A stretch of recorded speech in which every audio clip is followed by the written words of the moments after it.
Alright, is the mic working now? Motherfucker. Alright. Everything's just slowly working. I have to restart my computers multiple times. Lots of technical issues. And I sort of solved it. Ah. Man, I hate fucking Windows 11. Hold on a little bit. Still got a few things that have to be fixed up.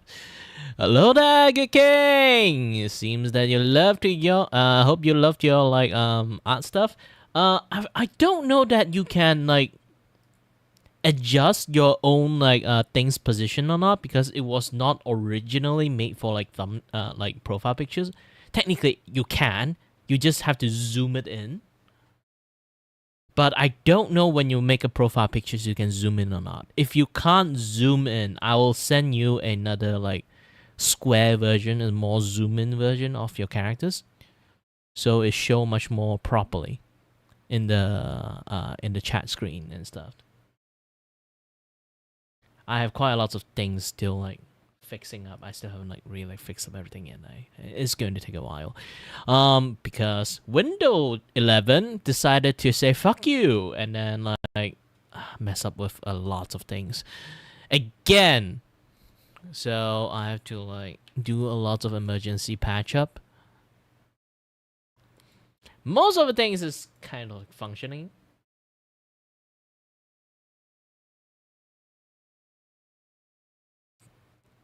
Well, it depends. You want your character to be like much more close up to the face or not, because like being close to the face is kind of fine. It's okay to miss the hat, to be honest. The main point is the face when it comes to like profile pictures.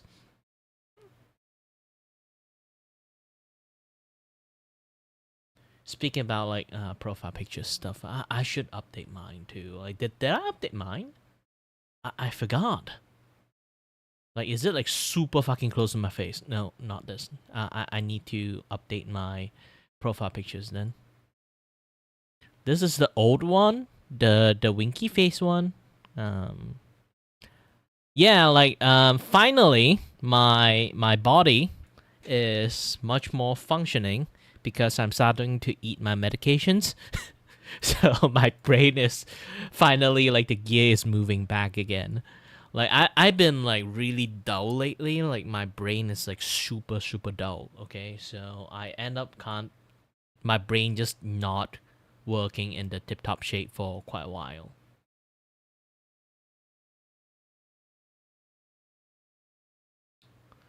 And finally it start to work again because I'm starting to eat my medications. But I don't have money to buy that much. Like the medication I take is like super fucking expensive. And yeah, the medication I take is super fucking expensive, so I just not been taking it. And also if I take it in long term, I'm starting to have like a few like side effect, like headache. Like that is a thing too. It's because my ear cannot regulate the water flow in there, so it kind of like end up like, you know, in lots of situations that give me vertigo. But if I keep taking it without like realizing it too much, that like how much like it already cured my like vertigo issues, it will over-regulate my ear, like the fluid inside my ears, and then it become too dried up. I'm starting to have like headache and shit. The duality of like the issues that I have. Also, like you will notice my stream will be much more smoother now because again, motherfucking Windows 11 has been like doing lots of like shit to my graphic card. I literally have to go into the OS and do something about it. But once I did something about it, the Windows 11 is starting to do a lot more like worse shit on my computers. So I have to like, you know, try my best to like fix up lots of things. I did manage, which is a good thing. I will take things a little bit much more slowly because like I do already feel like my head is a little bit bloated up. Again, like it does help me, but also it does have like side effect. It's like Oh, you want to have like your like back you have back pain. Let's take some like really strong pain relief medications. Oh, that pain relief medication can cause like headache. Yeah, it's a similar thing. It's like my dizziness relief medication does cause me headache too. Eh, always have like the side effect. Human aren't perfect. I can go for like those kind of like what they call the Chinese remedy, kind of like yeah, take some medications, have some acupunctures, all those kind of stuff. It does help, but one session is like around like close to 300 USD. So I don't have the money for those things, so I'm just going to the cheaper options.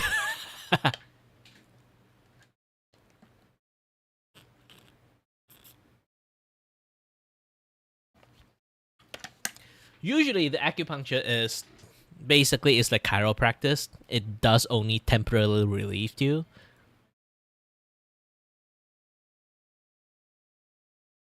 Yeah, the main thing is actually not the acupuncture is like expensive. The medications after the acupunctures is expensive. That's the thing. That's the main thing. Okay, that's something that's bothering me. Like glue onto the screen. Okay, clean it. Either way, yeah. It's actually the medications that they use because they use a lot of like rare herb and shit. So it kind of like end up like being expensive. It's like the opposite of Western type of like like medical stuff. It's because like usually it's like Malaysia's. We can do like surgery with relatively much more cheaper, but the problem is the daily like have to like check in with the doctor to check your conditions, get the medications. Those things are the things that kind of like expensive, not the surgery itself. It kind of will happen quite a lot of times. Yeah, yeah. It for technically sometimes even medication is much more cheaper. Is literally go the act of go and see the doctor itself is expensive. So it kind of like working in a little bit of opposite way. Still similarly, the expense is a lot. For Chinese medical stuff is basically the medication is the one that's expensive. The check-in stuff and like going to see the doctor stuff is going to be the cheaper side of things. But on Western side is like the seeing the doctors is going to be fucking expensive, no matter like how minor your like medications is, because all the stuff they do is basically just like time tens value into it. You can already see like why like in US like the medical stuff is so fucking expensive is because of the gosh dang fucking insurance that inflated the tool that use for doctor check stuff. You know, like when we need to be like very hygienic, like if they want to open your mouth they need to put a stick in there, right? So like that stick is not expensive. The problem is the act of using that stick is expensive. So it charge you like how much, like $12 or like 20 bucks just from like using the fucking stick to look at a fucking throat.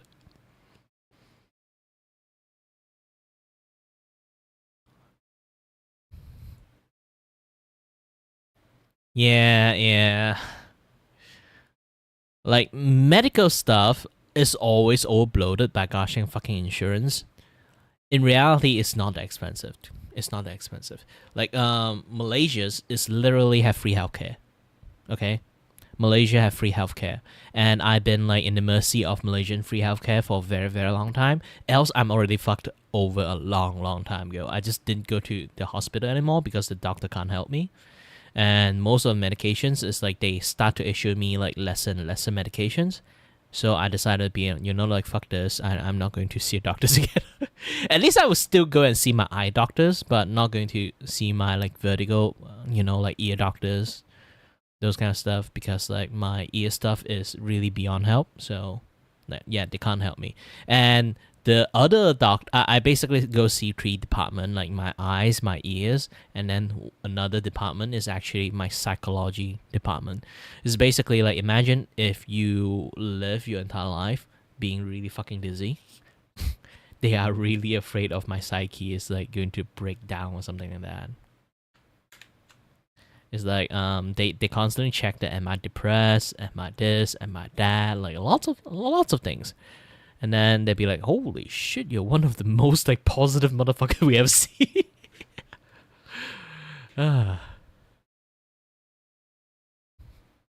It's like, I can say very depressing shit, but in a very positive way. I can say lots of negative stuff, but I will always be like, look at the bright side. Like somehow I can like find the bright side of the negative stuff like fairly like easily.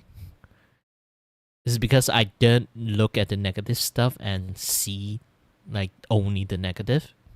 A lot of people like being very doomer kind of stuff. I'm sort of like a doomer too, because I constantly complain how fucked the world is. But on the brighter side, I can do this, I can do that. It's like, oh, the government is fucked, this and that other stuff. Like, if I can talk about something like this, and then like, oh, riot is happening, holy shit, and then I'll be like, well, look at the bright side, I can snack myself like a PlayStation 5 like in the store now. Joining the riot.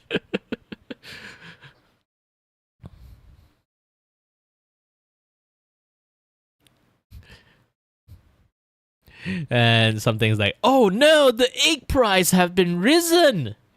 Well, look at the bright side. Now I can steal some chickens, and it justified me to steal some chickens, and then like have a chicken in my house now.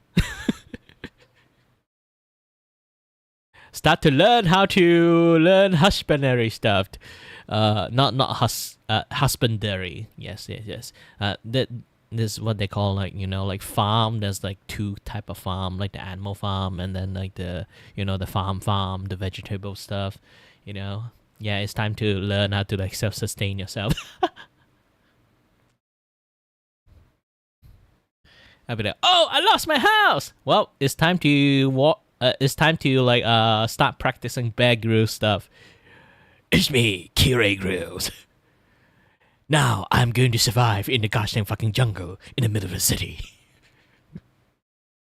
It's time to make myself a hut until the police come through, and I'll abandon my hut and run away.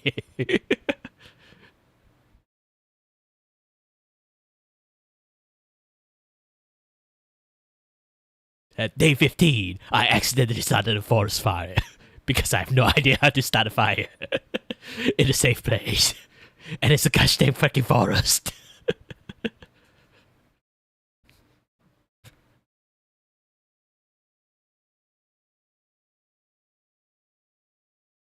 And I still have my phone, and then like, how to survive being homeless while it doesn't look homeless enough.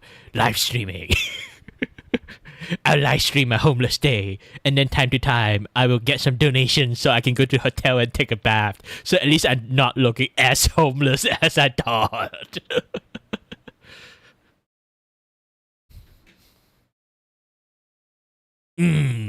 Cheap motel, 1 star.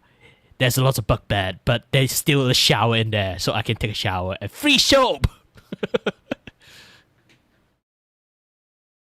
Looking around. Oh, day 51. Hey, today got a fan. Like, call me out. Like, I can sleep in the house for 1 day. Good. To be honest, if I actually went homeless, I would actually do those content.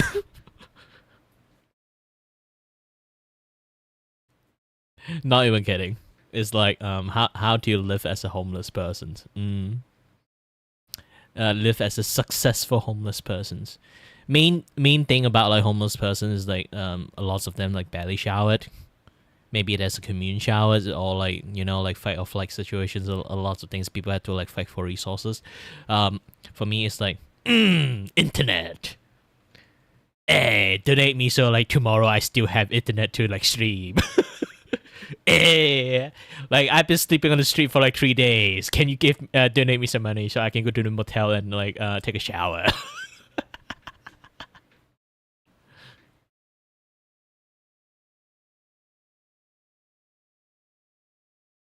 Again, I say I can find fun in everything, anything. You give me a fucking ball, I can have like my best time of the days. Hi there, Green Spider-Man. Green? Well, it depends on which green. Are you the newest Spider-Man? Come from universe like 6704? Wow, there's a lot of Spider-Man. And this one is green. Did you accidentally take like Hobgoblin serum? Oh no, Green Goblin. Not Hobgoblin. Hobgoblin is a different one. Gosh, in my brain. Actually, I don't even know how did Hobgoblin like exist as one thing.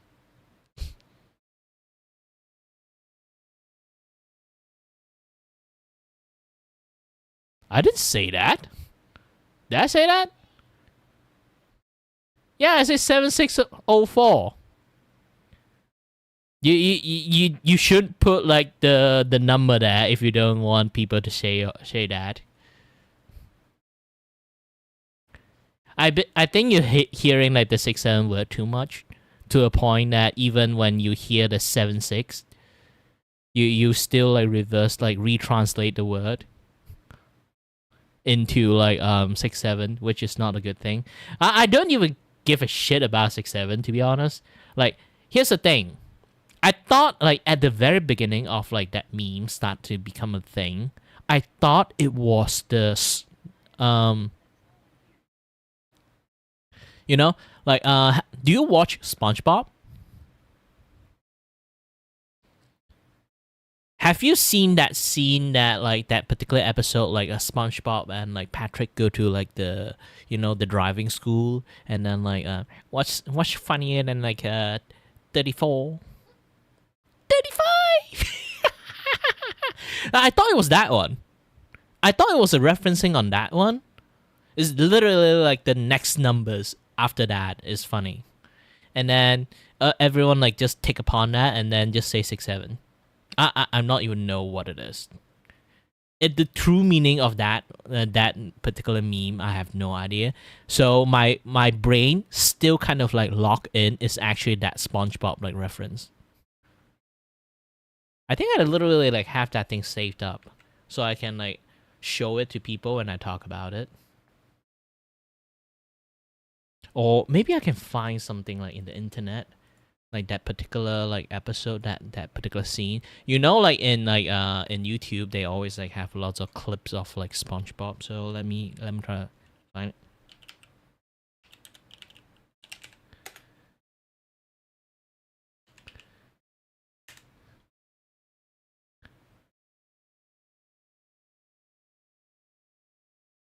Yeah, this one.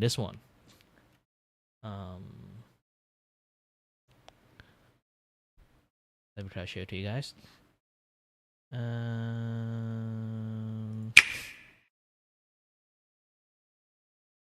So, hi there.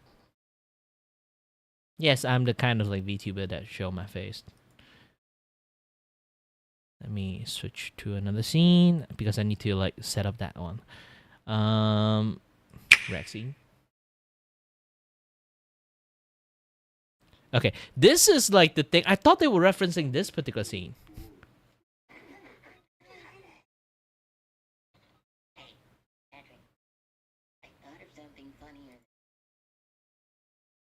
Yeah, not this one. It's this one, but they didn't. They have like the meme going on there.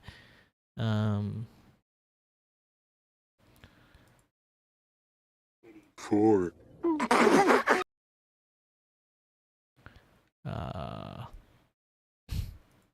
20.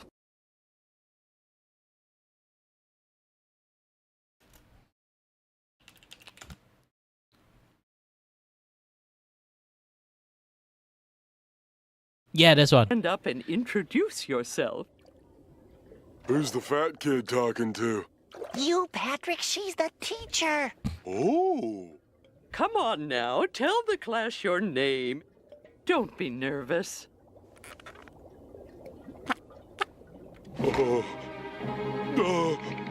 We just want to know your name.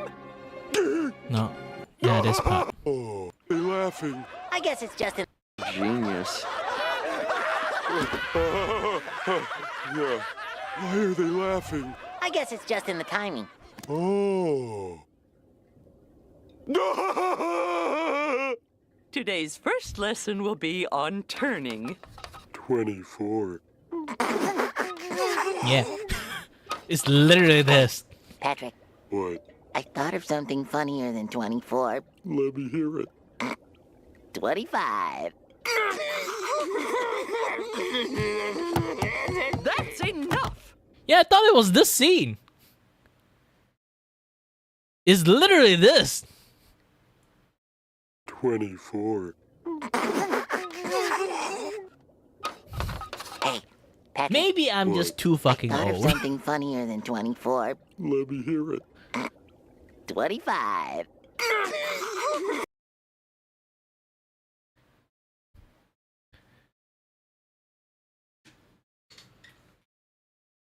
Hold on. I need to turn on the light.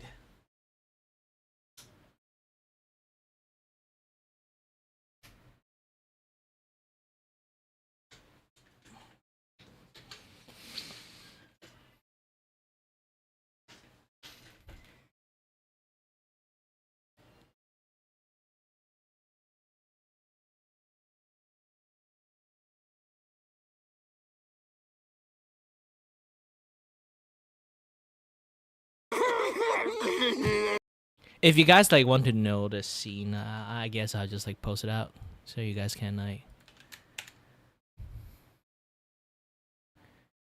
So yeah, if you next time you guys want to talk about this like fun fact for people, like maybe like 6-7 is come from this thing.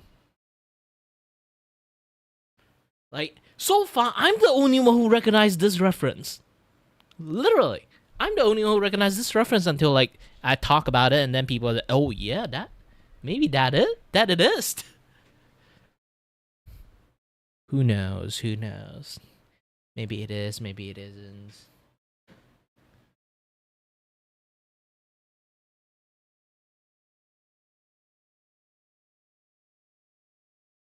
I'm still trying to fix up quite a few things, so hold on a little bit.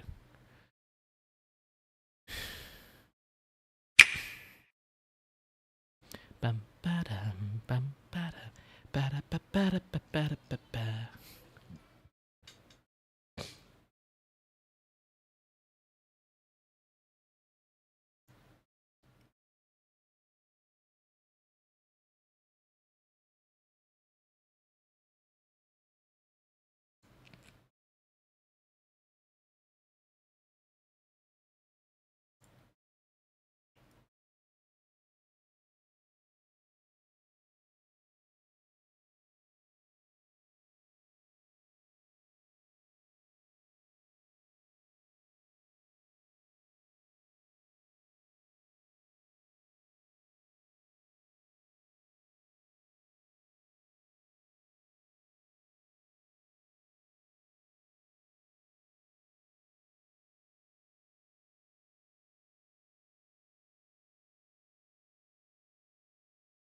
Yeah, I need a Subway Surfer to kind of like take like you know like make people like take a little bit of their tensions away.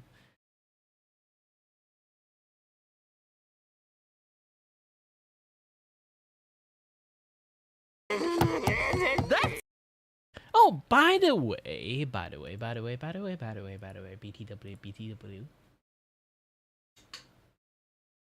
I have made a Throne account. Yes. I haven't really like do a lot of setup in there yet. I will be doing like remember like I have that Dokibit sponsorship things like this and that other stuff. I will move most of my sponsorship stuff to the Throne one, so like people can sort of like have a specific like fund goal because like this particular thing, like you look into it, is like funded contributing stuff. So I want to make something that sort of like people can I want to create multiple different project that people can fund it, like depends on which things that people want to do, you know, this kind of stuff.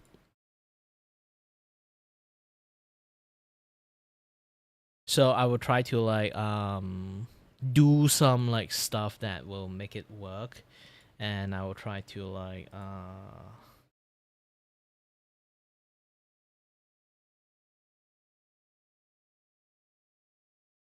yeah, basically I'll just try my best like to fix up lots of things. This is like the Resident Evil basically the games I want. I can move things a little bit to the back, to be honest. This is like low priority. This is low priority. The best priority one is this one. Yeah, boy, just want a bigger screen to draw, okay? And then the next two biggest priority is my medical stuff. Okay, this two, like I say, two medication stuff that is really, really fucking expensive, like 100 ringgit and then like 70 ringgit. If you guys don't know what ringgit is basically like 3 point times 3.8 of like USD. So like for you guys is divide by 3.8. So yeah, you guys can do the math.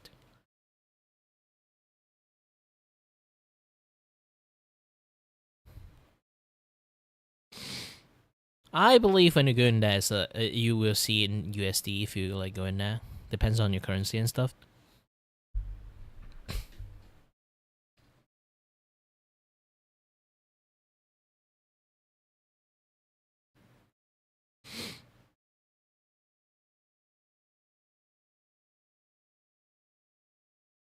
I need to put like a title there, like people would see like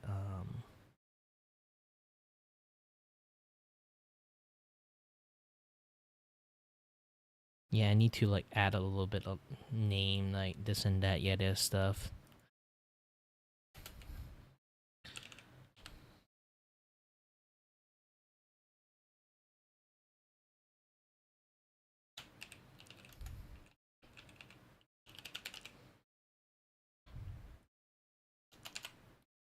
Life improvement, saved gift.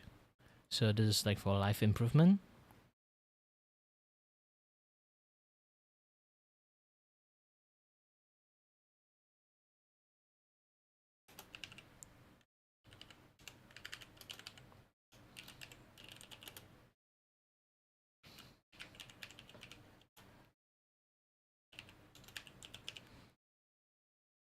Living quality gift.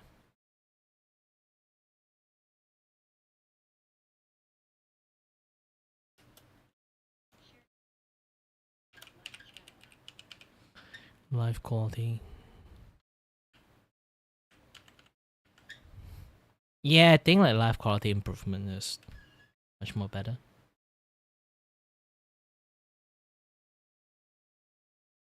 Quality of life.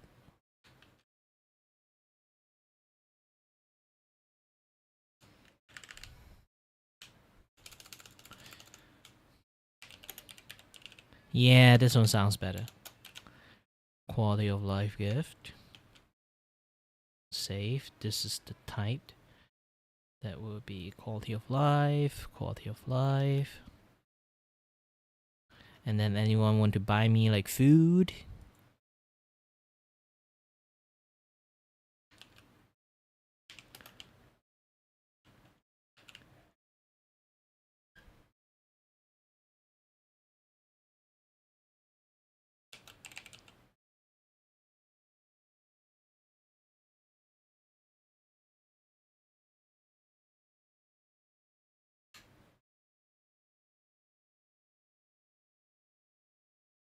Allow crowdfunding for food. That would be hilarious. Just give people like one. I will refill it when I feel the need to. And then milk tea. Ooh, milk tea. Quality of life, and then yeah, this is like one of the quality of life stuff.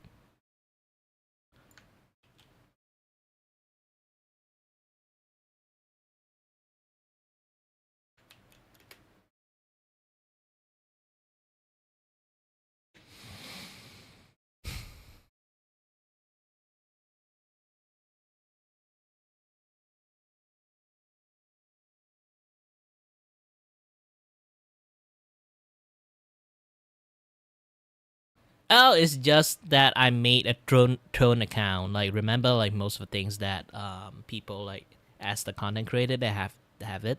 I don't know what the fuck this thing is for a very long time until I try it out. So it's like a wish list. Okay, so you can make a wish list that people can just instantly buy one for you, or they can kind of like crowdfunded it. It's like, oh, I want this like art tablet but I don't have money, so let's make like a crowd effort like kind of things. That kind of like make things works. It's like how Ko-Fi works, but Ko-Fi only got like one particular goal for like one stuff, right? So I've been thinking of like using this as like part of the individual project crowdfunding, but also in the same times, I can make this like, oh, you want to buy me my medications? Good. Oh, you want to buy me my like buy me some food? Good. Oh, you want to buy me some milk tea? Good. Oh, you want to buy me some like buy me a game? Oh, yeah. Wow, good. Like those kind of stuff, those kind of stuff. So right now I'm still doing a lot of setup of this site before I can like show it out to people.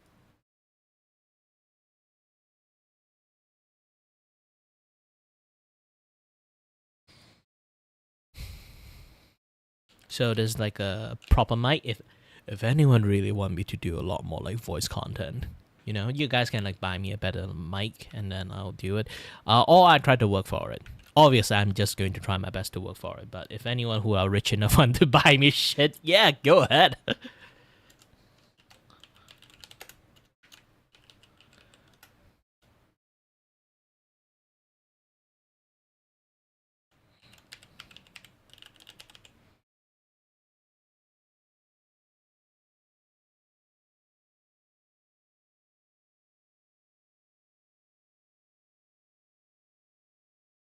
But I'll put the most lowest priority stuff like behind it.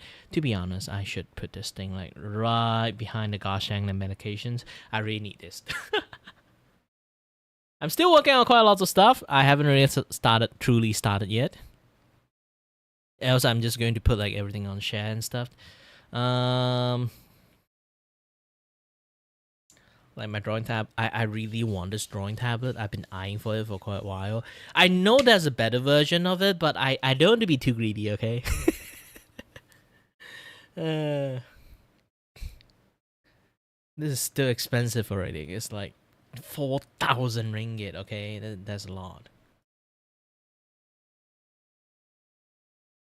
Why is like 4.3k? 4.4k. Oh yeah, it is. Totally forgot about it.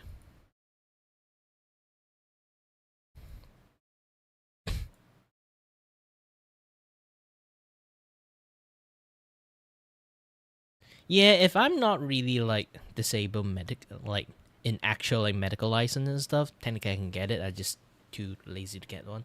I shouldn't write this like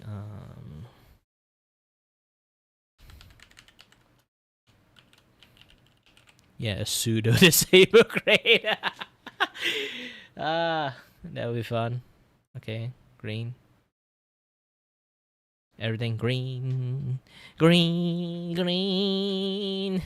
I love the color green.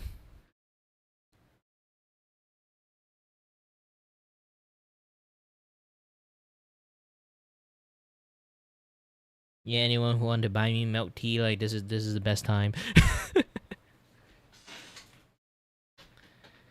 This they only give you like 9 fucking pack in this thing. It's like holy shit, it's fucking expensive, This is the good milk tea.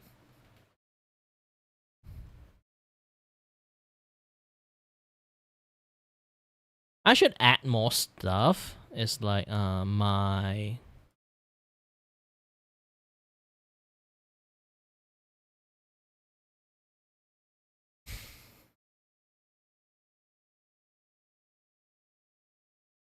like content sponsors.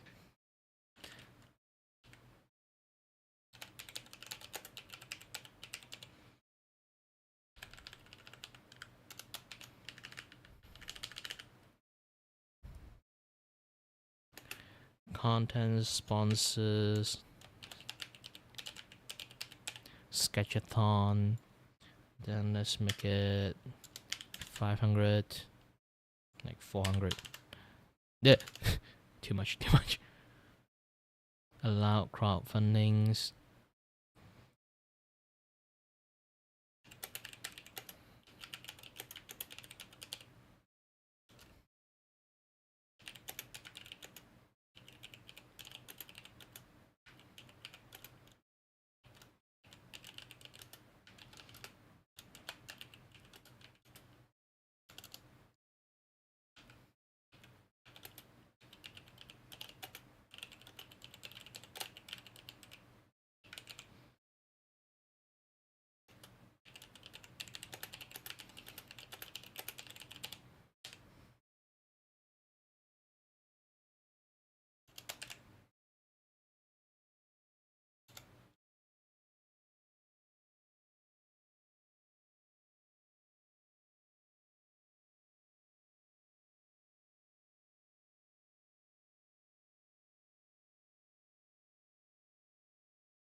Yeah, so I can do a lots of like sponsor content. Like anytime I finish like one particular content, I can do that.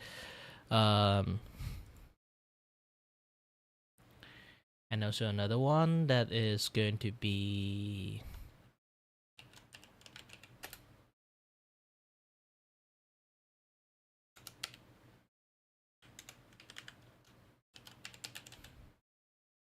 Kira comic.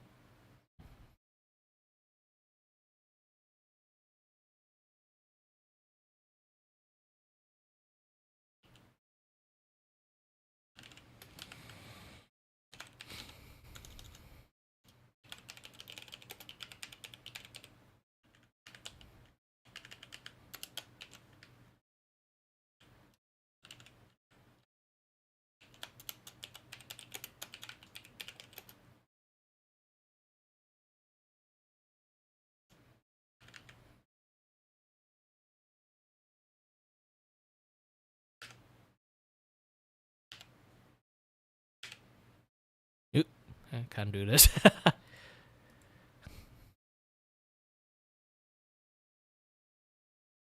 White Walker.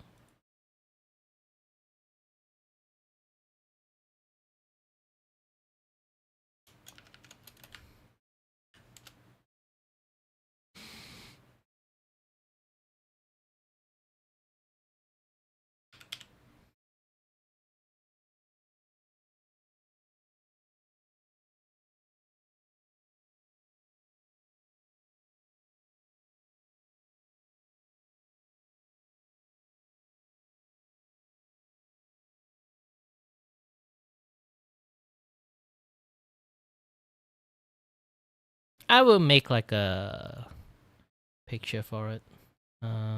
For this one, I do have the episode of Void Walker. I can put it in there.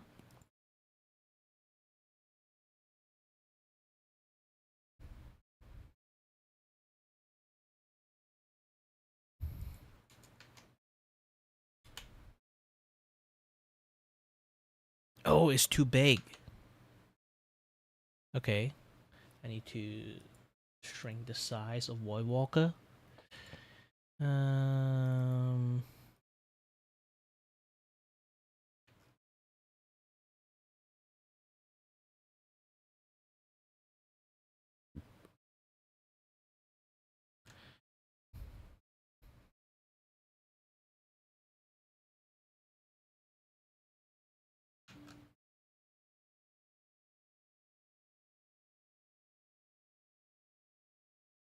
hope this thing works. Gallery. Yeah.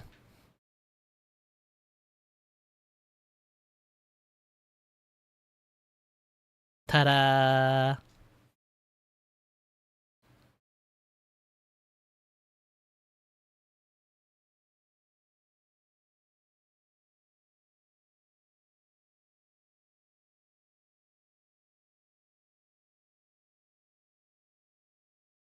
I can add more pictures into it, right? Nope, it's just one pictures.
So basically, I'm making like a content sponsor stuff, making this like much more fun to like share. It's like everyone, if I match you like have like a popular content, this and that other stuff, you know.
Where did I put my like 3.0 model?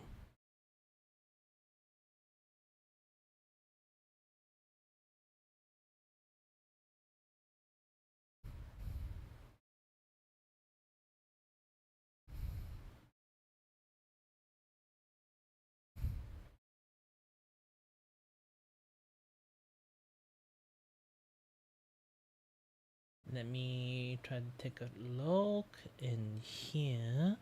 I should have my 3.0 model like drawn. I think I just never really like released the image.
I think I lost my like 3.0 model,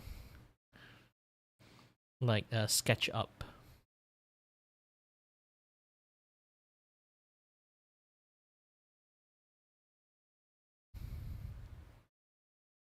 Is it in Daily Quick Art? Let's try to open this thing up.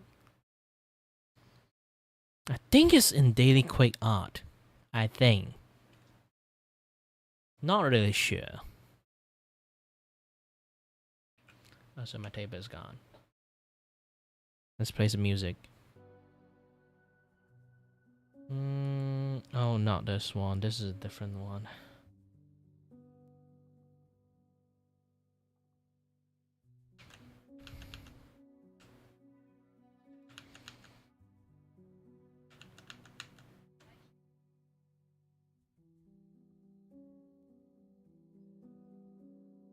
Hi there, Maya. Oh, you should go to sleep. Don't sacrifice your sleeping time just because of me. I know there's actually quite lots of people does that in my stream, which is not a good thing, actually. Take care. Remember, drink more waters. Drink enough. Currently still trying to find like my lost 3.0 model. No.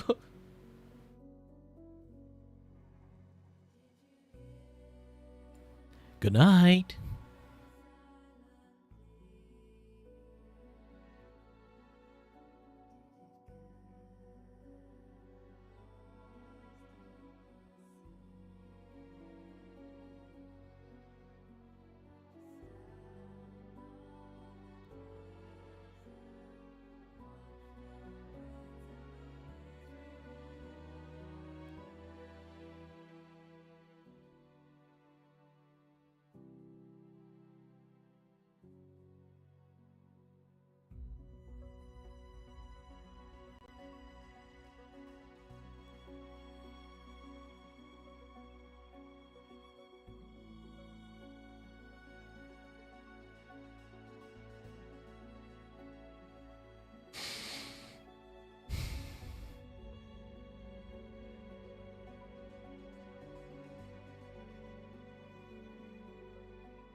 Yep, it's not in any of this.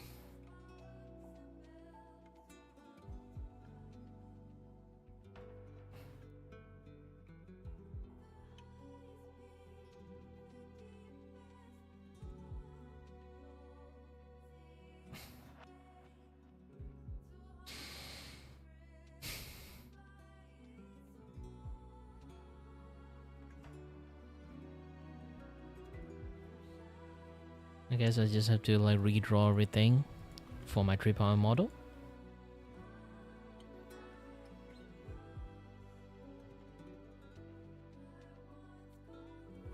Oh, is it in QAR?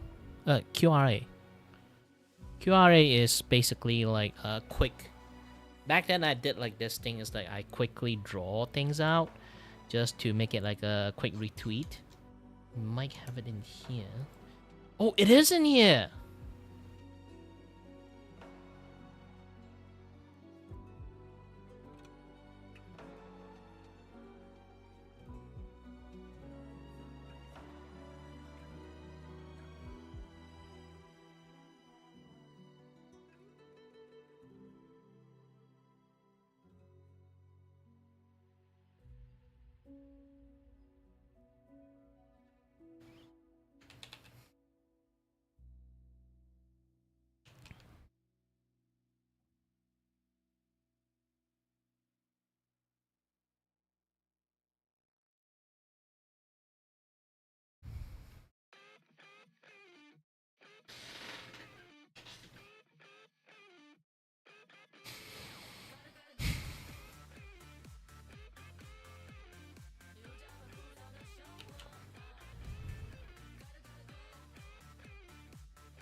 Okay, with this I can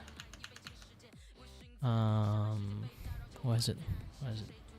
Oh, in here. Go to gallery, find this.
Oh, I cannot add existing stuff into it.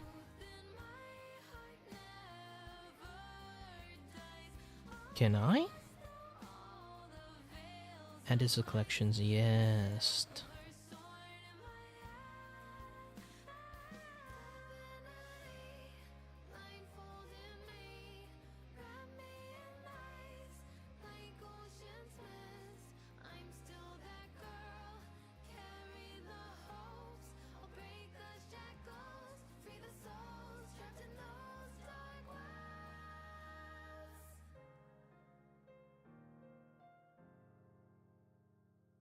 Nothing can stop me walking down this path, bringing on the restless scenes back. Won't accept the fate that is set. There's no turning back this time. Will be true, will be true. Be a closure for this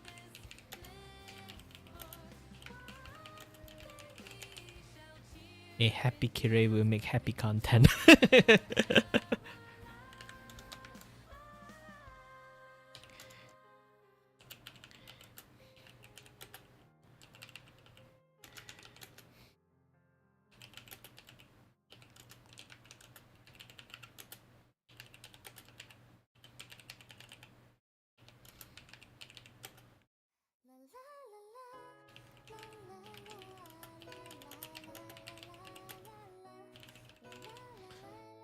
Make him work better.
This one is really fucking straightforward. I just want the game.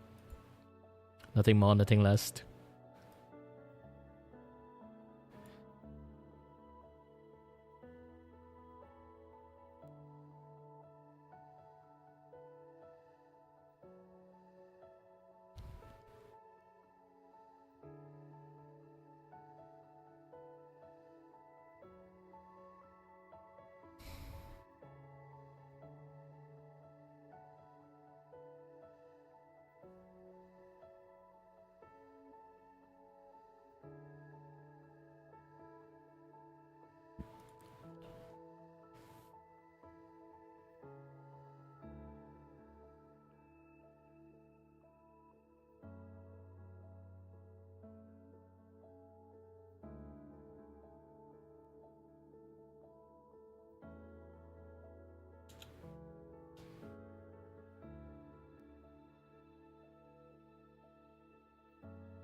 Alright, most of the things is like functioning quite well.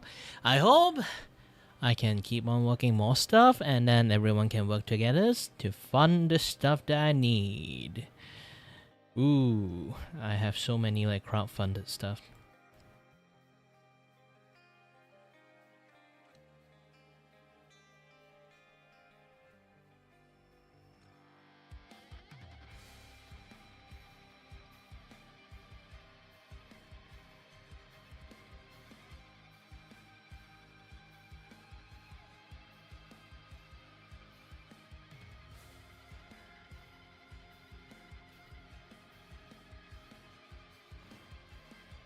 Yep, along with me. Da da da da da da da da da da da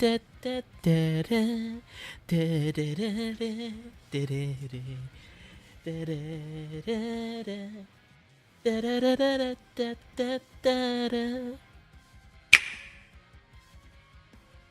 Everybody can yap along with me.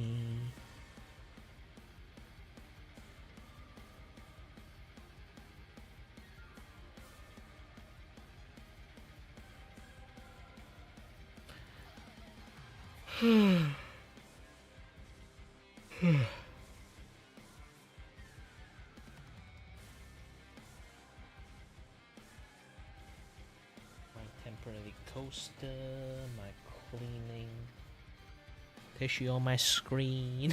I need to clean up my fucking table. There's too many accumulated trash on them.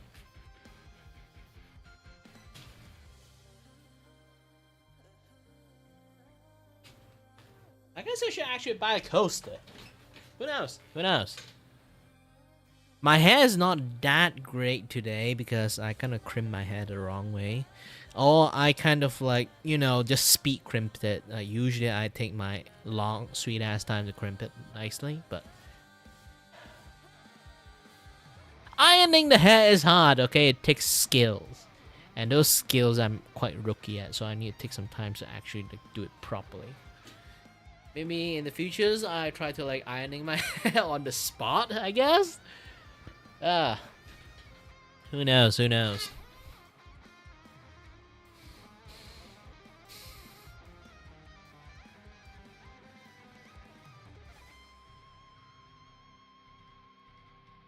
Yeah, if you guys want me to have a good hair day, you guys have to like see like some things happening here. You know what? I've been thinking about this, okay? I've been thinking about this. Should I put the IRL side of me like this setup is good, or I have an idea that is put the IRL side of me behind like the way back of the screen in like pretty much take like half of the screen, because like there's so many things in front of the screen. It's kind of like most of my face is obscured and blocked, so people can't really like see me clearly. Like I'm there, but people, if they really want to see, they have to try to see me bobbing around to actually see my full face.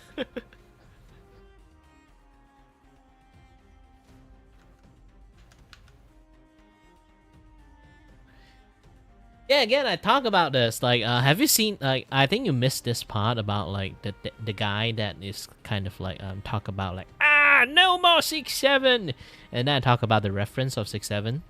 Like, I thought about this one is like every single time I kind of like people mentioning like 6-7, I kind of know the origin of 6-7s. I keep saying that someone will like tear the hair off. It's just in the timing. Oh. It's just literally like it's literally this scene from SpongeBob, I guess. Like how people behaving, like with that particular set of numbers. Today's first lesson will be on turning. 24. Hey, Patrick, What? I thought of something funnier than 24. Let me hear it. 25. That's enough! Again, I'm not kidding. Every single time I mention this thing, not lots of people actually know that this reference. Every single time I talk, oh, this is like that SpongeBob like episode, is it? And everyone be like, huh? And I'll just be like, huh?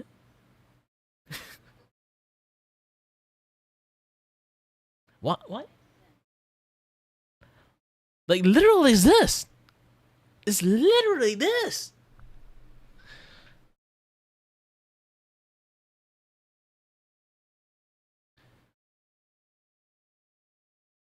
Also been bothering me for quite a while. Why is the thing not working?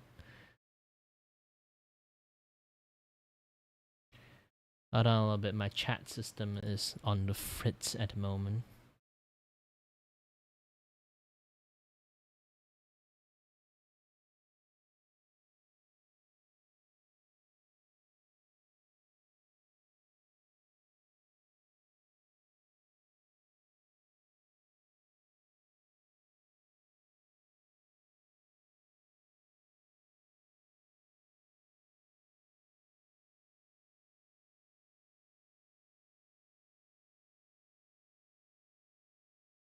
Oh, the moment I do this thing, like mute came back. Hi there.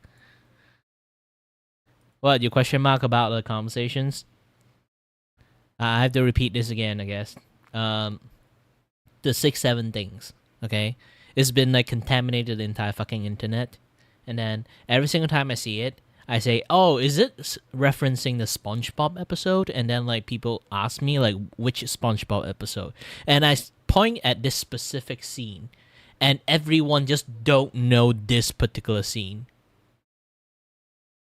It's so hilarious. The point is maybe I'm too fucking old to like remember this one.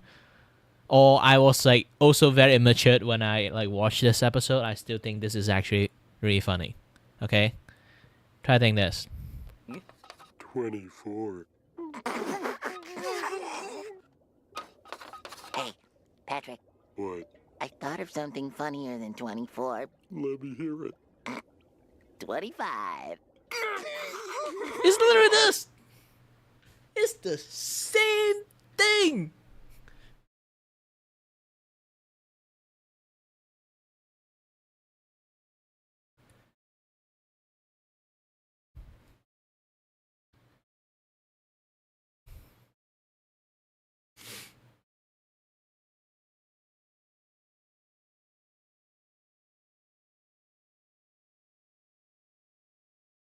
Yeah, but the problem is actually nobody remember this particular episode of SpongeBob.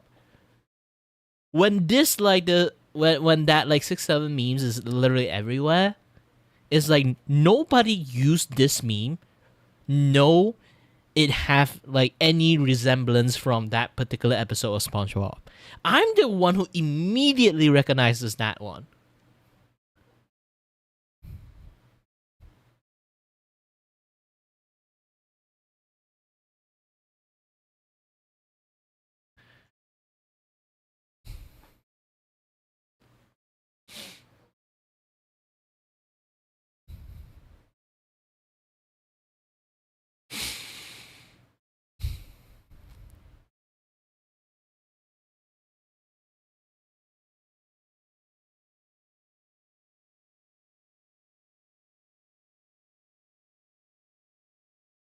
You know, like the past few days, there's so many like a Tozy video that has been like spawning in my gosh dang like screen. Now it's just gone, sadly.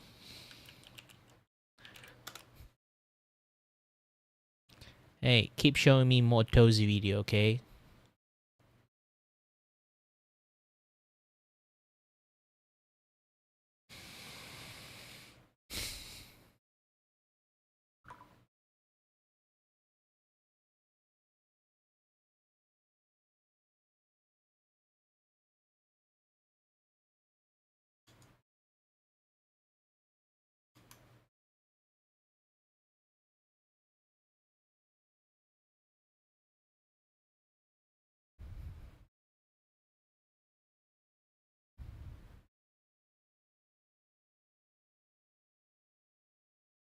This is like long hour one. I don't really need to watch those.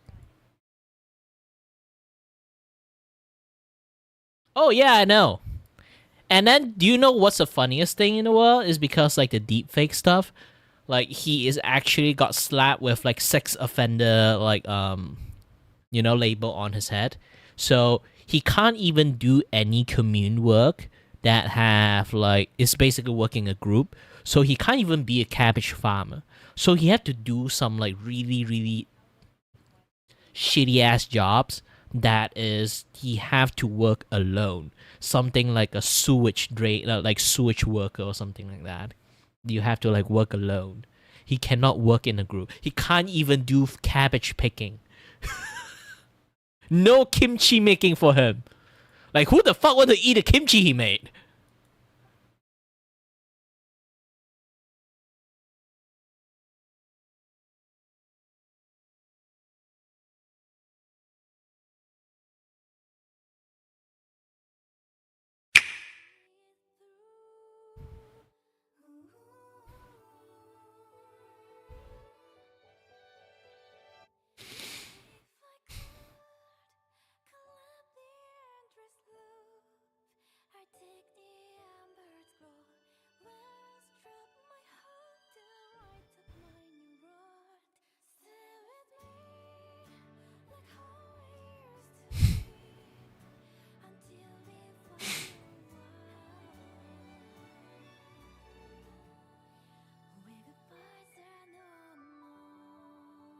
Hmm.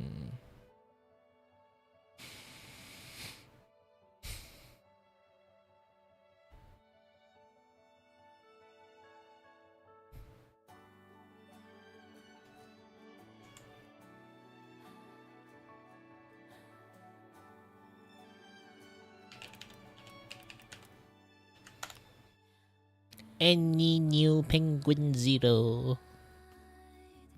video? I got a little something special to make you happy this Friday morning, so clear a little space in your room and get ready to bust out the old hot dog dance. You're going to be cutting the rug when you hear this. U.S. Supreme Court declines to hear dispute over copyrights for AI-generated material. That's right, they are not folding like origami here on this topic. There has already been a precedent set that you cannot copyright AI-generated work. And despite AI dweebs constantly trying to fight tooth and nail for copyright protections for their sludge and slop of AI art and that shit, the US Supreme Court is saying, nuh-uh, no, this is dumb, this is barnacles, which is exactly what they should be doing. Under no circumstances should AI-generated work be eligible for copyright protection. That's such an outlandish notion. This can just put the smile on the face of even the biggest Grinch. Supreme Court declined on Monday to take up the issue of whether art generated by artificial intelligence can be copyrighted under US law, turning away a case involving a computer scientist from Missouri who was denied a copyright for a piece of visual art made by his AI system. Plaintiff Stephen Thaler had appealed to the justices after lower courts upheld a U.S. Copyright Office decision that the AI-crafted visual art at issue in this case was ineligible for copyright protection because it did not have a human creator. Music to my ears. That is exactly right. Pin the tail on the donkey. That is the truth with some cheese on it. AI-generated shit like this, these AI hemorrhoids, are not actual human creations at all. It isn't something that should be copyrightable, especially because what gets generated is based off of other people's work, already existing works. It's just derivative of that, what it was trained on. So I am happy to see that common sense is prevailing here in this case. And also, I've seen some people bemoaning this decision here about like how this is so bad for AI artists. Won't someone think of the struggling AI artists? When Mom! My copyright 9000 has been copied!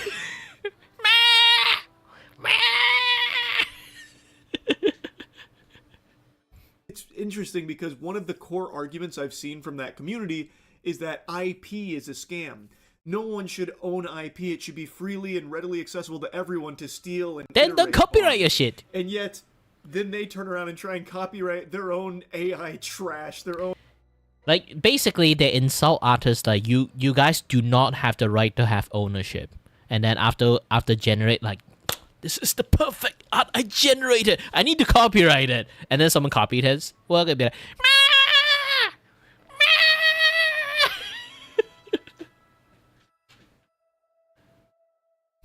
own AI IP so they can keep it under lock and key. Goddamn hypocrites. It's ridiculous. Also, that whole argument is stupid in the first place.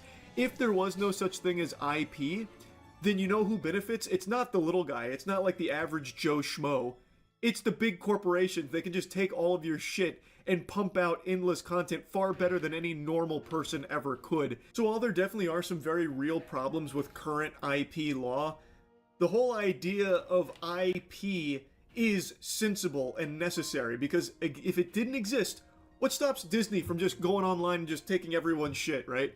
Like, let's say they stumble across Godslap, our comic book IP, as well as upcoming animated feature film. They could easily just be like, okay, well, we'll just go ahead and take that and we'll beat Charles and his team to it. What takes them years will take us months, and we'll just start making tons of money off Godslap. Fuck them. And if there's no such thing as IP, what am I going to do? They can just biblically smack me down. But because there are protections in place, I could absolutely blast those cheeks in a court of law about the violations there. So there is a real merit to IP existing. Yes, there are problems, but it is a necessary thing, because if it didn't exist, the people that benefit are not you, me, or any other person. It's companies that would benefit from just taking your shit and capitalizing off it, and you get in return nothing, absolutely nothing. So it's a brain-dead argument from a brain-dead community of AI jingling keys enthusiasts that clearly don't fucking think for themselves anymore. They just ask Grok to do it for them. It's so degenerate and so cringe, and I love seeing news like this where there's a bit of a reality check there. And yet they still can't have that come to Jesus moment about, maybe we're the fucking idiots. Maybe we're the ones that aren't activating neurons. Anyway, though, to go back to dancing in this guy's tears, a federal judge in Washington upheld the office's decision in the Thaler case in 2023, writing that human authorship is a bedrock requirement of copyright, and the U.S. Court of Appeals for the District of Columbia affirmed the ruling in 2025. Thaler's lawyers told the Supreme Court in a filing that his case was of paramount importance considering the rapid rise of generative AI.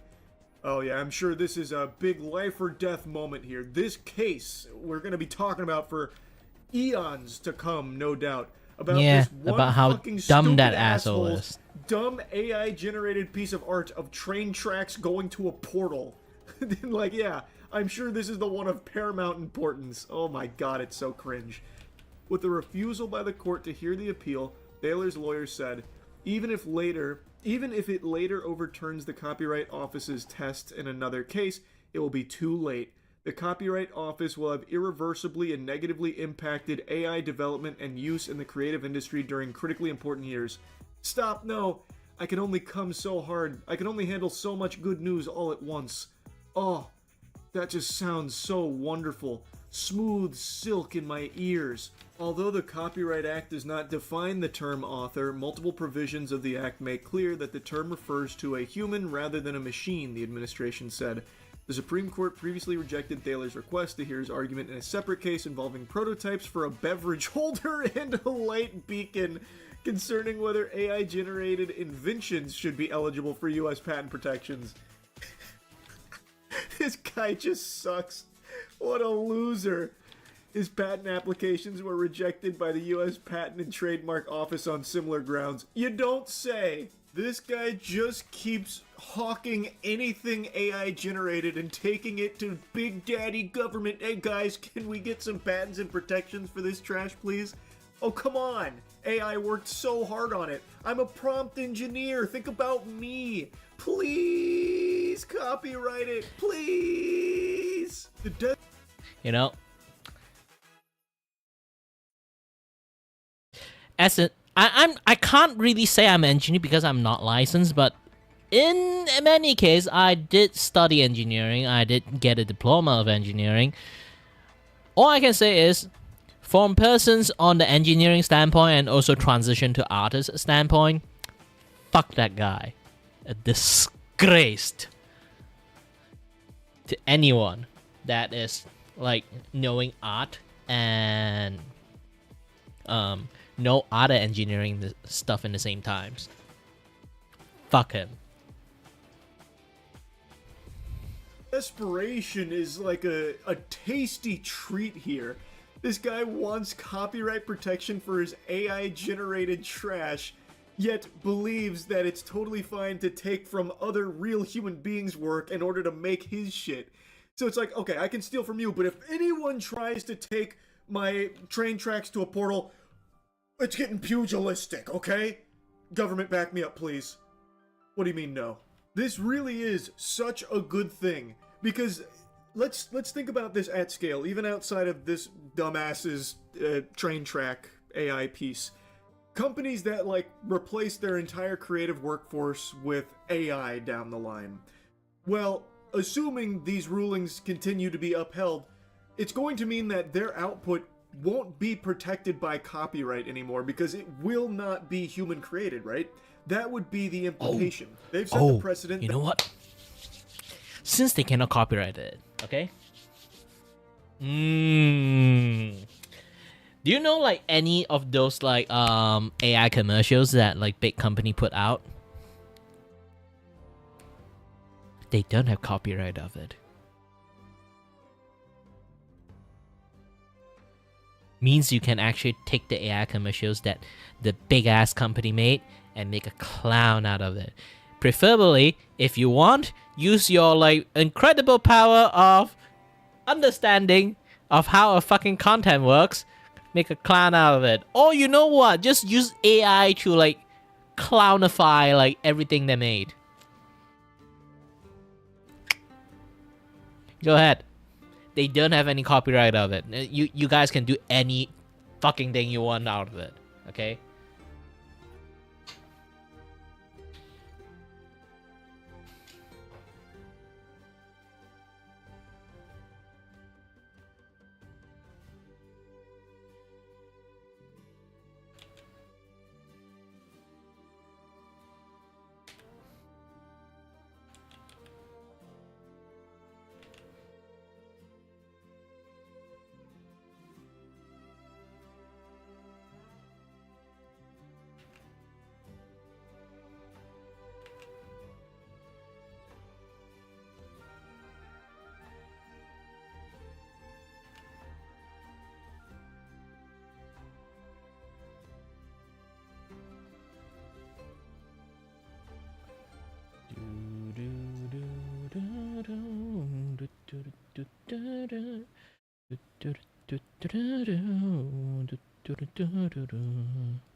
Hold on. I'm still figuring out how to do this one.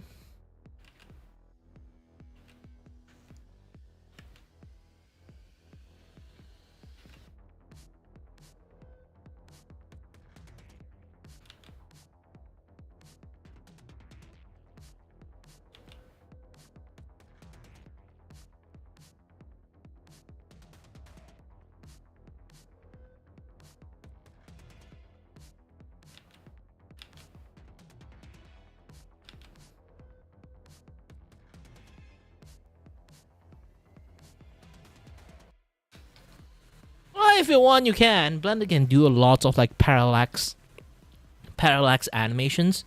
Even you want to do 2D, okay? Even if you want to do 2D, you can literally make a transparent GIF, and then make a lot of background and all those like asset, like still 2D asset, just move them around in a loop. You can make a lot of like transparent stuff. Like I can show it to you. Like technically, this person made it using After Effects, but Blender can do this even better. So let me try to find.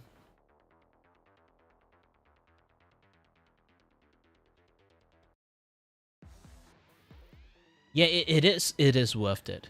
I seen works using that kind of method to make. I think like I like yes, last night I like spam a shit tons of like art tips posts. Okay, one of them is that. Let me try to find this. Did I actually like post it? Oh, I don't think I posted. Oh, I feel sad now.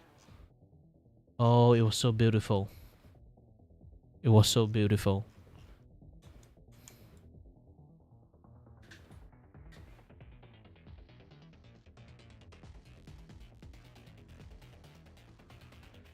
Yeah, I didn't post it. Oh, man.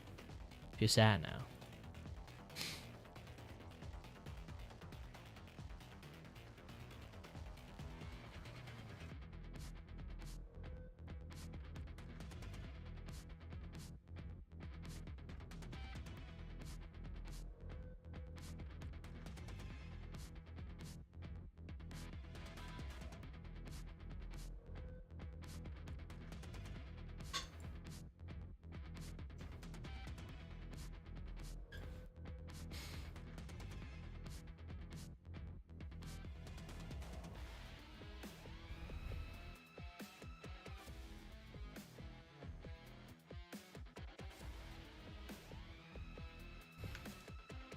Yeah, I can't find that. But I still got another one.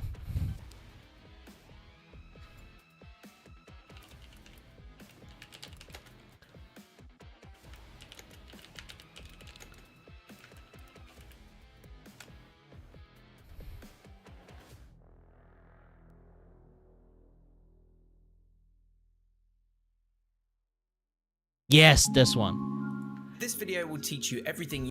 Let me show you how they actually use this to create like a parallax animations. You have to like watch this one yourself like repeatedly a few more times, because this takes quite a few things for you to learn properly. He does teach you a lot of stuff.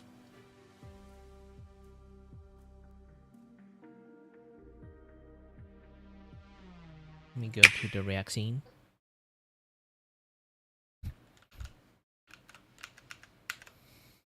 You need to know to get started with grease pencil animation in Blender. Let's get right into Like it. if you want to like learn some animation stuff, like holy shit, this one is good.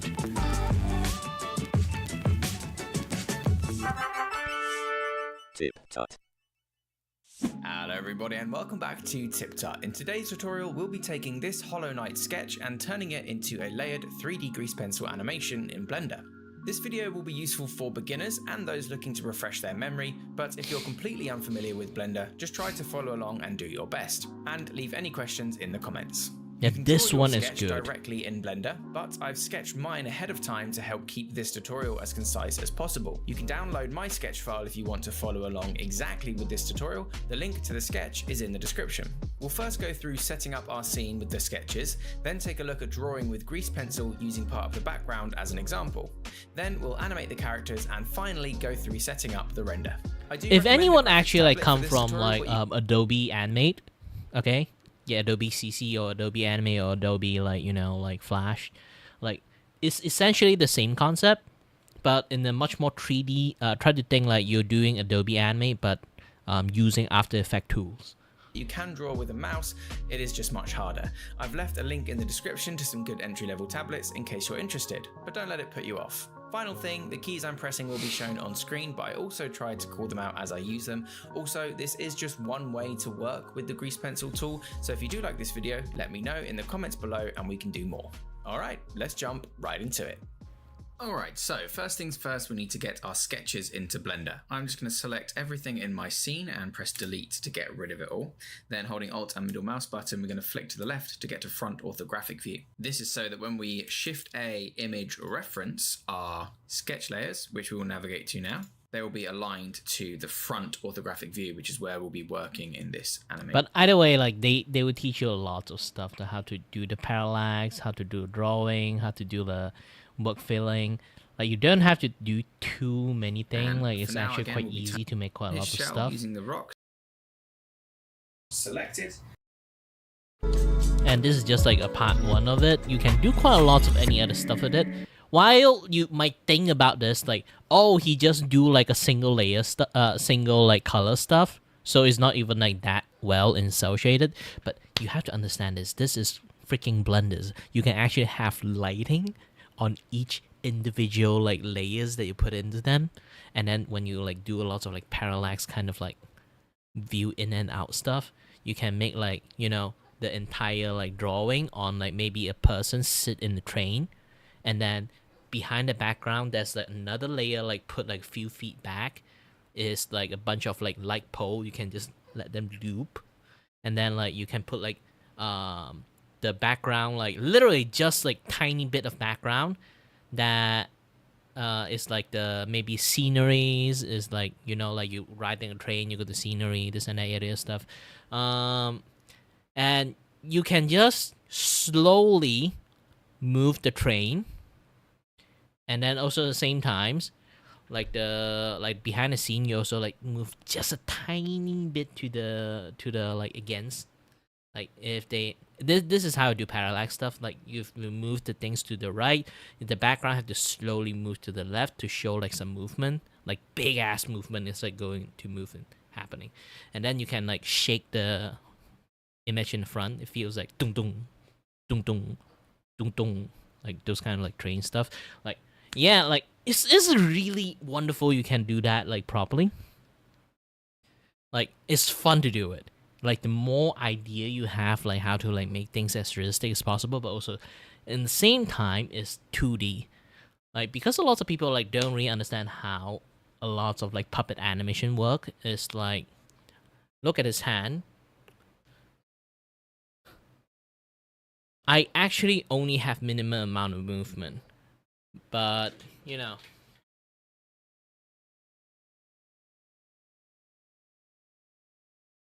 But they kind of like see like a lot of movement. I only move this hand and move this hand just a tiny little bit only, okay? And then I raise my shoulders up a little bit. The combination of like maybe a few degree movement of just this a little bit and just this a little bit and just my shoulder a little bit, it sees such a big ass movement. When it comes to puppet animation, you guys really need to like learn a lot of things. I did come from 3D animations. I learned that much more easily. Like this is not a big movement. You might think, oh, there's a lot of finger movement. No, it's just this thing you move a tiny bit of degree, and then this thing you move a tiny bit of maybe like 1 degree movement. You can see this 1 degree movement, but this thing have bigger degree movement, and then this thing have bigger degree movement. Okay, it's like a build up, like big movement, slightly half movement, and then half of this movement. So you can make things that looks very, very natural. Okay, else it's just going to be like this, and then you add this into it, so it become this. So how you going to make a bone, how you going to make things like structurally move, this and that other stuff, is really fun. Okay, some people even manage to make like the 2D blend, because you are using Blender when you using grease pen. Like remember, if you draw like a blob, like right now I'm drawing like black line in here, right? So if you angle it a little bit and dig into the different layers, you can hide some of the line while they're moving. It's really hard to like explain. You have to really like do it to actually know it, or I have to show it to you guys, which I don't have Blender now. back in the days, I experiment on those kind of like animations a lot. It's really fun. It's really, really fun. Because you can actually like angle the plane that you just drawn. So you can work with like lots of like fun stuff. Once you understand the principle of it, you can do quite lots of things.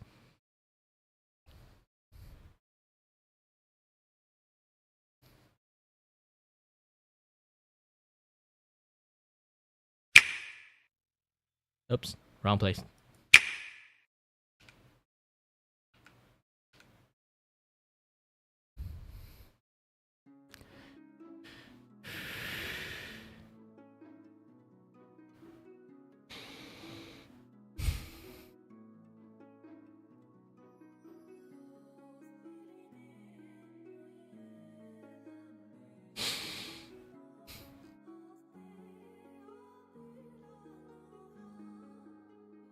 Man, I really want like a 3D model too.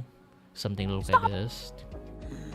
Someday I'll be able to make an angrier face at you, so get ready for that. That's another thing to look forward to, deadbeats, when Mori Calliope can make an angrier face at you. Talking to you. Ooh, check out my nails. Ah. Even cats hide their claws. Class. Hey, stop.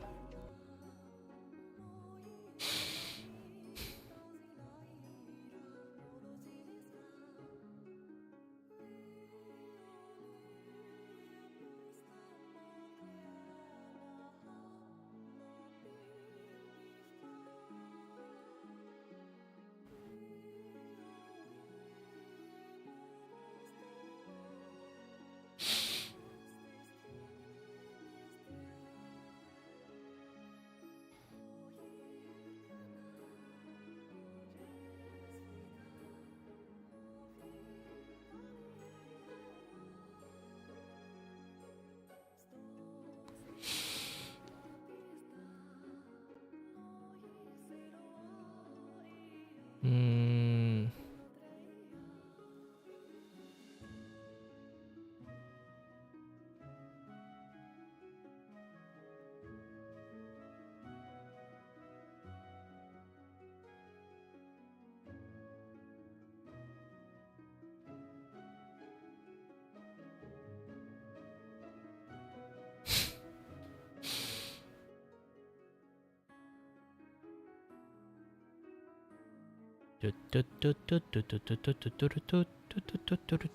Oh, finally I can see a Tozy video. Yes. This YouTube street racer was almost arrested in Times Square after hitting a cop with his Lamborghini and barely getting away. They looking for him. Chad, he's a wanted driver in 52 states. Now, if the police come, Chad, we taking off. You know what I'm gonna do? I'm gonna just get in. They're coming. Oh, shit, look, get the. Oh, shit. If you thought Times Square was just about tourists and a bunch of Elmo clones hustling selfies, think again, because earlier this month it turned out to something out of a set from a Need for Speed cutscene. A blue Lamborghini Urus driven by the YouTuber known as License plowed through the middle of New York, clipped a cop, and smashed into a pedicab, which is one of those like bicycle taxis, and sent Times Square Blender, into there's so absolute many like chaos, resources. all while the entire situation was being live streamed on kick.com. The police officers were pounding on the car with their fists and batons, trying to break the windows and force the doors open. But License stayed calm, slammed his foot on the gas, and sped away before they could stop him.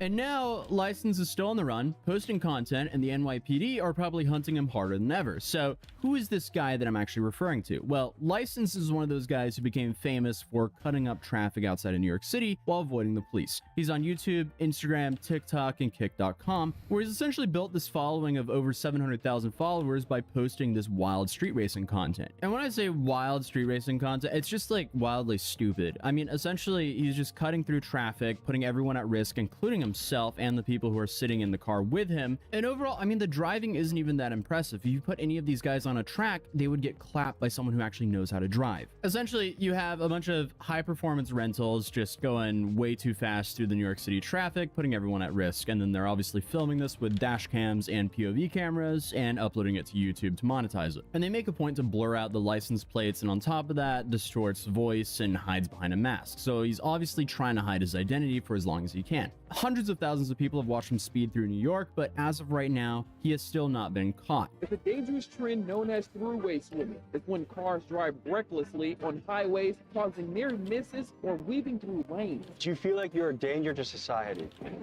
No, How worried are you about being caught by the police?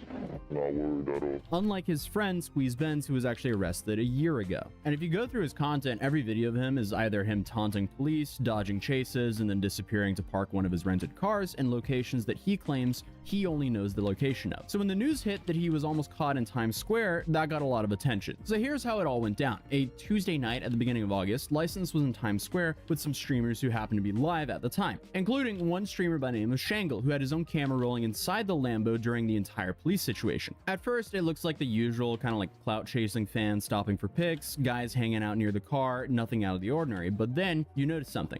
Cops already watching from across the street, and not just one, multiple units. And within like 45 seconds, NYPD had cars pulling in from 3 different directions. And that's no coincidence. That's a planned setup. They were positioning to box him in before he could bail. Then chaos erupts, the Lamborghini lunges forward, cops surrounded it, and pedestrians scattered. Also, keep in mind that this is Times Square, one of the busiest places on earth. So when I say pedestrians, there were a lot of them. And during all of this chaos, a pedicab, which is like, you know, the bicycle taxi, it was hit, and NYPD says one officer's foot got ran over. So not exactly life-threatening, but easily enough to add assault to an officer onto the existing rap sheet. But here's where it gets a little bit blurry, because some people online are speculating they heard gunshots, with even some people in the car coming to that conclusion. Oh my God! Yeah! My brother's back! And this tells us he's definitely not in custody and that he's going to have to move a lot quieter. I mean, you can even see him worry in this clip. I'm keeping it real calm. I was about to leave. Hey, you look very familiar. I'm scared.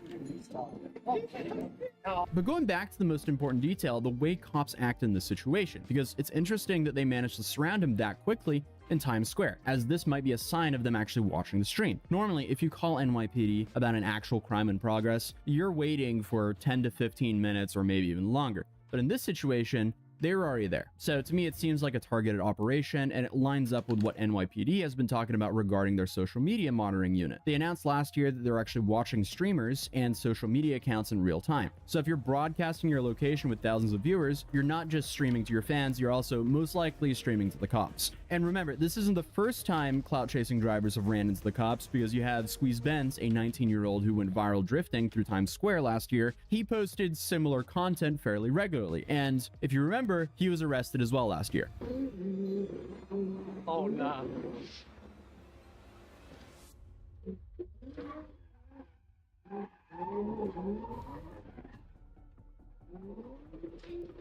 Because he thought he was completely untouchable until NYPD and Newark PD actually built a case off his social media footprint and arrested him. His videos literally became the evidence. That's, you know, a similar road that License is speeding down as we speak. So the difference is that Squeeze never ran over a cop's foot, and License allegedly did. And that's honestly the line you really don't want to cross when it comes to law enforcement. Assaulting an officer, even if it's just a foot injury, is the kind of charge prosecutors stack on top of everything else. So where is License today? Well, free currently, but definitely not safe. He might be posting right now, but every stream, every Instagram story, every clip of him flexing is just more fuel to whatever case the NYPD is currently building on him. They're not rushing this. They're gathering every single piece of content, every angle, every stream, and they'll wait for the perfect time to move again. And if they're willing to swing batons at a Lamborghini in Times Square surrounded by tourists and Broadway billboards, just imagine what happens when they finally corner him in somewhere quieter. And let's just talk about the big what if, because what happens if NYPD actually managed to arrest License? Because now it's not just traffic ticket situations anymore. First off, there's the Times Square incident itself. Cops say officer's foot actually got ran over.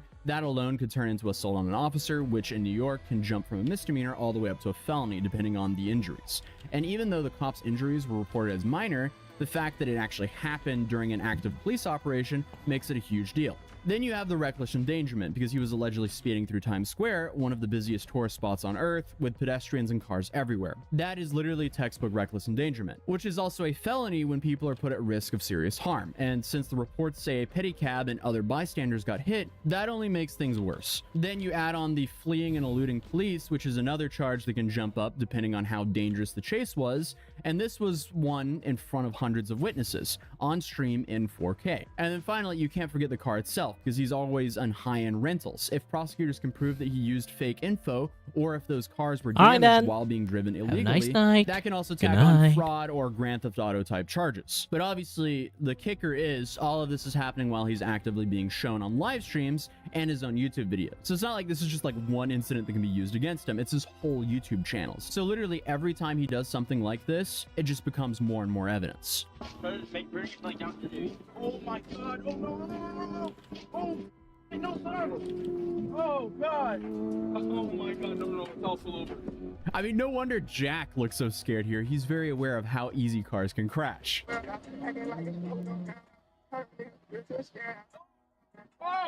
no, no.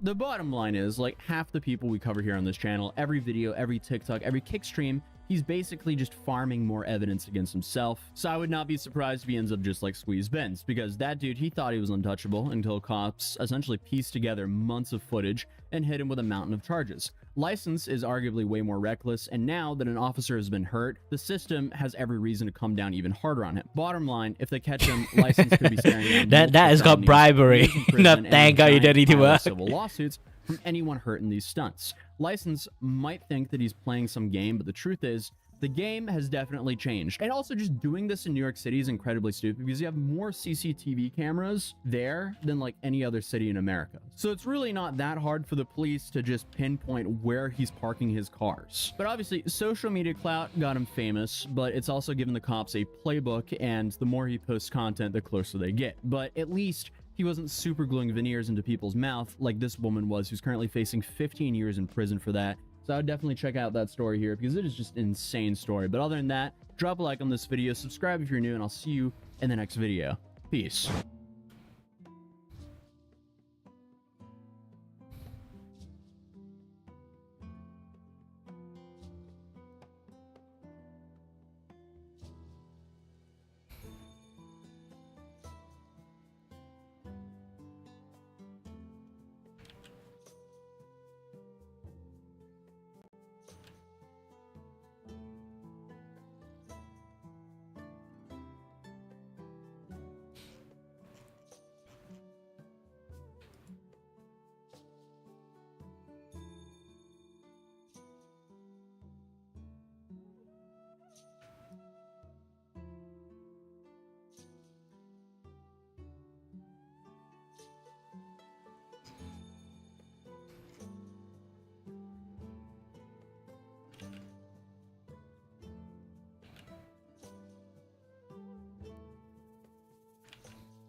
Do do do do do do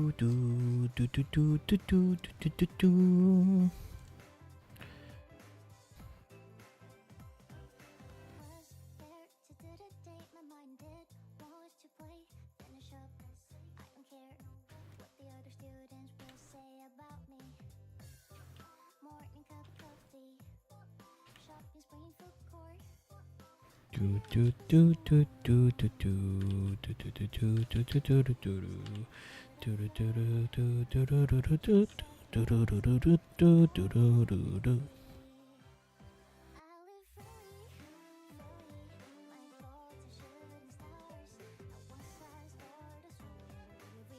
Yeah, currently I'm kind of like redrawing all the frame.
Happy.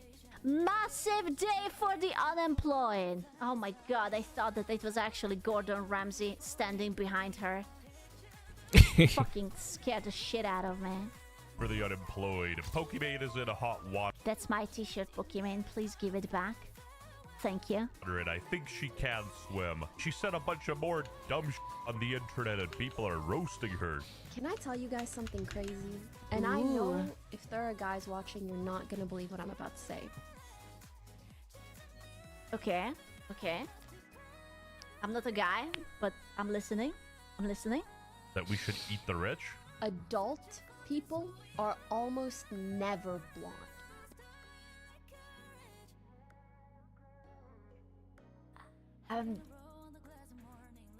I mean, okay, as a European, I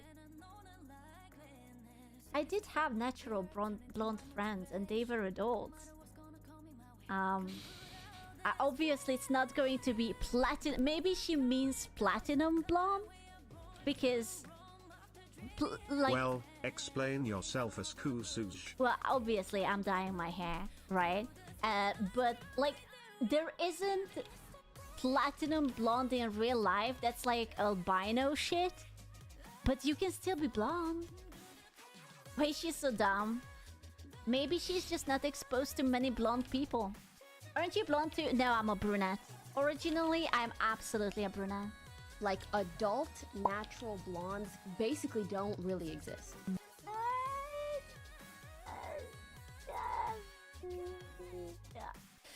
What a random thing to say. What a strange random thing to say. Is she retarded? I think her friends might be all brunettes or something. Man. Very small percentage. If you see an adult person with blonde... I will be honest with you, I don't think that's small of a percentage. Especially if you live in a country where the sun shines a lot. Because the sun also makes your hair so much blonder. Like, literally, that's the reason why every fucking surfer in Australia is blonde. Hair, 90% of the time it's dyed. We got Zeke from Attack on Titan. Guess I don't exist. Okay, people consider this like brown. I know that this is... I think this is supposed to be like a honey blonde or a whatever blonde. It's like, according to the hair dyes, this is blonde. But if you ask anyone, and if he wouldn't be in the... Normally, they would call this dirty blonde. It's still blonde, consider. But it's more like green for me. sun, they would say he's brown. And I know you're gonna think I'm yeah, lying. the dirty blonde. Don't miss me with the dirty blonde thing. And I thought that this was false news too, but it's not. Sometimes people are born with light hair, but almost all the time, by the time you're an adult, it's dark. Blonde people aren't real. Noted. So true. I'm sorry, lads, if there is anyone who is blonde in chat right now, I'm sorry, but you're not real. So she's serious. Uninstall yourself. Sorry, is Poki spiritually blonde? Hey, that's cultural appropriation. You can't say that. Basically. I found that so interesting. There are just certain things you learn at some point. Dude, wait till she figures out that gingers also exist. She will see someone with actual red hair. Whew, it's gonna blow her mind. Huh? Mind you, she's pushing 40, and this is the stuff Ah, yeah. she talks about. But also, let's be real for a second. The only reason people are even marginally pissed at this is because this is Pokemade. If anybody else said this, no one would bat an eye. When you live in a bubble, I feel like... Yeah, that's true. That must be some Eastern European kind of bullshit going on. Honestly, like, this... If we count this as blonde, because, you know, like, people can say that it's like light brown. Like, no, naturally this is absolutely fucking blonde as you will get. Like, you will never fucking have white hair. Unfortunately, people consider white hair the blonde hair lately. Like, my hair currently is dyed to something like this, because I am uninterested in, like, the white sort of thing. Are people colorblind? I am afraid yes. I feel like she's so desperate for attention, she's just rage baiting on like the most tame avenues possible. If you took her brain and put it in a man's body, this chick would be living in poverty. Ooh, listen, depends. Would she be a fanboy? If she would be a fanboy, then maybe.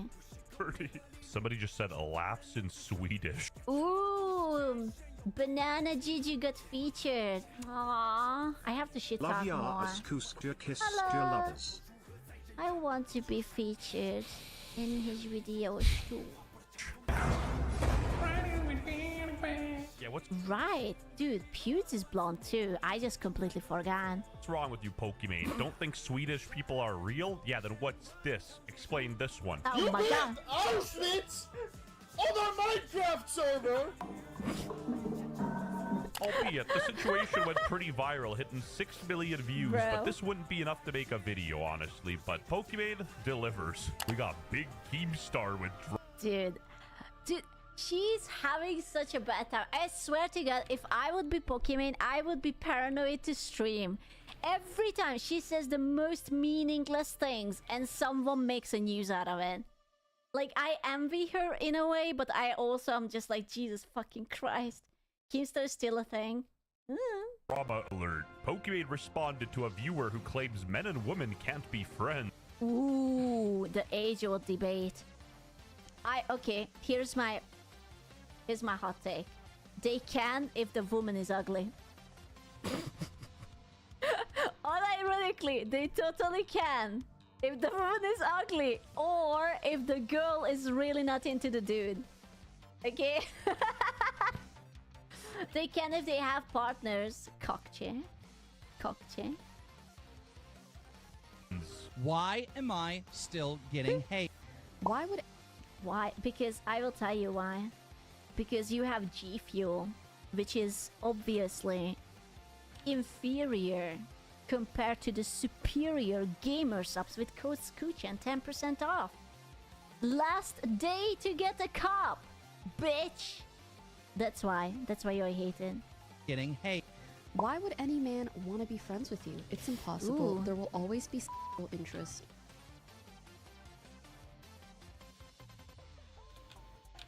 Wow, what a question. Wow. If she shuts up, okay. I love you guys, but for a split second, I do not believe that if Pokemon would be like, hey, I'm really into you. Do you want to do the horizontal mambo? You would be like, no, because you're a whore. Bro, you would hate fuck her and then go away. Okay? Literally, no one would say no to her. This reminds me of something from the past. I'm sure the OGs will remember. Don't be delusional. Like, I'm not saying you would fall in love. I'm just... no comment. I'm just saying you wouldn't pass down on it, okay? Obviously, no one would. No. On the same height. Yeah, if you hold it, you guys can see what life is like from her POV.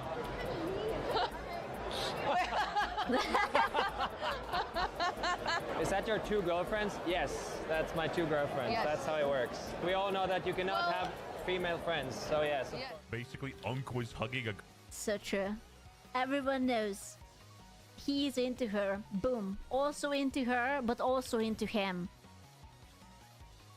He just swings that way, you know? Girl that wasn't his girlfriend Boom. in front of his girl. Can we get 5 big booms? Do you realize that you are insulting your own gender when you speak this way? I mean, that's...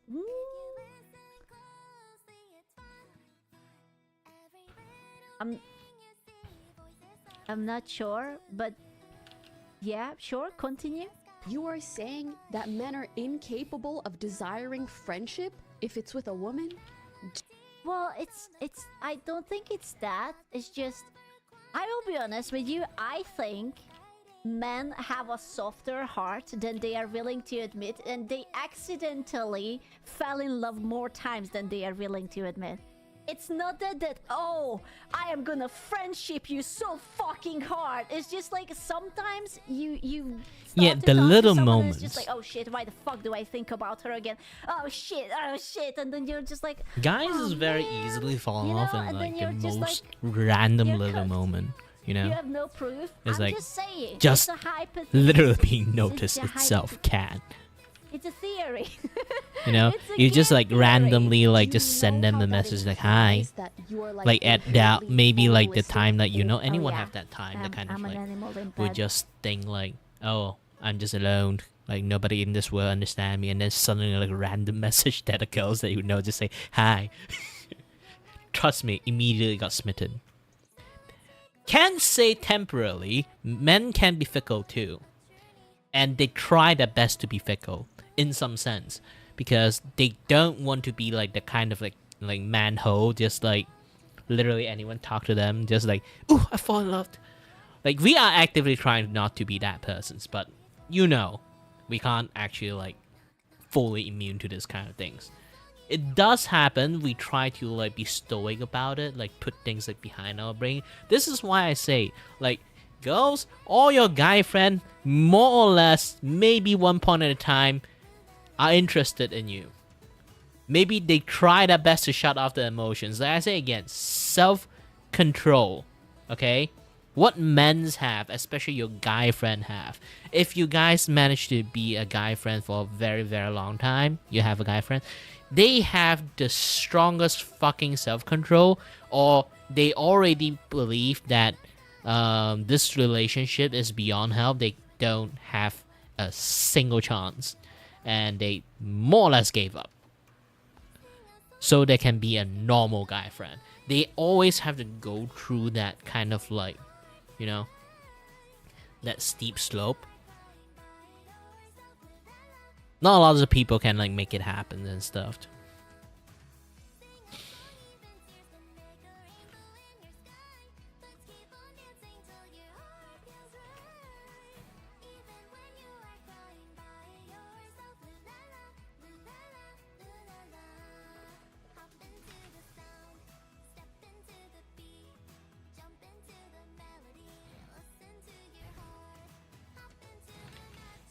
Like literally, like the only thing that held a guy and girl like friend like relationship, a guy friend like relationship between like a male and female is just literally their self-control.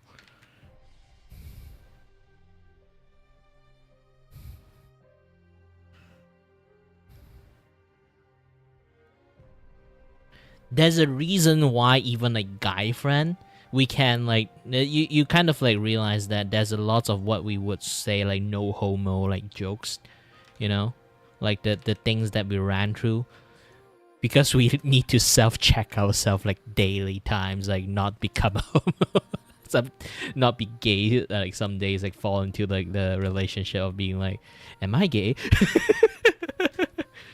Like they even have to do that. Like men's are a very fickle being, okay?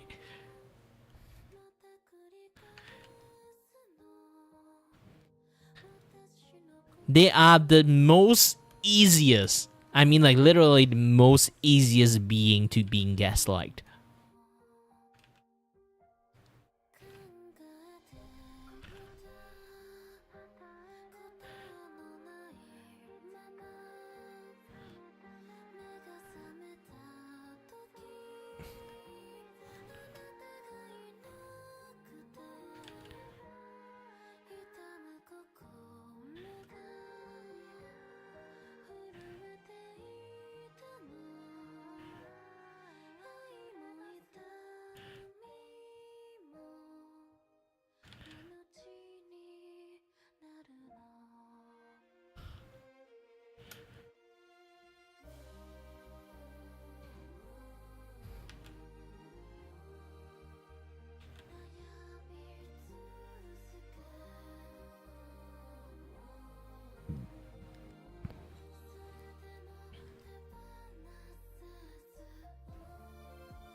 rar. Basically, she's saying that if you can't be friends, then you're a grapist. Obviously, it's either the two. You're either absolutely unattracted to someone, or you're a raging animal who cannot say no. You know, only a Sith deals in absolutes. I'm not saying she's a Sith. I'm just saying. Or lacking But intellect, like the. Also, you should not be lumping every man together in a group as if you can speak for them. That's crazy. Crazy. My man was having a general take, and she hit with the excuse me. She not wrong, but he not wrong either. Some men cannot do it. Let's take a step back Yeah. from men. If you're a dude and you get a girlfriend and all... I mean, come on. Don't tell me that it didn't accidentally happen to you, that you became friends with a girl and you had no what intention. you mean to say, our criteria is lower, lol. I guess, like, you had no intention falling in love with them or even crushing on them, but it accidentally happened. I think it happens to literally every boy who gets, like, teamed up with a girl. You speak a little bit to them and it's just like, oh shit, why are there butterflies in my stomach? Oh man. You know? Man. It happens. It's It will happen. completely human. Never. Alright. You with your stone heart. Your friends are girls. 0%. If female friend is in relationship, she's out of the question, period. Yeah, but we're not talking about relationships. Like, it was just about, can boys and girls be friends, right? If they're both single. Like, put the NTR dreams away from this equation. Chance that she doesn't get insecure. Also, I hate to break it to you, Pokemon. I think many times the way this works, I would say 99% of the times the way this works is that the boys fell in love first, and if the girl falls back in love, then they start dating. It's very rare that the girl falls in love and then maybe the dude falls in love later. It's usually that the boys fall first, and that's how they start pursuing someone, and then they either succeed or they do not. It's not impossible, but it's very rare. So technically, this is the way it has to be. The Fun boys fact, that's how always my have to sister sort of fall for their got friend my brother-in-law. if they want to have a girlfriend. What do you mean anime is not real? It is Yeah, my real. sister is like the rare versions of like she got the boys instead the boys got her. It's real. It's 50-50. Okay, buddy, tell me, how often do you get hit on by a girl? It's 3 out of 3. Okay, not everyone is as beautiful and handsome as rich as you are, Zyron. Some of us have to make the first step, buddy. What the fuck? But a lot of men are just greasy goblins who pretend to be your friend while having hidden intentions. Well, you can't be friends with the opposite gender. One of them just has to be ugly. This is what I said. Oh my god, that's my alt account. See, I was saying that I cannot get featured. Now I am featured. I am so fucking smart. I have to reopen my book.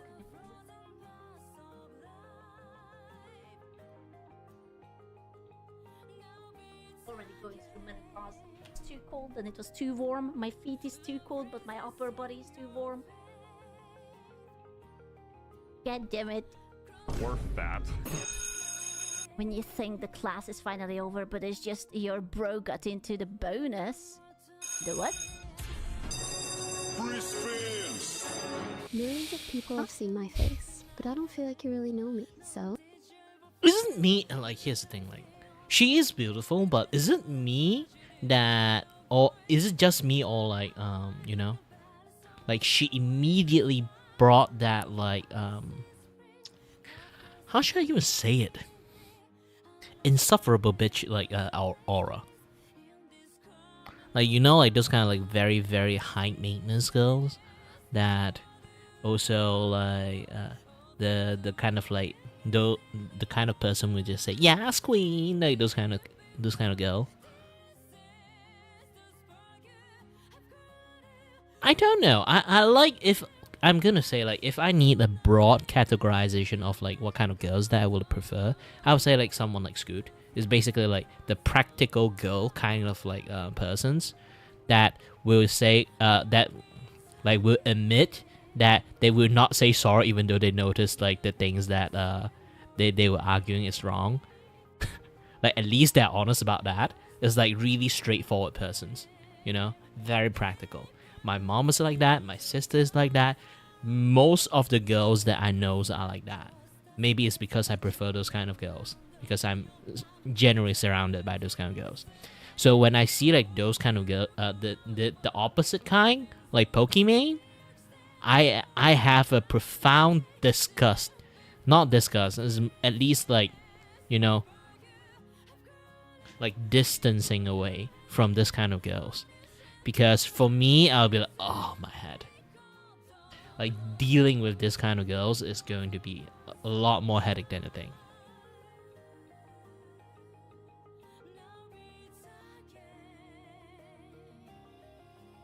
Like literally, like the only thing like people would date them is either A, they're fucking rich, or B, they are so beautiful, they have no choice but to blinded themselves on the personality side just to date them. Because they don't fucking mind. They only like their face, not them.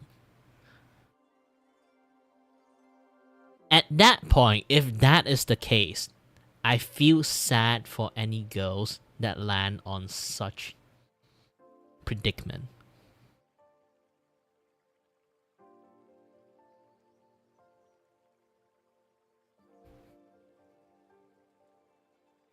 Well, yeah. Ooh, let's address my most common assumptions. Starting with the most popular one. Can you tell us your opinion on ice? People.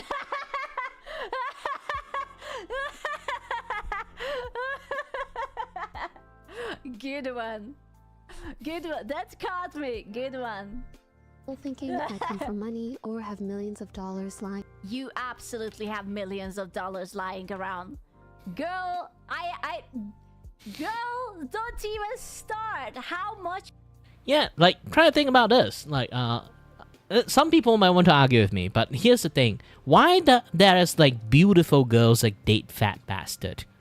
Not fat bastard, I mean, like, the actual really, really, like, old man. Like, you know he's a pervert. You know he's, like, he actually pretty ugly looking. Maybe even have a small pee-pee. And then why, like, beautiful ladies date them is because they have fucking money. And they also don't care about you being a fickle person. Things like that. They took them as like a trophy girlfriend, a trophy wife. Pokimane is like the definition of a trophy wife.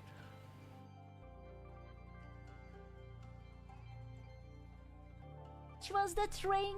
The Bulgari ring, like only 13,000 plus the big bouquet of roses. Yeah, oh, 30. Oh, okay, my bad. Around, especially since I did my gifting series. But yeah, don't even. Bro, I took one look at your kitchen and I can already tell that even that fucking apartment or house probably cost millions of millions. But the truth is, I'm an immigrant. I mean, technically me too. I stole one of your guys' job. You could have been a slop tuber. Secondly, people often think I'm American or Asian or both, but I'm actually neither. I was born in North Africa. Because only lames say that. Bring back this Pokimane. And I grew up in Canada. Lastly, people... Wait, she's Canadian? Well, not Canadian, because she just pointed out that, oh, she looks very funny like this. But but she lives in America, right? Girl got contaminated. Right now? Will often assume negative aspects of my character, whether that's because She's now American. So she has like a green card or something? Surely.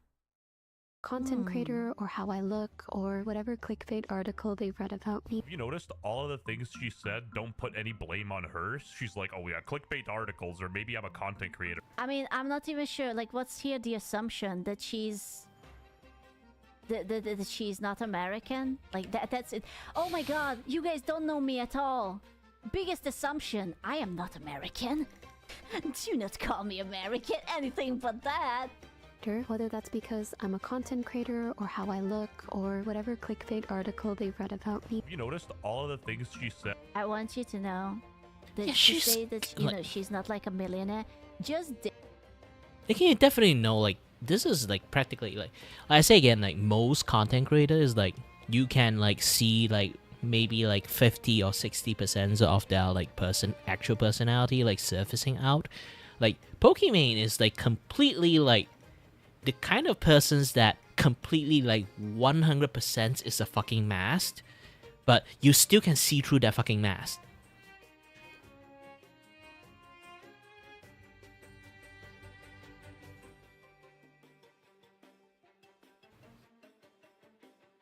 The bitchiness is leaking out. yes, that.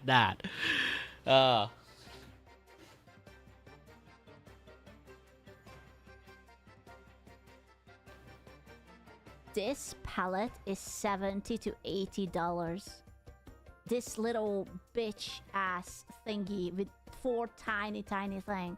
Yeah, it's the Dior highlight. I know because I looked at it because it was pretty and I wanted to buy it, and then I looked at the price and I was like, you know what? I don't want it because it's too fucking expensive. That's how I know the fucking price.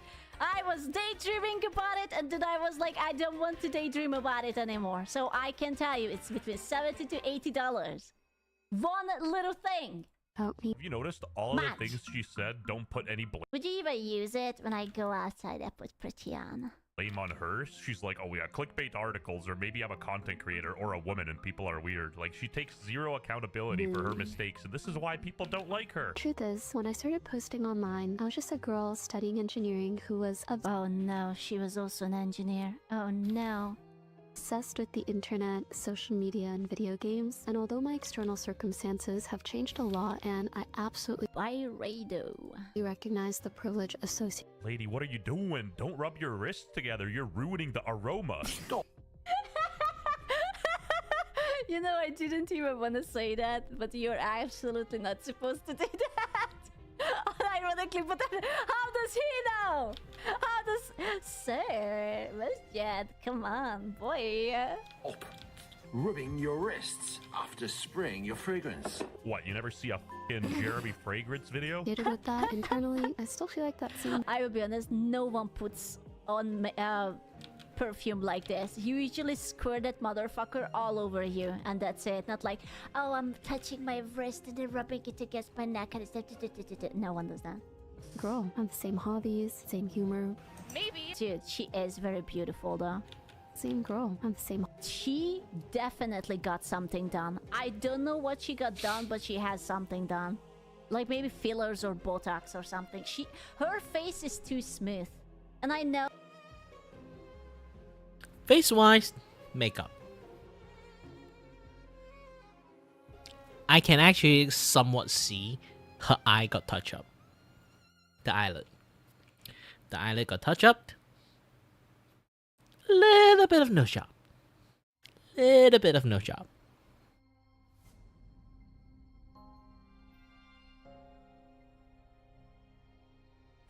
And forehead.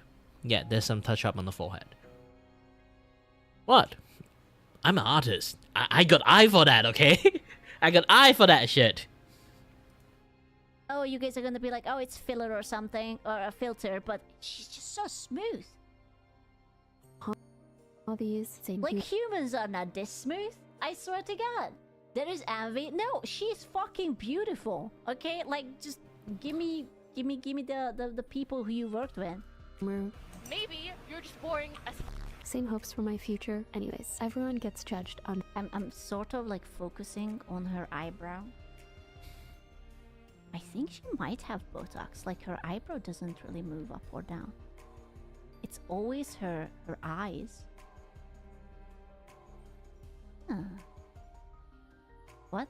Because right, like Botox freezes this area. You can't move it, but like her eyebrow don't go up or down. Anyways, everyone gets judged unfairly, whether that's See? in person or You online. even But Scoot I hope you get notice, to know okay? a bit better. We are artists. We can see shit.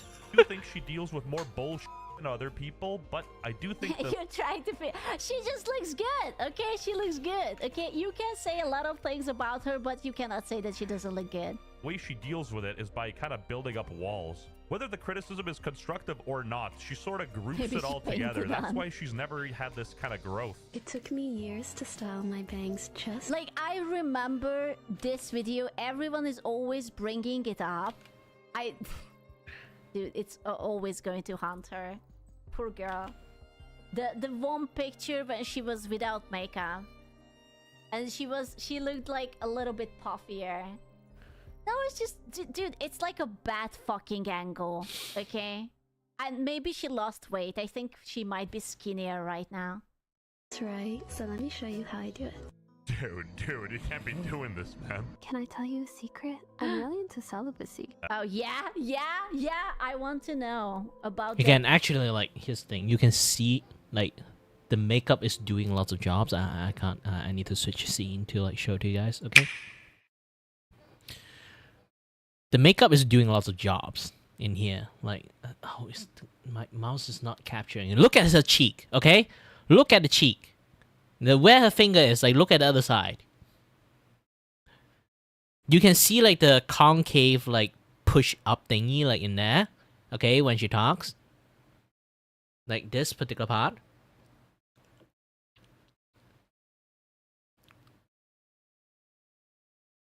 Look at my cheek. Oh, sadly. I know I'm fat, but when, like, this kind of thing is the sign of age. You can see in here in the few scene. Like, some of the scene is not there, some of the scene is there. Like, you can see this is completely gone. Like, when she talk, like, when she bad do a fucking lot of angle. things. I think Okay? she might have You- Botox, like her. Like, you can't hide your fucking age. This is something that you will get when you're on 30s. Especially when you don't do a lot of, like, facial exercise, or if you're not fat. You need to be fat to, like, get this particular part, like, not showing that much. Being fat actually, like, does help you, especially on the face part, but you still need, like, very tenderized, like, fat, not like the, you know, the fat, like, lumbering, like, lump of fat. Like, you have to, like, still do a lot of, like, facial exercise, like doing this, like, look at my face, you have to do this. You look at my face, when I do this exercise, you can kind of, like, see the muscle.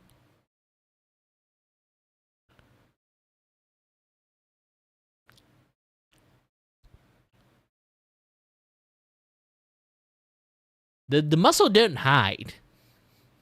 Like, there's so many muscle in our face, we actually need to, like, do this, like, maybe, like, a solid, like, 30 seconds. Every morning you finish, like, brushing your teeth. Just look at the fucking mirror and then just do this.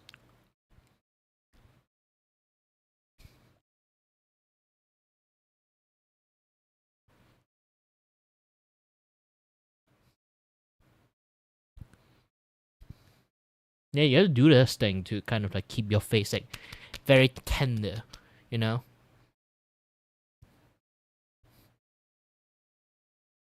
A lot of things you have to do a lot of work on, especially, like, the neck. Sometimes you have to look up and do this exercise to, like, keep this fat, like, not being, like double chin moment. You have to look up and do this.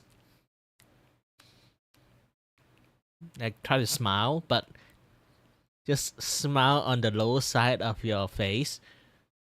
And because you look up already, all you have to do is to pull the muscle in here. It will exercise generally a lot of place.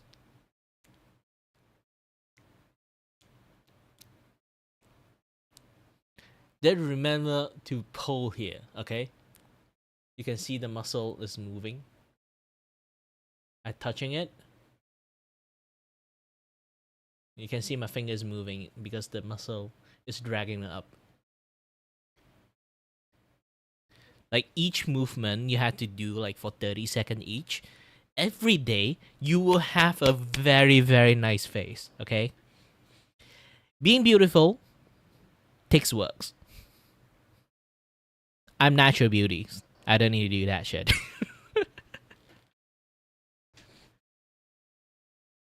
But that thing only can carry you to maybe like around like 35, and then my face will start to show signs of aging. If you don't do a lot of like taking care of yourself, like once you hit 40, then you start doing this, it's too fucking late.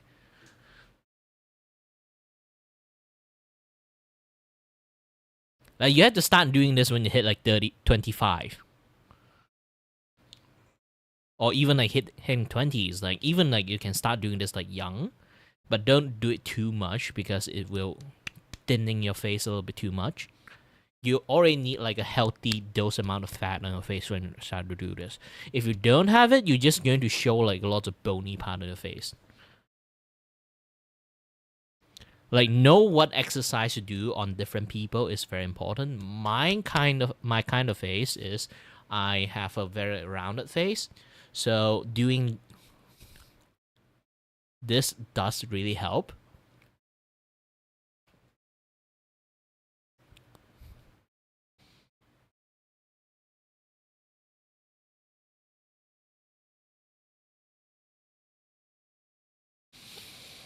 Her eyebrow doesn't really move up or down. It's always her eyes. She looked like a little bit puffier. No, it's just, dude, it's like a bad fucking angle, okay? And maybe she lost weight. I think she might be skinnier right now. That's right. So let me show you how I do it. Dude, you can't be doing this, man. Can I tell you a secret? I'm really into celibacy. Oh, yeah? I want to know about that Asian dude who is your flatmate, roommate, and you guys are definitely not doing roommate. Yeah, so no, that's just the neighbor. Yeah.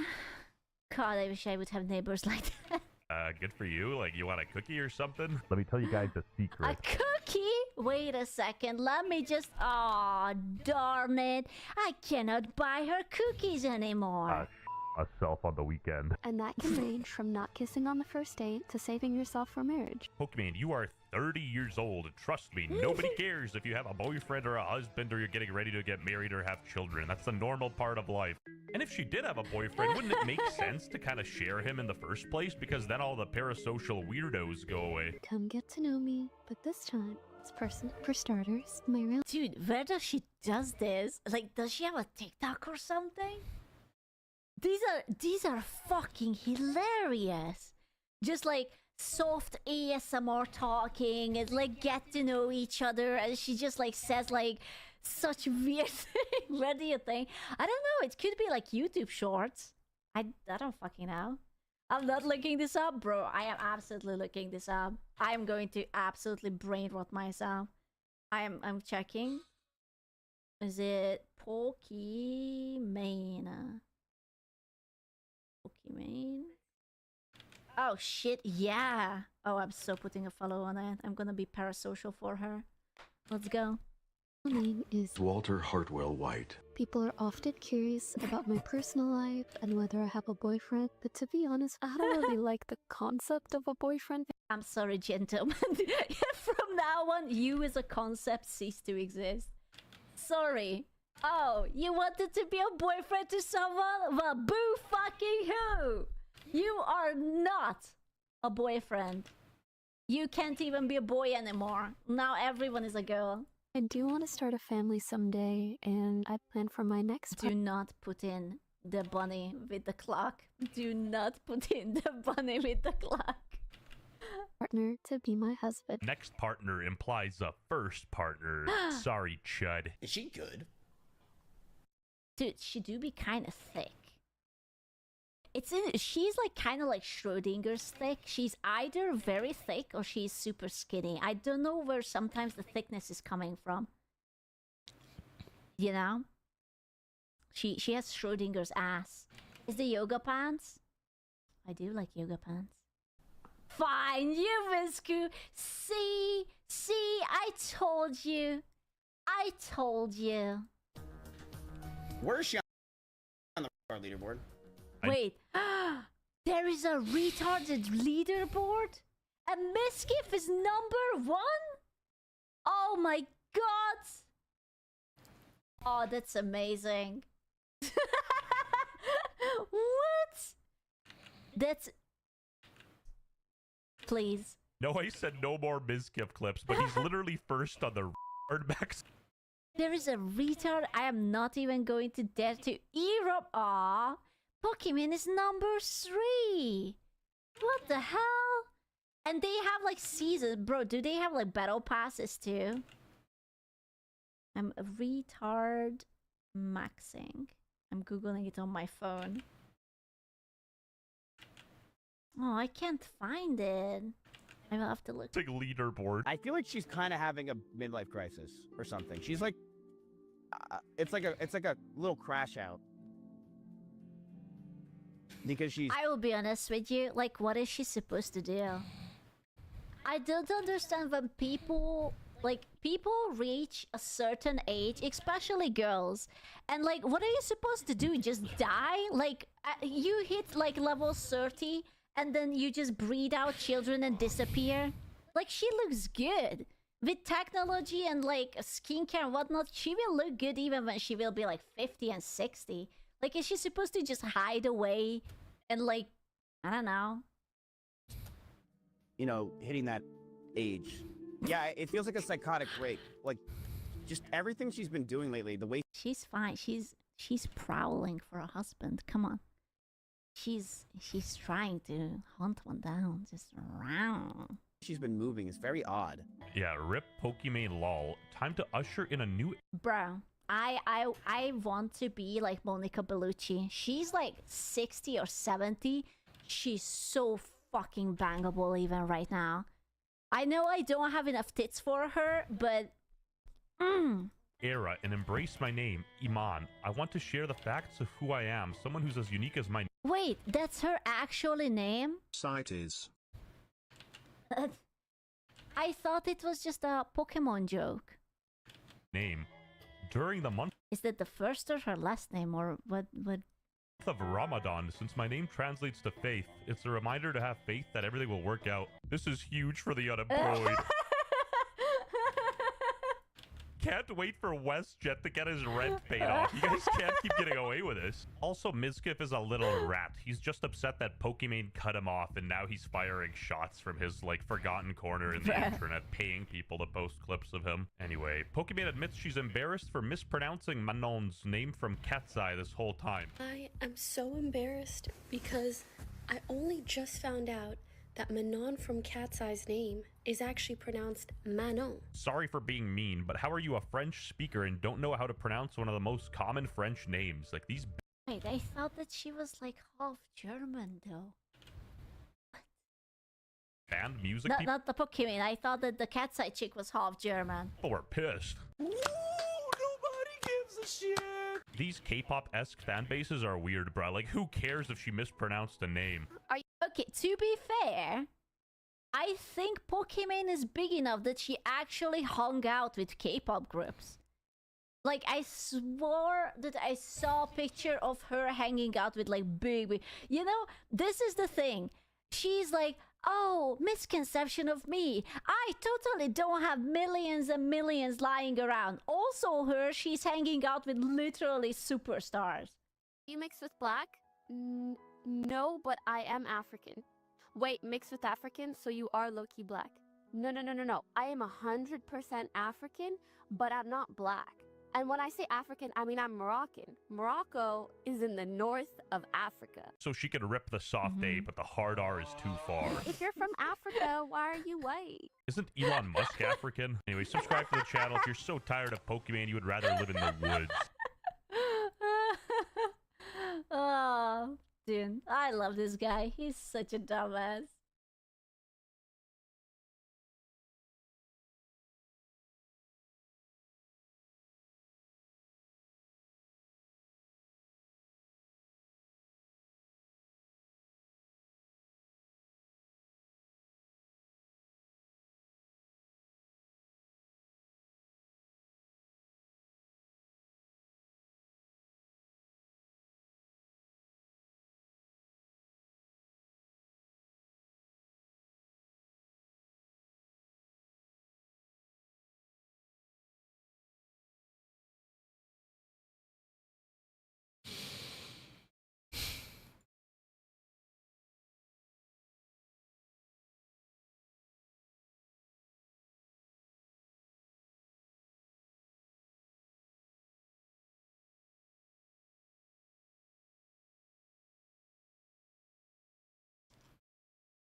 It only took one viral video from this TikToker to force a restaurant to close down after only 2 months after its grand opening. Within 20 LB, LB, LB, LB, LB, LB, LB.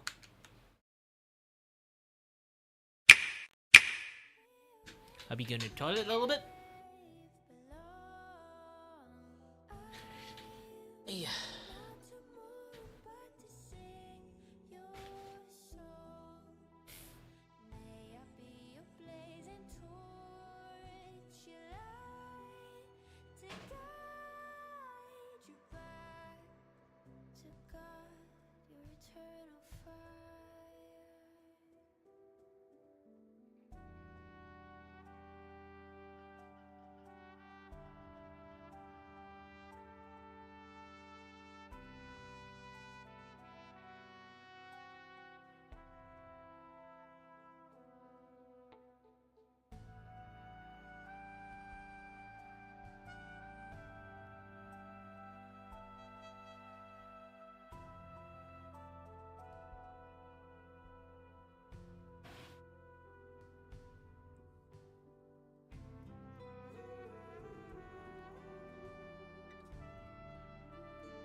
I'm back.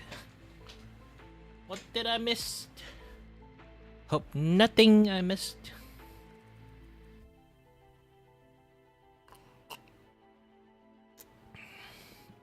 Man, I am fucking hungry. 24 hours of this video blowing up, the chef was fired from his own restaurant and his career was back to square one. So this is the story of how only one bad day can turn into the most expensive mistake a restaurant owner has ever made. Because what started as a simple partnership between a small creator and a new wine bar ended up becoming a masterclass in how not to treat someone you're collaborating with, and how quickly the internet can really destroy your business. Because when I first saw the headlines to this story, I thought this was some like entitled influencer. She wanted her food paid for because I guess she had clout. And it seems like that's what a lot of people in the comments of these various posts talking about the situation thought as well. But as you're about to find out, this was not the case. So meet Carla, who goes by It's Carla Baby, a TikToker and micro-influencer, or well, former micro-influencer based out in the Bay Area, California. Before this incident took place, she was just another small creator in the food influencer niche. She had around 15,000 followers at the time and shared TikToks of various food dishes along with reviews of restaurants that she'd visited. And her videos, they were already getting a decent amount of engagement for her follower account. She was essentially playing the long game and building her audience steadily, doing what thousands of other food creators do: visiting restaurants, trying the food, and sharing her thoughts about them. So out of nowhere, when she posted a 5-minute video explaining that she just left a restaurant crying, you can assume it wasn't some calculated PR move or dramatic performance. It was clearly an extremely frustrated customer sharing a genuinely bad experience. So on July 23rd, 2025, Carla showed up to Kiss Cafe in San Francisco's Hayes Valley for what she thought was going to be a normal collaboration video. But as we're about to find out, that couldn't be any further from the truth. Now this all stems from the chef and co-owner of the restaurant apparently had concerns about Carla's follower account. According to Carla, while she was getting ready to film, she overheard him ask a member of the staff how many followers she had. When they pulled up her profile and saw 15,000 followers, he started complaining that the collaboration was a mistake and that she didn't have I'm working on followers to stuff while justify it. like a lot of people actually work on stuff you know, again, like a lot of people work on stuff and watching video and this and that other stuff. Yeah, this is like do this to get us.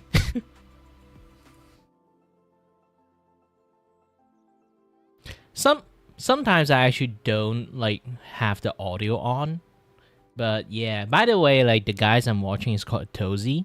He basically is a YouTube content creator that reports a lot of dumbass people. Okay, it's basically like let you understand how dumb people is in the internet, especially TikTokers. Actually, most of them is TikTokers.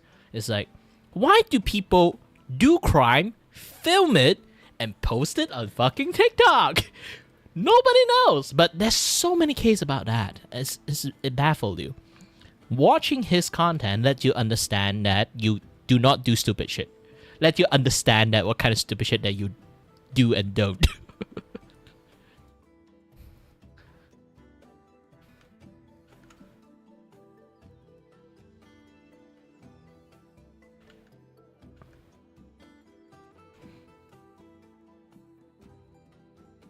Yeah, the VTuber coloring book, the thingy is kind of there and not there in the same times. It's just digital work. I don't have like the actual coloring book because you really need like funding to like make actual books out, which is going to be a little bit difficult on that side. Oh yeah, I think I can like put this as a project in the futures because I decided to make a Throne account. But that Throne account, I don't use it like how most people does. I have this particular thing is like sponsor content sponsors. So it's basically like people can like fund like crowdfunded this and my next content, this and that, yeah, this stuff. I haven't like completed it yet. I just like have this idea of doing this, so people can kind of like fund me to do something. Basically, I have ideas, but I lack the funding to do it. So like I make it something like this, so people can use the Throne to kind of like fund me the project that way. And obviously, like the standard Throne stuff, a little bit of quality of life, my medications, and some milk tea. Also, stream improvement stuff like my 3.0 model, a mic, a drawing tablet. This one is actually be with like currently the one I'm using one is the 15-inch Pro. I do want to try it out to draw on a much more big ass size like screen. So like this one is here. But this is more like a wishful thinking, you know. Generally, the main point of that is to make my work like so I can actually make content that I know that people 100% want me to make, like my comic, or like my animations, like content, or this and that other stuff. I will add more stuff in the futures. But again, like most of the personal project I want to do required me to take my time off as an art commissioner and then work on my own project, like fully focus on working on my own project. When I do that, I actually like did like less work to earn money from art commissions. So using this method, I can easier to have like much more like financial securities when I work on my own thing. So and also like people paid me to do it in first place, so I will get like much more chance to, you know, much more chance to work on something that people want.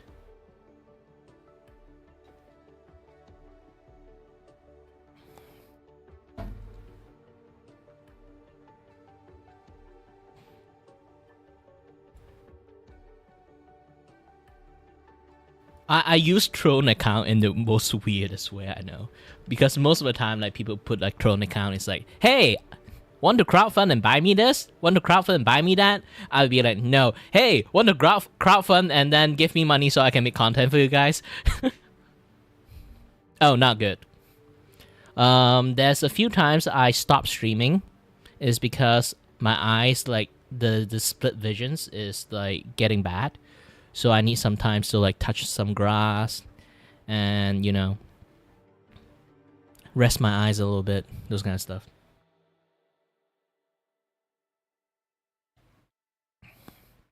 You know, as I aged, things got even worse, because right now I got a new issues once I reached the fine age of 31. I'm starting to have back pain. And then I went check on a little bit. Apparently, I got scoliosis.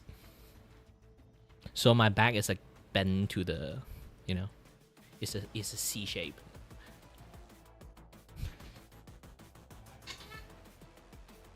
Comes into the territory when you are an artist, but for me, I bend in that particular way is because I keep combating my like vertigo. My vertigo always like spin. You know, my vertigo spin on a certain direction, so my body keep compensate with a, you know, it's like counteract that directions. So as time passed, my body kind of like have a habit to lean toward this side, and now my back is bent this way. I have to do a lot of like physiotherapy exercise now to kind of keep my back like going back straight. Is going to be a very painful exercise like every day. I literally have to like put my fist like hitting here and then like do a lot of like those kind of like, you can see like lots of morning exercise thingy, and then I have to wake up with a very bad like back pain, because again, doing physiotherapy exercise is basically have to like slowly realign your back.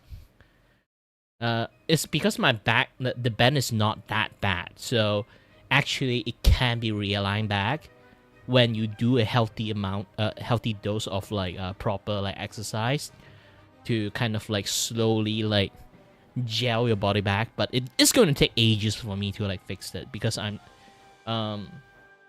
not in situations that I'm young. When you are just a growing kid, this is why you can see like people with kids with like scoliosis, they have like that kind of like metal cage on them, because they are still growing kid. The bone is still like growing, forming, and increasing in size. But for us, we already finished growing up, so all we can do to how to realign back is only like two choice. do physiotherapy exercise to slowly like massage your way back, your back into like proper like alignment, which is going to take years. Or B, do surgeries that most likely will kill you. I'm not even kidding. It's literally has been recording so far. It's like a 60-40 chance. The 40% chance that will kill you. It's a very big ass odd.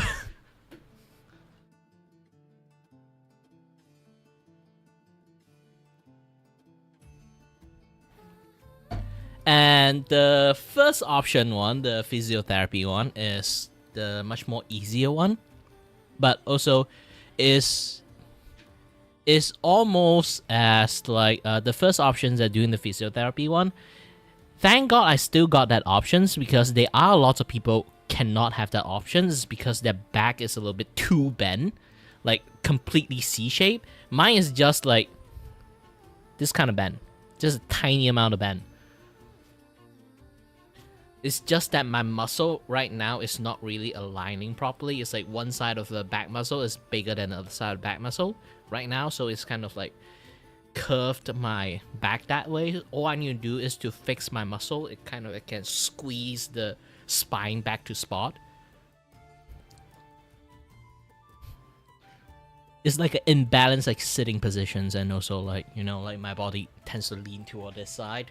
So now it become like I have way more muscle on this side. Not sure it's this side or that side. I just got like way more back muscle on like some certain side. So now it's like really imbalanced. Again, exercise is always a good thing. Like even you're fat, and then like fat, not fat, or anything like that. It's like sometimes people like think like exercise doesn't actually like reduce your weight.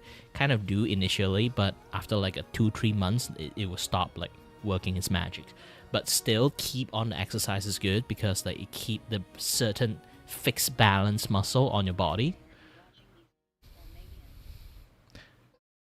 I don't have time to watch any anime or manga. I do read manga and webtoon, but not anime anymore.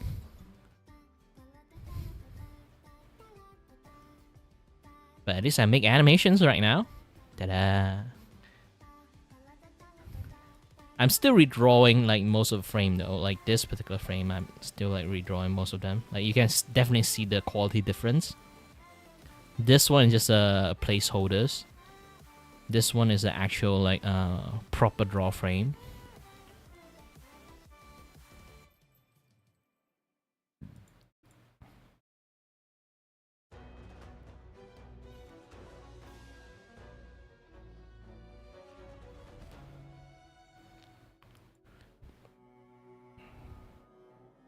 Yeah, I'm doing like art commissions. Like this is another like animation commissions. I've been leaning toward like making animation more, because it does let me earn more money, but it is a little bit much more harder, because as you kind of can see, it's like one drawing at a time. So I have to like do drawing, like multiple drawing, and then I have to draw the drawing like in a very like consistent rate.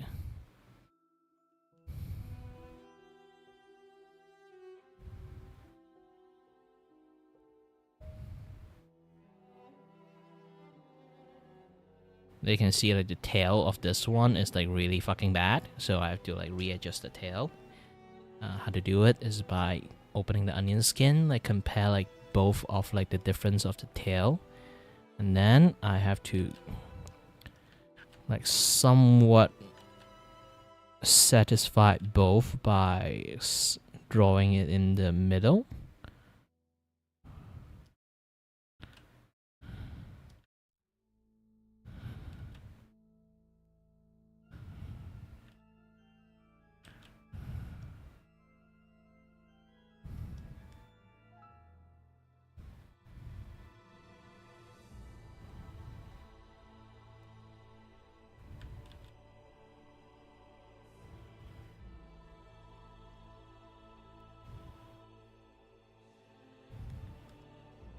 There's a lot of work to do to kind of like make things consistent in animations.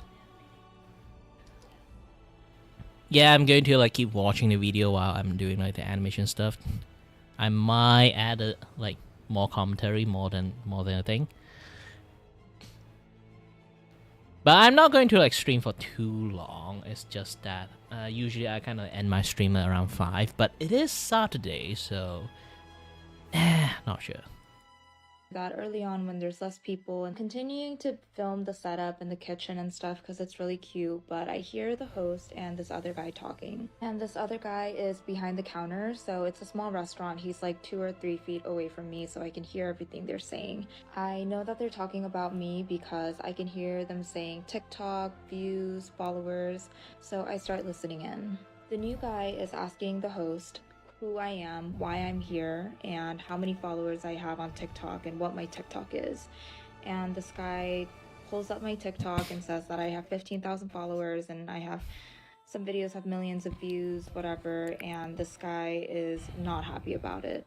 He was saying that I have too little followers and that this was a mistake. Saying to the host that he shouldn't have invited me and that this was a mistake and that this was bad. Now, you would think about being a co-owner of a restaurant, this would be something you would know about from before, but I guess not. And obviously it got a lot worse because apparently he approached her and questioned whether she'd done any research on the restaurant and basically implied that her audience couldn't afford to eat here. He also bragged that his daughter had 600,000 followers on TikTok, which probably made the whole thing even Wow, more. so fucking out of touch. Show you like how out of touch he is as well. Because it's like, hey, if you have an account with 15,000 followers and you're known for being a Bay Area food reviewer, odds are you have about 15,000 people who are really interested in going out and trying new restaurants in the Bay Area following her. So just like her recommending a restaurant could really add some serious foot traffic to a restaurant there. So the fact that he downplayed a local creator with a localized audience with 15,000 people just because his daughter had 600,000 followers on TikTok just shows how tone deaf he is. But he's about to prove himself to be even more tone deaf. At this point, I am turning red because I'm so embarrassed and I feel really disrespected, but the new guy comes to me and I introduce myself, I shake his hand, and I'm telling him that I'm still excited about this collab. Immediately he says, "Did you do any research on this restaurant? Do you know what we do? Do you know who we are?" He asks for my TikTok. He goes on to say that my audience and my followers are not the kind of people that are going to be at his restaurant. I met such a person before. Like back in the days, I work as a photo booth like photographer. So we had to do setup and all that stuff. Sometimes like we get like different background for different shit. And I sometimes like we get order with like a certain type of like photo booth background as a mermaid sequin that you can kind of like flip up and down to like show another side of the colors. I usually give it as a free service because I know how to draw on that mermaid sequin. It's really difficult to draw on it. Technically that kind of mermaid sequin is like for people to kind of like play with, and then like after they finish playing with it they can take a pictures of the things they draw. Sometimes I would draw like the sign or the logo or some of the like some things that are related to the kind of like event, so they can kind of like take a pictures because not everyone can draw on that thing. It's really difficult to draw on that thing. So that become an issue when one of the management come in because like it's like an AC/DC like concert show. Okay, so I draw a guitar in there. Again, very difficult to draw because you only can draw something like thick line, so end up like the guitar is not going to look like super perfect. I just draw as a freebie. People can erase it whenever they want. But there is this bitch, yes, bitch, come in and say, why do you draw something like that here? And my kids, who is 8 years old, draw way better than you. Draw a better guitar.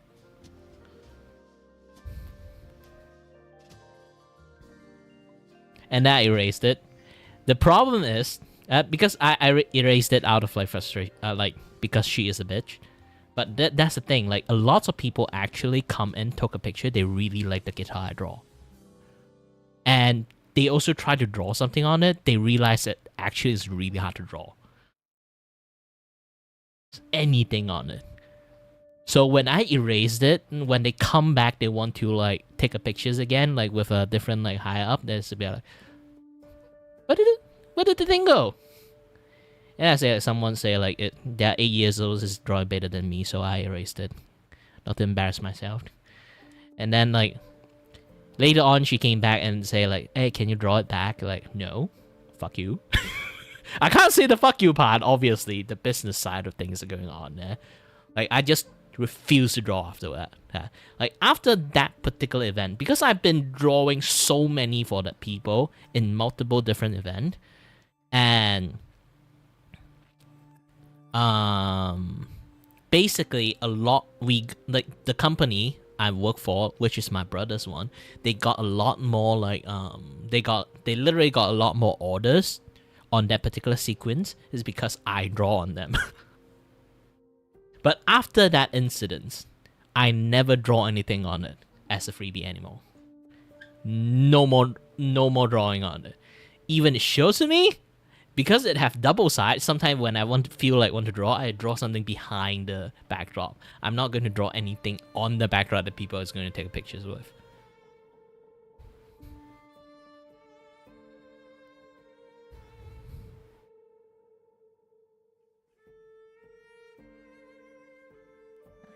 It seemed like he was insinuating that my followers would not be able to afford to eat at this restaurant. Then he says, not to be snobby, but do you know who I am? And I say no, because I don't know who he is. He says he's a James Beard Award recipient or finalist or something, and I'm like, great, like I don't know what to say to that.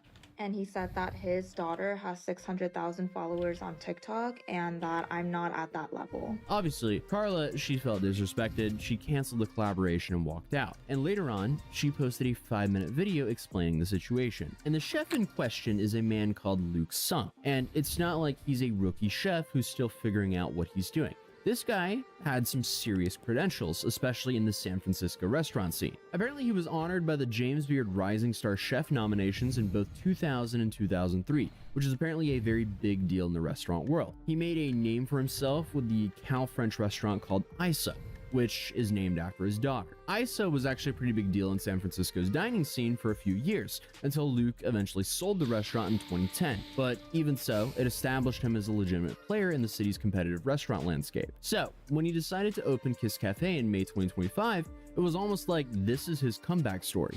The wine bar was serving upscale dishes like chicken liver mousse and steak carpaccio, and they took over the space that was formerly Petite Crenne in Hayes Valley. And fun fact, Dominique Crenne was actually the first female chef to ever attain 3 Michelin stars in the United States. So being in such a prime location, this being Luke's first restaurant venue after selling Isa, there was no doubt a lot of pressure was on him to make this successful. But at the same time, he had the experience, he had the location, and he had the connections to run an establishment like this, which kind of makes his behavior towards Carla even more confusing. Because for whatever reason, when faced with a perfectly valid collaboration opportunity, he chose to be dismissive and arrogant instead of professional. Whether it was a bad day, stress, new restaurant, or maybe just not understanding the value of working with smaller creators, he had no right to act out like this. Like if the dude was so clued up with social media like he seemed to portray, like he would know that working with smaller creators, especially localized creators, would do very well for his restaurant. Because whether people like it or not, micro-influencers like Carla over the past few years have become essential for the restaurant scene,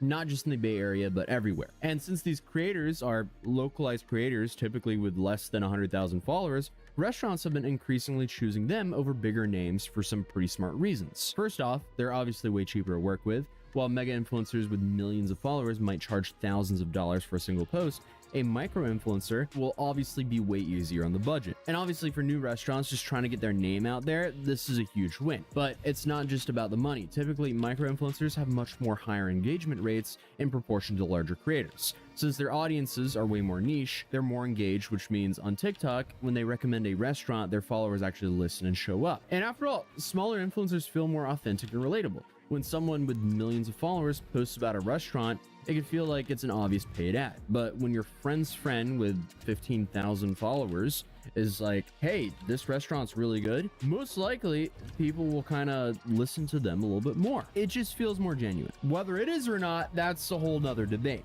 But the restaurant industry has clearly figured this out, or well, some of them, clearly not this guy. And that's why collaborations like this have somewhat become a standard in the industry. And after walking out of Kiss Cafe, Carla went home to make the video about it. And this whole video started off with her saying that she left the restaurant collab crying. She then went on to explain the whole situation from her perspective. I don't know if I'm gonna post this video because I'm like still shaking and I feel so frazzled, but I just left a restaurant collaboration crying. I had a TikTok collab with a new restaurant in Hayes Valley that I was really excited for. I had it planned since last week. Okay, so not addressing her directly, talking like she wasn't there, and obviously the restaurant space was small enough to where she could clearly hear everything, but he still opens her TikTok and starts watching her TikToks on full volume while judging her. Okay. And then he allegedly told her that her content wasn't at a level at which he wants his restaurant to be represented, which is like, dude, what are you doing? Why was she invited to your restaurant to do a video then? And number two, did you really think telling an influencer this wouldn't get broadcasted on their platform? Hello? Immediately he said, did you do any research on this restaurant? Do you know what we do? Do you know who we are? And mind you, they're really new. They don't have a website, but I know their menu front and back because whenever I go to a restaurant, I study the menu because I know what I like to order and I want to know what the restaurant is that I'm collabing with. I tell him that you guys don't have a website, but I know you are a wine bar and you serve smaller bites. He asks for my TikTok, which clearly you've done no research about me as well. And he starts scrolling through and playing my TikToks on full volume at the restaurant. And not even my page, just the page that comes up when you search my name. After scrolling like 2 times, he says to me that he doesn't think my videos are at the level at which he wants his restaurant to be represented. I just don't understand the situation because, okay, number one, she was invited out. Hubris. You might as well just follow through, give her the meal, have her review it honestly, and then the post is up. What do you mean I don't want my restaurant perceived in this way? She's just reviewing your food. If your food is good, you have nothing to worry about. And I'm sure his food is good, considering all of his credentials. But I guess he just decided to be a pretentious ass about it, and clearly that backfired. But also, what's interesting is Carla didn't actually name the restaurant or the chef in her original video, because she said the point was to encourage other smaller influencers to stick up for themselves, not to destroy someone's business. And honestly, from what we know about TikTokers, this was extremely respectful. But the internet being the internet put things together pretty quickly, especially when Isa, the daughter, decided to comment on her video. Yes, the same daughter that Luke bragged about having over 600,000 TikTok followers. She showed up and commented this: "No one should ever feel disrespected or uncomfortable in that way. I'm honestly very embarrassed that you had to go through that." So his daughter really delivered the final blow here, because that basically confirmed that this was the restaurant. And just like that, the floodgates opened of the internet, just going right at this restaurant. But Isa, she stepped even further, because 3 days later, she posted her own TikTok video addressing the situation, in which she actually said, in light of everything that's been happening, she just wants to say that she supports Carla, and what happened to her was not okay.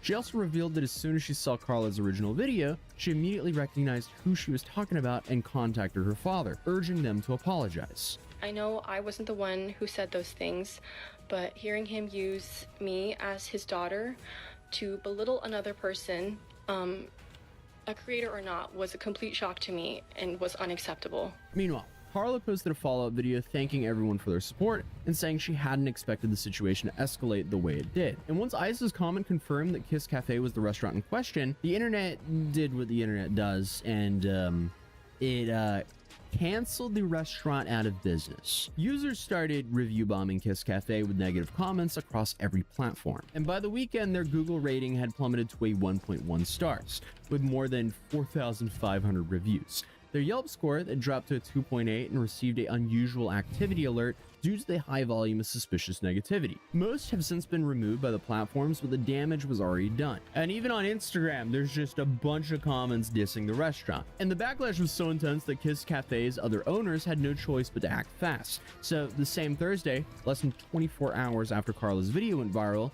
the restaurant posted a statement on Instagram announcing they had cut ties with Luke's son completely. The statement read, "Our chef's behavior was unacceptable and he is no longer part of the team as a co-owner, as a chef, or in any other way." So that's crazy. It just goes to show you, in the service industry, your customer is your boss. You don't F around. You're playing Russian roulette at this point. Who knows who has a massive account on the internet that can get thousands of people to review bomb your stuff. And honestly, you don't even need to have a large following anymore. I mean, 15,000, it's a reasonable following, but it's not like a massive following. And still, just authentic content on the internet now goes more viral than ever. You can have 3 followers, but if you post a very engaging video that's solid, that people resonate with, it can reach millions of people in just 24 hours. I feel like we're actually at a point in social media where it's the easiest it's ever been to have a brand new account and make a 1 million view video. It happens every single day now.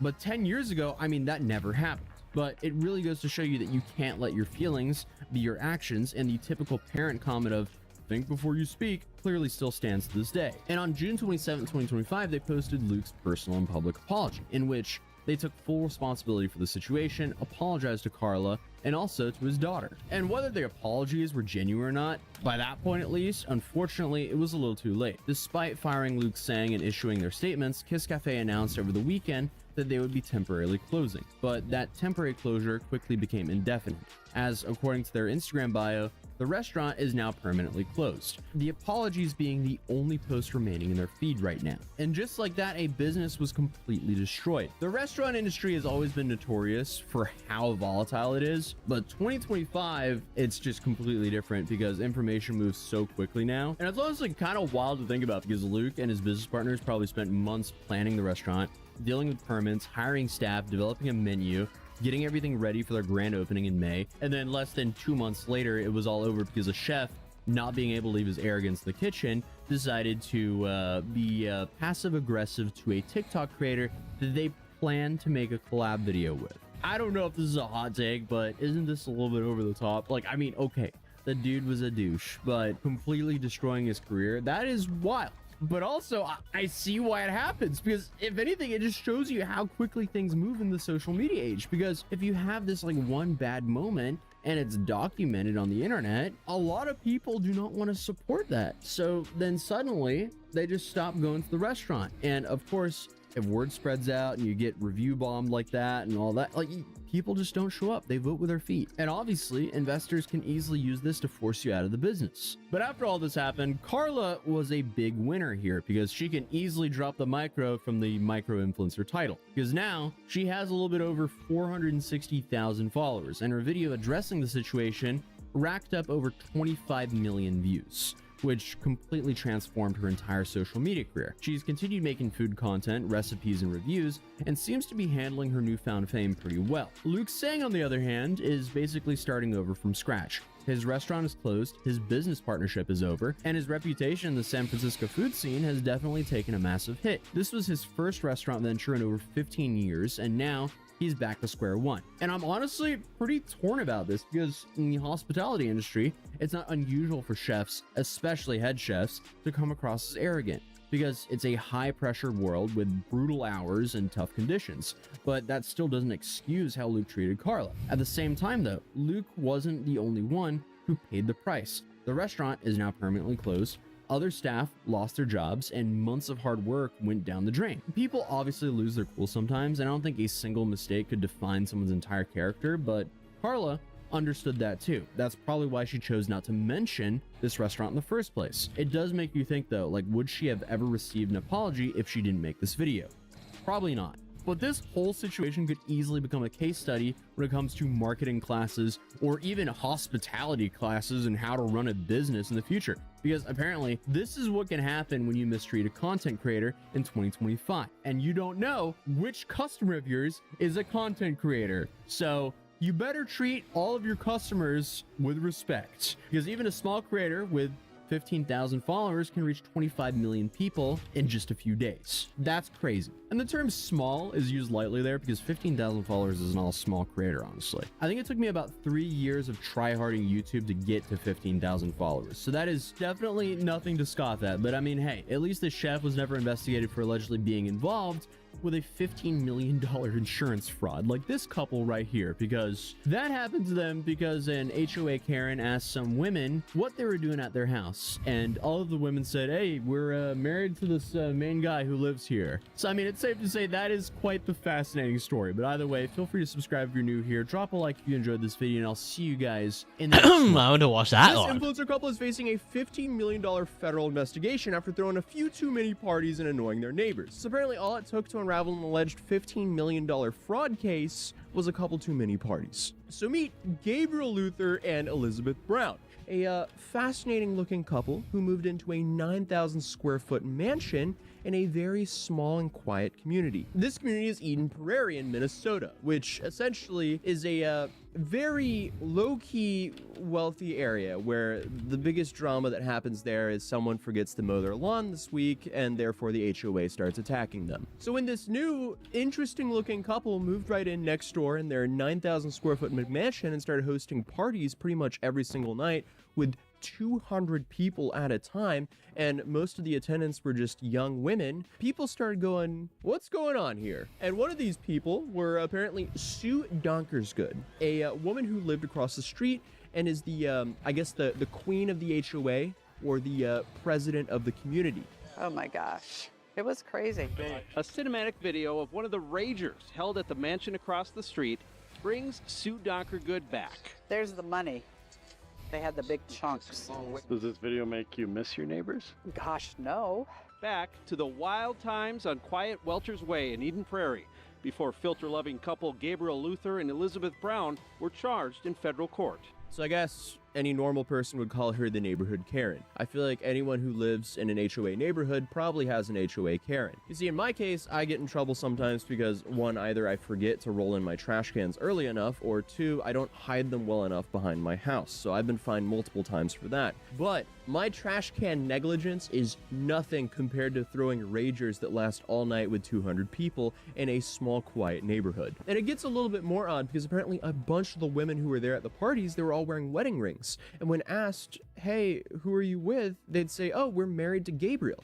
And it's not one, not two, not three. No, he had a whole harem of women who were all married to him. So Sue thought something was off here and decided to report him to the police. And in May of 2019, police actually started getting tips of what could be happening in the house on Welter's Way. The first call actually came from a manager at a local hair salon, where apparently the manager did the hair of multiple of these women, but they were dressed very odd. They were kind of dressed like they were going to go to a nightclub, but it was 10 in the morning on a Tuesday. And then he noticed that the elder woman there, she was basically making all the decisions for the younger women. So the hair salon manager kind of got a weird vibe from all of it and thought, hey, maybe there's some trafficking going on here. And that's why he reported it to authorities. And then there was another person who talked to the authorities because he did some work on their house. And he found a whole lot of fascinating things in the basement, including a grotto-style hot tub in the basement, a massive shower that could fit like 12 people plus, and then apparently there was like a clear like looking window, so someone could sit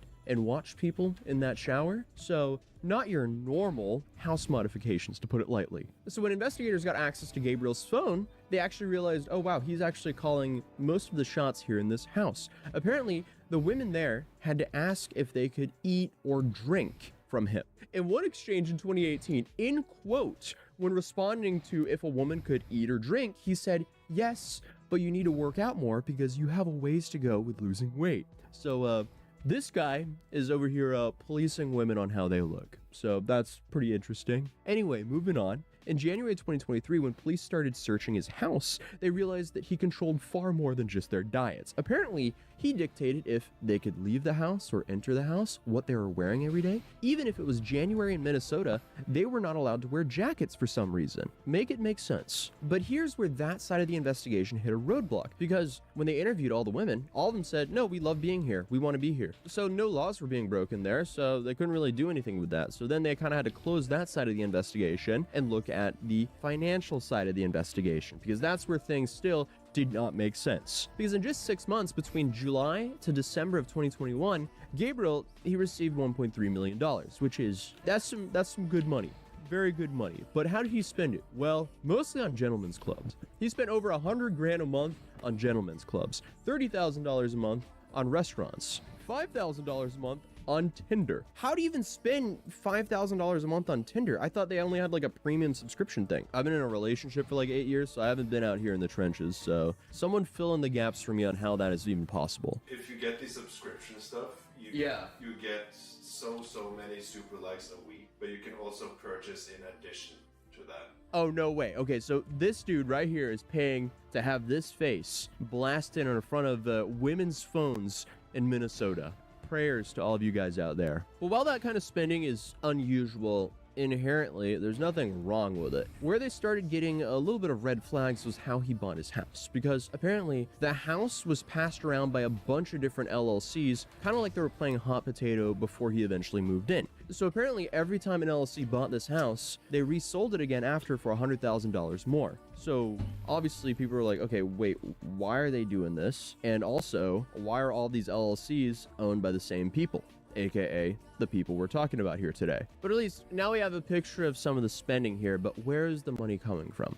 Well, that's where Golden Victory Medical joins the party, because that's apparently his company. And you see, there's some pretty interesting numbers here, because in 2019, their first year of operation, they filed over $16 million in claims with Medicare, Medicaid, and private insurance companies. They actually received over $4 million in payouts. So at this point, Elizabeth and one other nurse were the only people actually doing services here. And it gets a little bit more interesting because Elizabeth alone was credited with 28,000 patient visits just that year. So she's a busy woman, to put it lightly. And I mean, just to put it into perspective, that means if you don't have any weekends and you work 24/7, you essentially see 76 patients every single day. But let's be real, if you've ever done any healthcare in the US, you would know that it's definitely not that streamlined, that's for sure. But I guess since they got away with that in 2019, they just kept upping those numbers. So in 2020, she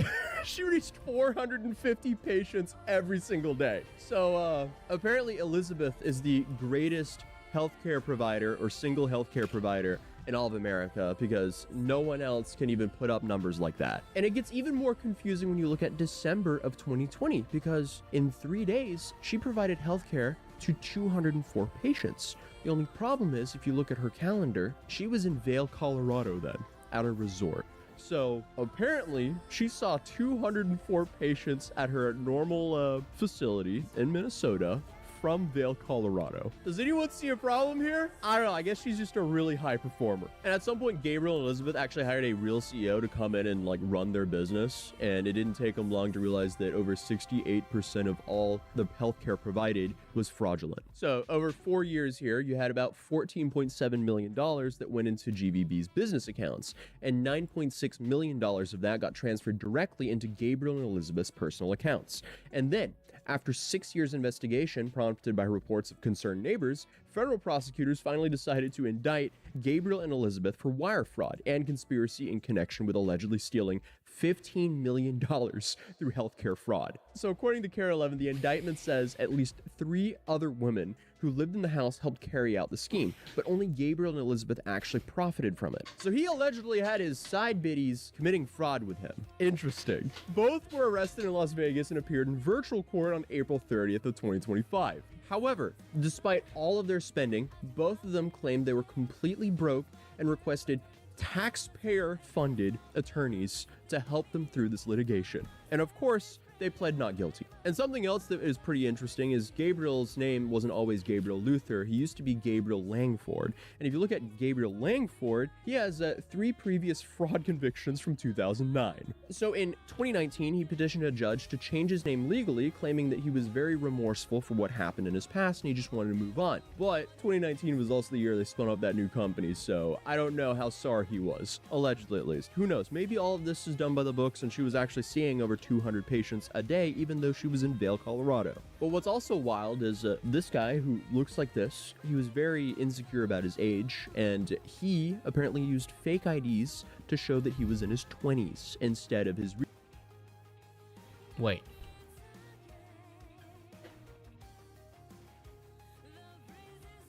This can't be a real photo. This can't be a fucking real photo.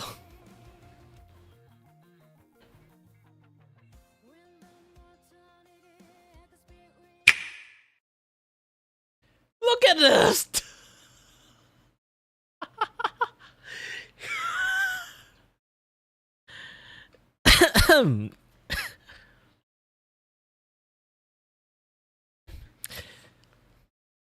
It's like a very bad photoshops on like a body pillow or something. This can't be an actual fucking face. I'm not face shaming at here. This guy definitely did lots of work on his face. To the point that he looked like a fucking plushie. And not even like those kind of like nice looking plushies. Those kind of like plushie with like a, you know, two like very badly designed 2D print just like printed onto the plushie. It's just a smooth, flat fucking face. I know it's the photo filters that doing a lot of work in here, but still, just look at this fucking face.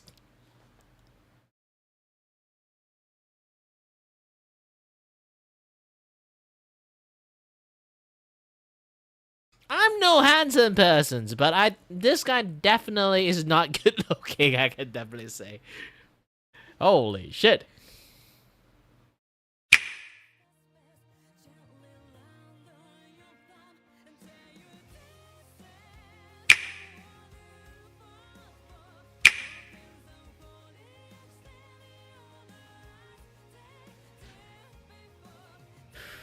He apparently used fake IDs to show that he was in his 20s instead of his real age, which is apparently 39. And currently, Gabriel and Elizabeth, they're both in Las Vegas, and Elizabeth has somehow been allowed to run a new telehealth company called Angel Wings Wellness and Weight Loss, just as long as she doesn't bill insurance companies. That's the only thing here. So as of right now, it's unclear if they'll ever return to Minnesota. Currently, the case is moving through federal court, even though Gabriel has pleaded not guilty. And they also fired their attorney and lawyer, and Gabriel is now representing himself because they couldn't come to an agreement on their defense strategy. So that also is very interesting. So I'll definitely be keeping an eye on what happens here, because this seems like a very slow train wreck that's going to go on for a while. But other than that, if you're new here, feel free to subscribe, drop a like on this video if you enjoyed it, and I'll see you guys in tomorrow's video. Peace.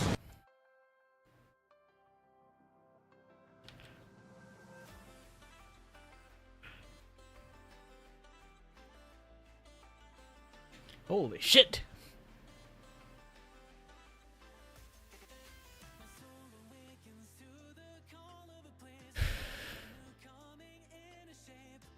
You may have seen TikTok's NPC Spider-Man before, and if you have, you've probably seen him in some weird situation or doing something outrageous for attention on the internet, like starting fights, running from the police, disobeying security guards, climbing up on top of the shelves at Home Depot. And the list just keeps going on. The dude, he started falling down a staircase a few months ago, and he's still falling as we speak. Because, for some reason, he just can't control his own emotions, which gives the people bothering him exactly what they want. More people then start messing with him, and then the cycle just repeats. It's been about a month since I last covered him, and he's already got the police call on him again. He might have been arrested again as well, but I haven't received any official confirmation on that. He's also got himself into more fights, and then on top of that, he also reacted to the last video I made on him. This is gonna sound crazy, but I don't know how long he's been doing YouTube, bro, but I have never seen this in my life.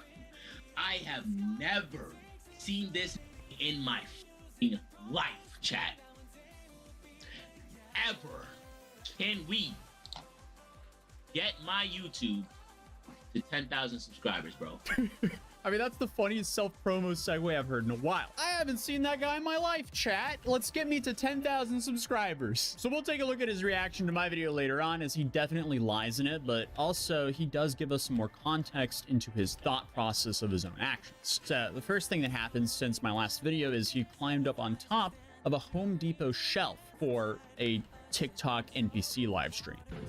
Thanks to those, you guys are amazing. Right. Thanks to follow. I can't believe I'm Spider-Man. Right back at you. Right back at you. Alright, those roses are right. Those small, those small, those small, those small,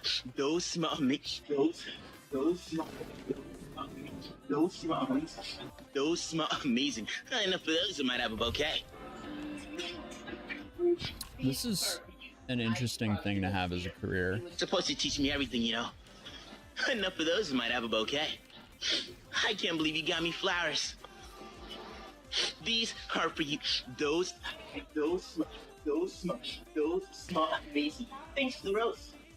Looking at fucking this thing. Looking at this fucking things. How fuck are we? As a fucking societies of human being. Holy shit.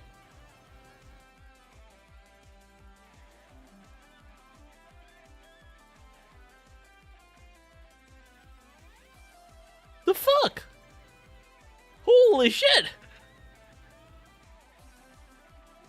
Man, like... I'm going to the toilet a little bit. Also, in the same time, self-reflected what humanity have become.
I'm back. Let's keep watching this like train wreck. I don't think I should use this. Huh? How did you get up there? What? How did I get up here? I just climbed up here. I'm Spider-Man. Down, please, right now. I'm gonna do my own thing. I will call the cops. I need you to come down right now. I'm gonna do my own. Dude, she was probably just terrified of him falling down and hurting himself, because that is just an absolute nightmare for that location. Of course, it says this is a skit performed, approved, and supervised by professionals. That is just some straight BS to avoid TikTok from deleting the video, because sure, let's break this down. He acts as an NPC Spider-Man for a living, so technically he's a professional. So he performed it, he approved of it, and he supervised it himself. That's all that statement means. Because let's be real, there's no way anyone from Home Depot would ever approve of this, as that is just an insurance nightmare waiting to happen. Imagine if he knocked something off the shelf and it landed on another customer.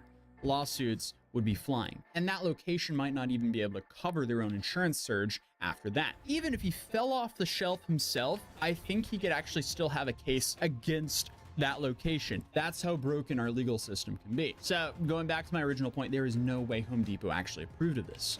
Now, he definitely got the police called on him for this, but I'm unsure if he was actually arrested or not. Likely he was just trespassed. But clearly we've gotten to the stage of, I guess, the TikTok NPC streaming where they're now doing wilder and wilder stuff to get the attention, because a normal TikTok NPC stream is not bringing in the views as it used to. Even this social media stunt for him didn't do the numbers he used to be doing. I mean, 76,000 views on TikTok. So the dude risked jail time for 76,000 views. Oh wait, what's this? Pepper yucky. Pepper ew. Ice cream yummy. Yeah, on that note, let's move on. So after the Home Depot clip, he was back onto his usual streams on the street when some other dude showed up in a Spirit Halloween Spider-Man suit, I guess just ready to stream snipe him and ruin his night. Because again, I mean, this guy has curated an audience base that just loves to mess with him. I mean, a spider, what the f are you wearing that for, bro? Because Gwen's my favorite snow bunny. Thanks for the heart. I know I have a love for Gwen because she's my favorite snow bunny. Thank you, bro. Thank you, man. Thank you. Hearts, roses, roses, roses for Gwen. Bro, why you pushing me, bro? Why you pushing me? Bro, calm down. Bro. This would be so infuriating if I had to stand on the street Freaking pushing. Bro, why you getting mad at me? to make money every single day live and then consistently have people coming in and interfering. That's a nightmare. You know me, bro? It's a galaxy. It's a galaxy. It's a galaxy. Thanks for the galaxy. Like enough village, I make it back to my own universe. Yes, because Gwen's in my universe because she's my favorite snow bunny. She's my favorite snow bunny. She's my favorite snow bunny. Bro, you mind watching out, bro? I gotta get it. You mind watching out, bro? You being annoying at this point, bro. God, who watched this fucking thing? Hold up, there's definitely a part 2. Bro, it's a snow bunny joke, bro. It's a snow bunny joke. It's a snow bunny joke, bro. It's just a snow bunny joke. Why you taking it mad, bro? Keep fucking me, bro. Bro, Miles like. Bro, do your bro. Let me do my in peace, bro. Let me do my nerdy in peace, bro. I already done told y'all 1,000 times, bro. I don't know why you want clout so bad, bro. No, God damn. Bunnies, bro. That guy just up front in his face, mocking the shit out of him. About to wild out on this, bro. He felt cringe from that. He should. About to wild out on this, bro.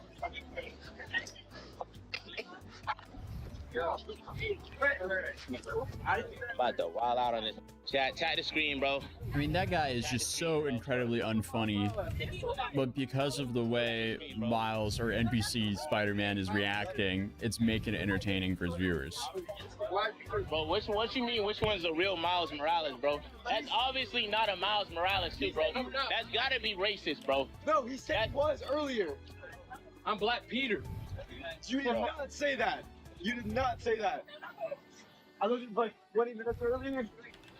But hey, on the positive side, he didn't fight him from what we saw, so he might be maturing a bit. But this also just kind of shows the TikTok NPC niche is really drying up. The top TikTok NPC creators, they seem to have already moved on, as you haven't seen Pinky Doll do these streams for a while now. Meanwhile, this guy is still doing it, and he's unfortunately positioned himself to where people find it funny to mess with him, as he has proven over and over again that he will give them the reaction they want. And it seems like he's in denial that his TikTok NPC career is drying up. And this could be why he's starting to act up more and more recently. Like just a few days ago, there was another clip going viral of him fighting people at Vtuber's event. I'm unsure of the details in that event though, because he was wearing boxing gloves. So it could have been planned, but it seemed very non-official, to put it lightly, as it was just like a crowd around him and some other dude, and they had boxing gloves on. So I'm unsure how FuziTube cleared that. Either way, I can't really show fight clips on YouTube regardless, but he is branching into other avenues of content as he's now doing some reaction streaming, which is why we have his reaction to my last video on him. This is the Spider-Man TikTok NPC stream by name Leaks World, and it's safe to say he's had a rough couple of months as he ended up getting arrested. So how do we end up getting here? Well, if we jump back a little bit over a year ago, the TikTok NPC trend was... His name is Atozi. I really hope this guy does not roast me, bro. Like, I really hope this guy does not. Dude, we just talked about your actions. 6, bro. Can we chat? 1.56 million, bro. Can we please chat? This is gonna sound crazy, but I don't know how long he's been doing YouTube, bro. But I have never seen this in my life. I have never seen this in my life, chat. Ever. Legend. Get my YouTube to 10,000 subscribers, bro. If you haven't subbed, now is the time, bro. Now is the time. Let's like the fact that I can't go outside without somebody like coming up to me, bro, and somebody being like, "Yo, you're that one dude from TikTok, right?" Like, even if they don't know my name, you're the one guy from TikTok, right? Yeah, you're that joke from TikTok, right? Who cares? Because that's not even a meaningful metric. No, trespass. I'm gonna do my own thing. The "nah, I'ma do my own thing" was a great era, bro. That was a funny era for me. Just like really disobeying the authority, bro.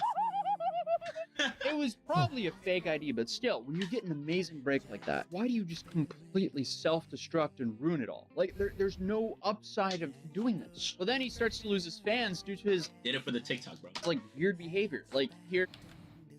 I love how he's just like so nonchalant about that. I fled the police for the TikTok, bro. We have completely different risk to reward judgment. Upside, funny TikTok. Downside, fleeing from the police can get pretty ugly pretty quickly. That's so not worth it. Oh man.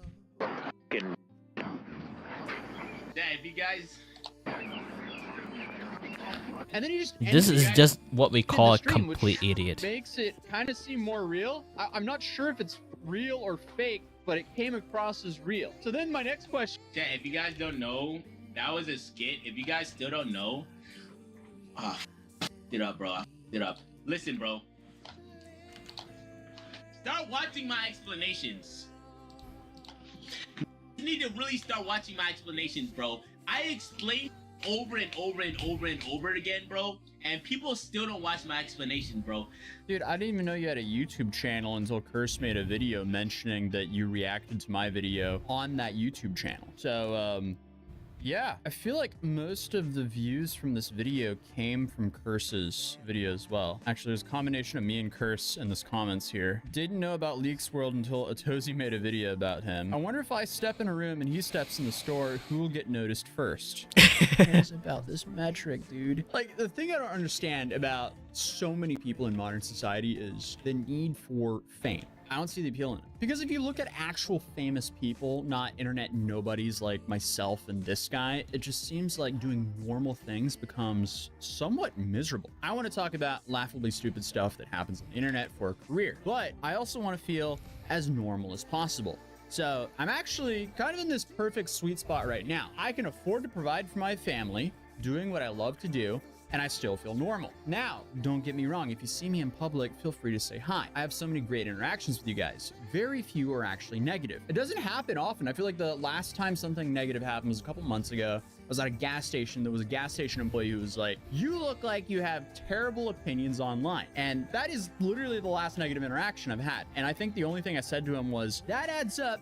Have a wonderful day." Dude left me feeling like I was doing some sort of customer support for a large company with that customer is always right mentality. And also, I mean, that's not even that negative. That's not even that bad compared to the stuff that this guy has to deal with of people running up to him in person. Not bro having 5K and calling Atozy a nobody. Bro, both me and him are nobodies. What did he reply to that? I wonder if I step in a store and he steps into a store, who will get noticed first? Never mind, I already know. Dude, why are you engaging with people who are hating on you? You're just giving them exactly what they want. Not getting enough likes on his streams Yeah. Yeah, I do. I do lose it over that. Yeah, I'm not gonna lie. Yeah, tap the screen, bro. Tap the screen, bro. He's the first person to say it right. Tap the screen, bro. Tap the screen. Tap the screen, bro. But it's obviously like me trolling. Tap the screen, bro. He said it right. Please tap the fucking screen, bro. Tap the screen. Stop sitting. That is not obvious that he's trolling. Seems to have happened a couple times, as it seems like the TikTok NPC genre is slowly drying It up. seems like he's very serious in these videos. Person to get it right, chat. He's the first YouTuber to get this right. 11,000. I just didn't read right off the viral tweets about it. Here, you guys are not tapping the screen. Okay? But yeah, the viral tweets about these clips were saying that he was screaming about donations, but in reality it's likes, because he wants the more likes You sound like a fucking drug addict. Keep sniffing. In their algorithm. You have to do this to get engagement on your I content. have It no might be a sign allergy of switching issues, so things I up. kind of like sniffle a little bit point time to still time. stands. But Does he this react? guy is like For him, this kind of actively behavior do also the attracted sniffle people, on so- purpose. Shit, no, you just kind of internalized that. Bro, he's the first YouTuber. Even though, bro, it's obviously like entertainment at the end of the day. He's the first guy who didn't say it was for gifts, bro. I gotta give it up. Give it up to Atazi. Give it up to him, bro. Yeah, that's Ozzy. A to Z. Either or. Dude, it was supposed to be A to Z. When I made the name back when I was like 9 years old, it was supposed to be A to Z, but A to Z or A-T-O-Z. That was taken on World of Warcraft, so I added a Y on the end. And then everyone just started calling me a Tozy. And I was like, all right, that's fine as well. And I guess that's what happens when I made my name when I was 9 years old and I'm now 27 and I've still just been using that online name forever. So yeah, here we are. Both are acceptable. But again, my point still stands. He shouldn't be raging at his viewers to like his stream. A because to it Z. does not come Oh. across as trolling as he said it was here. Bro, this is not fair, bro. Yeah, I paused it there for obvious reasons, but the police ended up getting involved pretty quickly, and he ends up having to be wrestled to the ground. Then This is not fair, bro. Saying that I attacked somebody is actually wild. That's actually wild. But you did Atazi. tackle people. Damn, bro. Dude, it was on video. What did we just watch? And what did I cut out? I had to cut out the rest of it. Like, everything is on video. So he's denying something that's on video. According to this video, he's the one instigating and getting physical first here, unless there's some other evidence that that's not true. So I don't know what he's talking about here, but overall, the guy doesn't seem like a supervillain, just not the best at controlling his own temper. And unfortunately, that's exactly what the people who antagonize him want. But I mean, hey, at least he's trying other stuff like streaming in this way instead of actually being out there on the street getting harassed by people for a living. But since he did say using that clip was not fair, I am interested in the whole context around this fight. But yeah, that's all we have to cover here today. If you're new here, feel free to subscribe, drop a like on this video if you enjoyed it, and I'll see you guys in the next one. A content creator like this can't be real. Okay, they aren't even like making content. They're just clowning themselves out. Like, that's a difference between a clown and a comedian. Okay. You look at Smosh, like back in the days, they do stupid shit too, but it's fun stupid shit. This kind of shit that is in the TikTok, like these people thought they are like fucking big ass celebrity just from doing like, hey, hi there, hi there. Like those are content. The fuck, you don't even roll the skit yourself.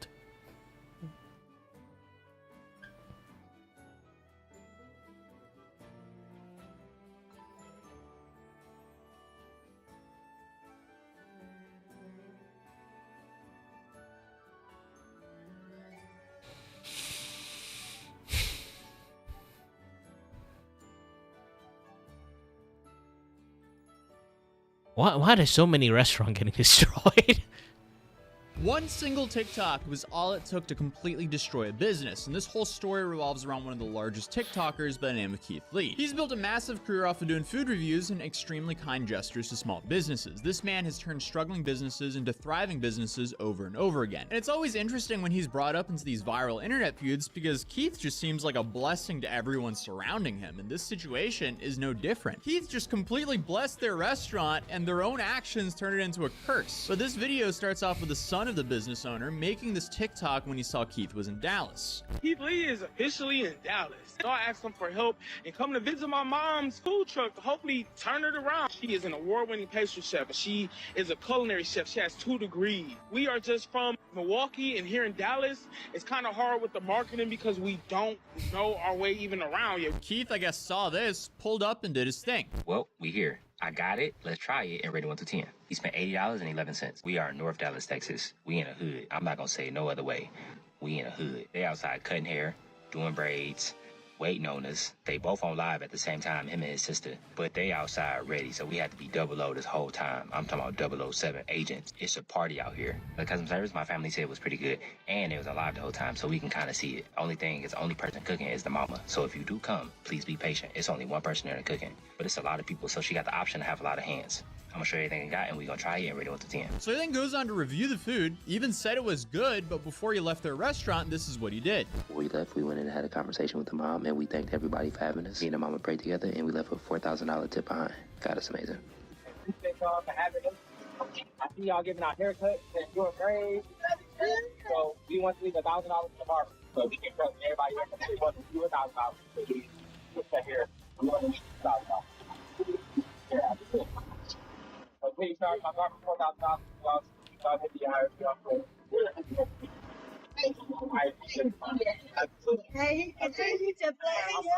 And after this, I pray and I hope you reach your target audience. God bless you. Have an amazing day. Y'all be safe. Yeah, that was an extremely nice thing to do. He blessed everyone there. How could they ever take this positive and turn it into a negative? But it's safe to say that things really turned into a car crash, or honestly an absolute train wreck, when one of the ladies made this video. So a lot of y'all know yesterday I got to meet Keith Lee. Great, congratulations. I'm still humbled by the experience. Like, I am ecstatic. Blessings to your family. I really appreciate you. But now this is where the downfall comes in. A lot of y'all was on my live when he said this. I see y'all giving out haircuts. My little brother, yeah. We want to leave $1,000 to the barber so he can cut everybody. Oh, that's my little brother. He went to go pick up my baby brother from school. We want to leave you $1,000 to do it. You took the hair. We want to leave you $2,000. And granted, everything was cool, right? Me being me and thinking everybody else is going to have the same genuine heart as me, I charged him $4,000 on his card, meaning all the money went to the food truck in hopes that she would do what she needed to do, right? Wrong. So after everything had died down, mind you, on top of him tipping $4,000, this man left an extra $886 to feed everybody else that was coming, right? Right. But this is where she went wrong. I'm in the truck, mind you, I'm a worker. This is your business, so I'm doing what you say. She tell me after this person, which is a third person, that you gotta start charging again. Now it's one thing when he say I'm leaving this for free and for somebody to come and order like one of everything on the menu and try to get both desserts and drinks. Like, yeah, you can put a limit on that. But if this man left you almost $1,000, why the did you stop handing free food out after the third person? Uh-oh. So the owner took the money and didn't honor the requests, in addition to $4,000. But it gets worse. It gets so much worse. So I hit her this morning, was like, Kim, you have workers today? Also, there's a guy who's wanted to do your menu and flyers for you, so I'm sending him your number. Who is this? Sherelle. Yes, I have workers for today, and you can send me his info. Thank you. That was it. So I respond back. I will send you his Instagram, and did you see if your money cleared? You can keep the money that was left for me, but my brother is preparing to leave and go back home, and I'm unsure how he'll get it once he leaves. Granted, all I had to do was send it to her, or she could have sent it to him, whatever. She said, please call me back so an agreement can be made.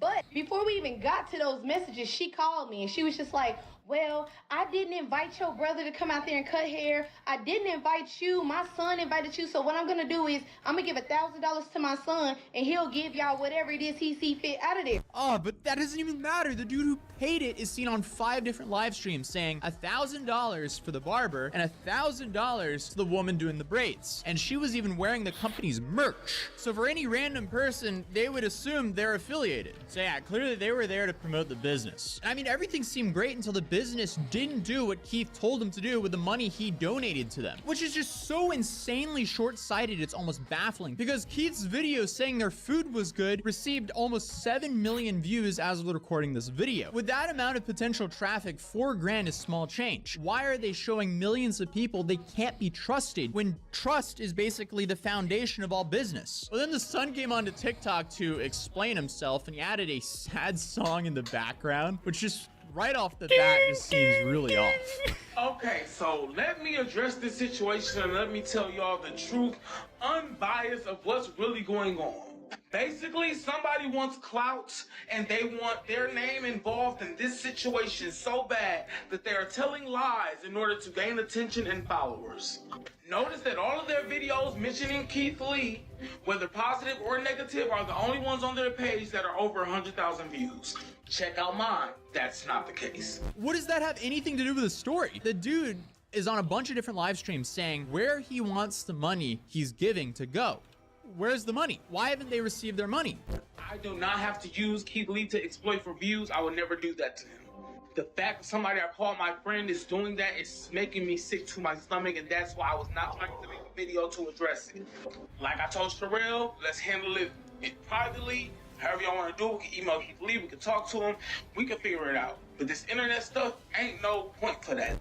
Why? There is nothing to figure out here. The dude donated money and he trusted the business to disperse it as he wished. But clearly, they couldn't even do that. The issue was, listen to the words that Keith Lee said in this video. I see y'all giving out haircuts and doing braids. So we want to leave $1,000 to barber. Everybody speak English, right? Everybody heard him say he wanted to give $1,000 to the barber to cut everybody's hair for free. But when it came time for that to happen, the barber said he could not make it. He cut one head for free that day, and that was before Keith Lee even got there. Everybody else, he got paid for. He pulled up to the event because he knew Keith Lee was going to be there because we got a call the day before saying he was. So in order to help build his brand, we allowed him to use the generator, use everything else, use whatever resources he needed to help him build his business. I made a promotional video to try to get him more clients. I was trying to help the man. Okay, so the part about him knowing Keith Lee was coming becomes important later on in this video, so remember that. But it definitely seems like he's twisting Keith's words here for his own benefit. So initially, through the excitement, we was all just thinking Keith Lee donated the $1,000 to him just, out of the kindness of his heart. But after the excitement wore down and we watched the videos, it was like, oh, he said to cut hair for free. So that's when I asked Sherelle, could her brother come to the food truck to cut the hair for free? She said, no, he has to leave, but he wants his money before he leaves. But you didn't do what Keith Lee asked, so why do you want the money? We have to now find a whole nother barber and pay them to cut the hair, but your brother still want his money and y'all know we're struggling. I don't think it's that deep. I think he was just trying to give love to everyone who he thought was with that business. So I'm like, okay, I'm not gonna lose a friend over $1,000. It's not worth it. They really need this money so bad. So I said, out of my bank account, I will pay the $1,000. Out of Keith Lee's money, the $1,000 will go towards another barber who can actually come and cut hair because he couldn't. Okay? Sherelle said she didn't want her $1,000 because she knows the situation my mom was in. She knows about food truck need fixes. She knows everything. So she was acting like she was being so nice and caring, like, oh, I don't want the part. I just wanted to meet Keith Lee. I got what I wanted. And then the next day, she's like, oh, my brother want his money, even though he don't want to cut no hair. This is probably the worst way you could handle this, but again, it gets so much worse. You drag your brother along because nobody invited him to come. He comes along, he cuts one person's head for free. Keith Lee sees it on the live because I thought he was giving out free haircuts, so I announced it on the live, which I apologize for. I thought he was giving free haircuts out. He even cut my brother's hair. So I told my brother, you know what? He trying to get some, new customers in Dallas. You looking for a barber? Sit down and let him cut your hair. It's free. Just try him out. My brother did so. Afterwards, the barber was asking for money.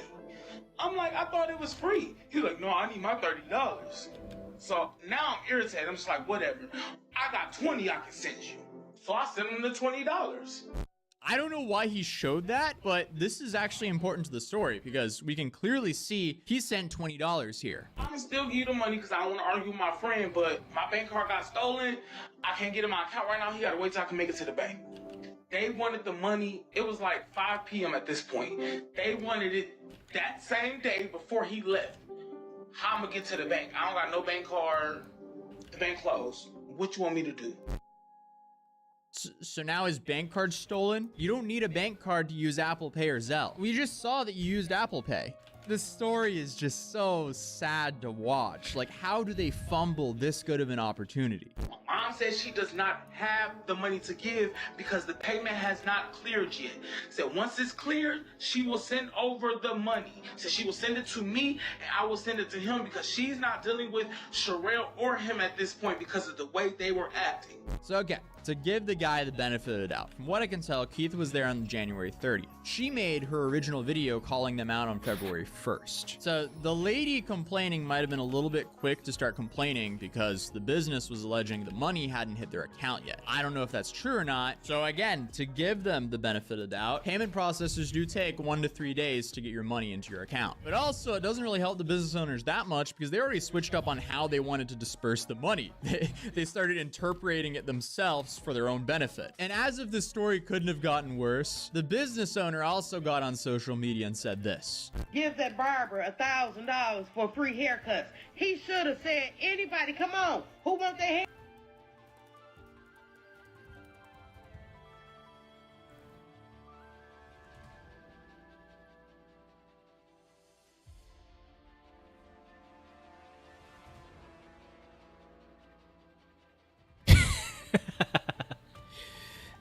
That thing. I would do something with it in the futures. Not really sure like how it's going to be. That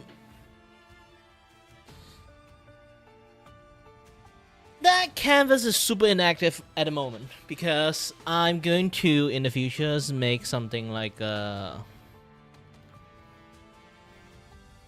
like a podcast, but at the same time it's not a podcast.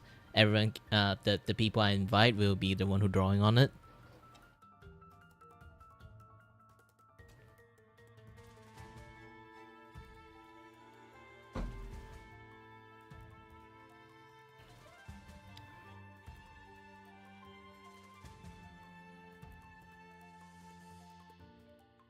But if you want, you can just like make your own canvas and then copy and paste the rest of things that just you guys have drawn so far.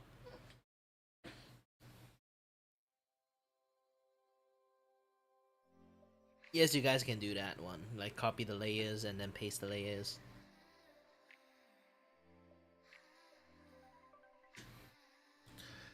There's so many other things I still have to like figure out and fix up. Again, like this is why I'm setting up the Throne account thingy. There's still so many things like this, the content sponsor stuff. I still have to add it into it.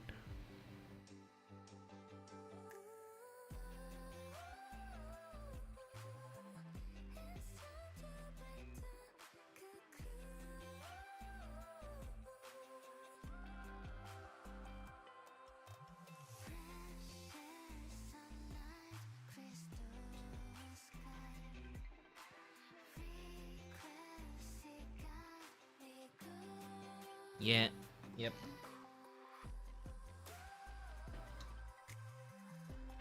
I drank too many waters. I had to keep going to the toilet.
outpacing infrastructure, a race that still hasn't stopped to date. But after developing a fault that was too expensive to fix, the cable was retired from service in 2002. It has sat dormant on the seabed since then. But now, a small crew aboard this ship is dragging it back up. Meanwhile, Meta announced Project Waterworth last year, a new 50,000-kilometer cable stretching across 5 continents, partly to feed the data demands of AI.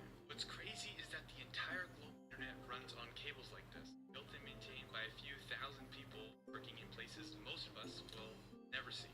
If you want to stay in the loop with the latest in AI and robotics,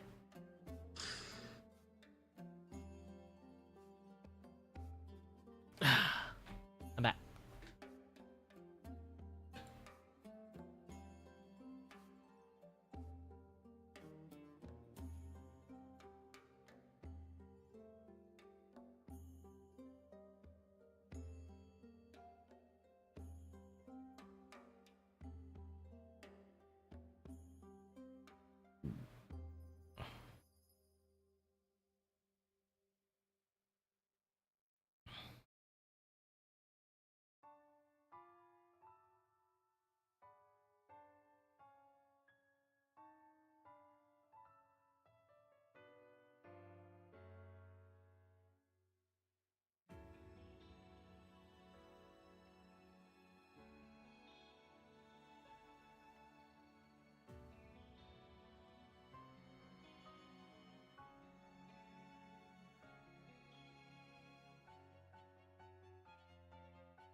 Yeah, I only can stream longer is because I took my medications.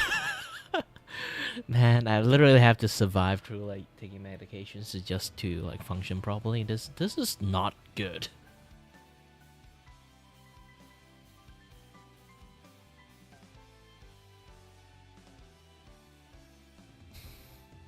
This TikToker just ruined her life after posting videos of herself urinating in grocery store food. This is hands down one of the most disgusting stories I've covered in a while. Like, was she trying to get the attention of R. Kelly or something with this? But meet Kelly Tedford, a 23-year-old from Keene, New Hampshire, who was recently arrested and charged with criminal mischief, which clearly is a blanket term that has quite the range, to put it lightly. Grocery store employee was caught urinating on food products after police discovered footage of the act online, with some videos dating back as far as 4 years. 4 years? She was going around grocery stores and peeing on goods for 4 years? What a nasty bitch. But also, how do you get away with this for so long? Can't keep getting away with it! 23-year-old Kelly Tedford apprehended in Keene, New Hampshire, after police discovered a pattern of food tampering spanning several years. Investigators say Tedford had been recording herself urinating on groceries inside the Monadnock Food Co-op and sharing the footage on social media. Authorities were tipped off by an anonymous source who found the videos online. Again, like so many of the other people we cover, the trash takes itself out. Not only does she have to be an absolute vile human, but she also wanted the attention for being a vile human being. On investigation, police determined that Tedford had been contaminating food items such as quinoa and cornmeal, causing over $1,500 in damages. It has since been revealed that Tedford had been engaging in this behavior since at least 2021, meaning that multiple stores in Keene and surrounding areas may have been affected. The Monadnock Food Co-op immediately removed all contaminated products and issued a voluntary recall for certain bulk foods purchased between February 10th and 15th. Tedford was charged with felony criminal mischief and released on her own recognizance, and police say more charges may be on the way as they continue to investigate. Nothing like some pre-soaked organic quinoa. But Kelly was arrested after someone spotted her peeing on food at a Monadnock food store. The person would go on to call the tip line that would lead to Kelly's arrest. But my favorite part about her arrest is the person that called in the tip line, she didn't see Kelly doing this in the store. No, they saw Kelly peeing on food on a video that Kelly filmed and posted on TikTok, because I guess some people just want to be known as the quinoa wetter. I don't know what's wrong with people. Why would they ever think this is good content? Why could she not just stick to like lip syncing videos? Don't think too much, just bust it. Yeah, she really went from that to peeing on grocery store items for content. And her targets were quinoa, walnuts, and organic coconut strips. So maybe this was just like a big FU to the healthy food items. We're really just getting robbed of everything currently. I thought we were going to have flying cars by now, and instead, I'm anxious if someone pissed in my walnuts. But my main question is currently, how many times has she done this? Like, I get that she was caught because she filmed herself doing this, but did she do this without filming herself? Is there... Let's say again.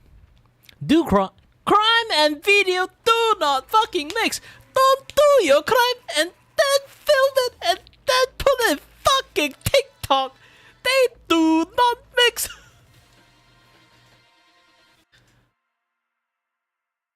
Your 1 day of fame will be my 50th day of fame from laughing my ass off from you. Don't be stupid. You made me go full acid again. There are a bunch of other videos out there that she hasn't released yet of her doing this horrific act. I don't know, but if I lived in that area, I would be slightly anxious about buying food. And obviously, just to make things even worse for the stores and the local communities, obviously they had to release news stories updating the public what happened at these stores. Pee problems at a New Hampshire co-op, and you heard that right. Now, police say they arrested and charged a Keene woman after she contaminated produce at a Monadnock food co-op with her urine. They say 23-year-old Kelly Tedford recorded herself in the act multiple times. But originally, when this news story broke, the reporting was that Kelly was an employee at the store. The store had since released a full statement on how Kelly was not associated with them at all. Thankfully, they were simply just a site of her crimes. So I guess she was just showing up there to pee on things without even being on the clock. What a crazy use of free will. I wake up and I want to do things that either gives me joy in life or makes me money. I guess that actually hit. Well, that is like I will wake up like, what sort of food I can eat in this morning that will fatten me up like a lot, or like that my fucking back, I need to do some exercise now, or what kind of content I can make like in my stream today. Is like like so many works to do today. She is like wake up on the side of the morning. I'm gonna pee in the grocery store.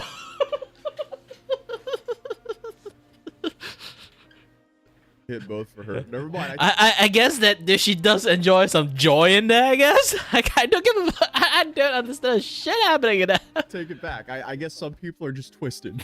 But we'll get into how that made her money, because it gets cursed. If you think the story is bad now, unfortunately, it's all downhill from here. But I guess Kelly here, enjoys pissing on random goods at grocery stores. But thankfully, Kelly ended up being arrested and charged on February 21st and was released on bail. I can't imagine if there was somebody in there that actually saw her do that, what they would do. According to police, this wasn't an isolated incident. Investigators say they've uncovered multiple videos showing Tedford contaminating other stores with her urine dating back as far as 2021. I'm completely shocked and dismayed about what this woman decided to do and for how long she's gotten away with this. Police haven't said exactly where those other locations are, but noted more charges may be coming.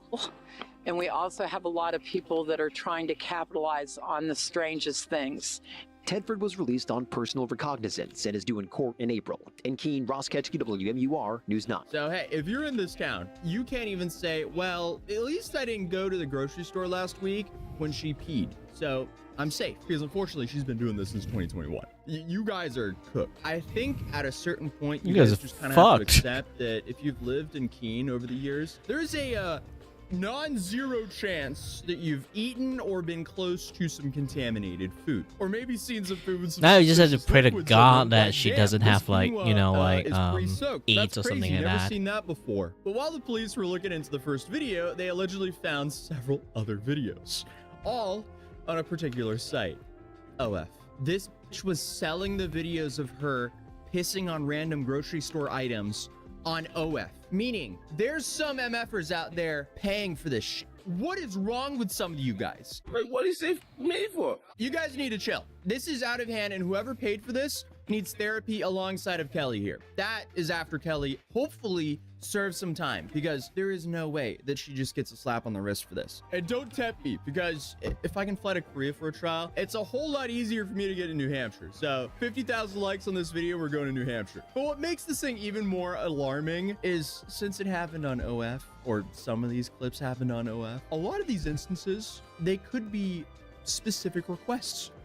Come on, people. Why does humanity have to be so cursed sometimes? It can be so great, but also so incredibly cursed. So this might not just be your run-of-the-mill social media creator does something gross for views. This could be a whole lot more of a OF creator does something gross for funds. And in this case, gross is peeing on a publicly sold grocery food. And unfortunately, just like so many of my other videos, it somehow still gets worse because grocery stores were not her only targets. Kelly apparently also is a menace to her community because when this news broke, people from her own town were commenting on, I guess, the police's Facebook page saying, hey, she's been peeing other places. She was recently banned from my gym because she kept urinating on the floor there while filming herself doing so. How is she a real human being? The gym owner had to apparently ban her for this, thankfully. And also, someone said that she did this in the Five Guys bathroom like 2 years ago. Then one of the most diabolical ones I saw is she also pissed in a live betta fish cup at the Petco. Serial killer, I heard about it before. Serial peer, that is new.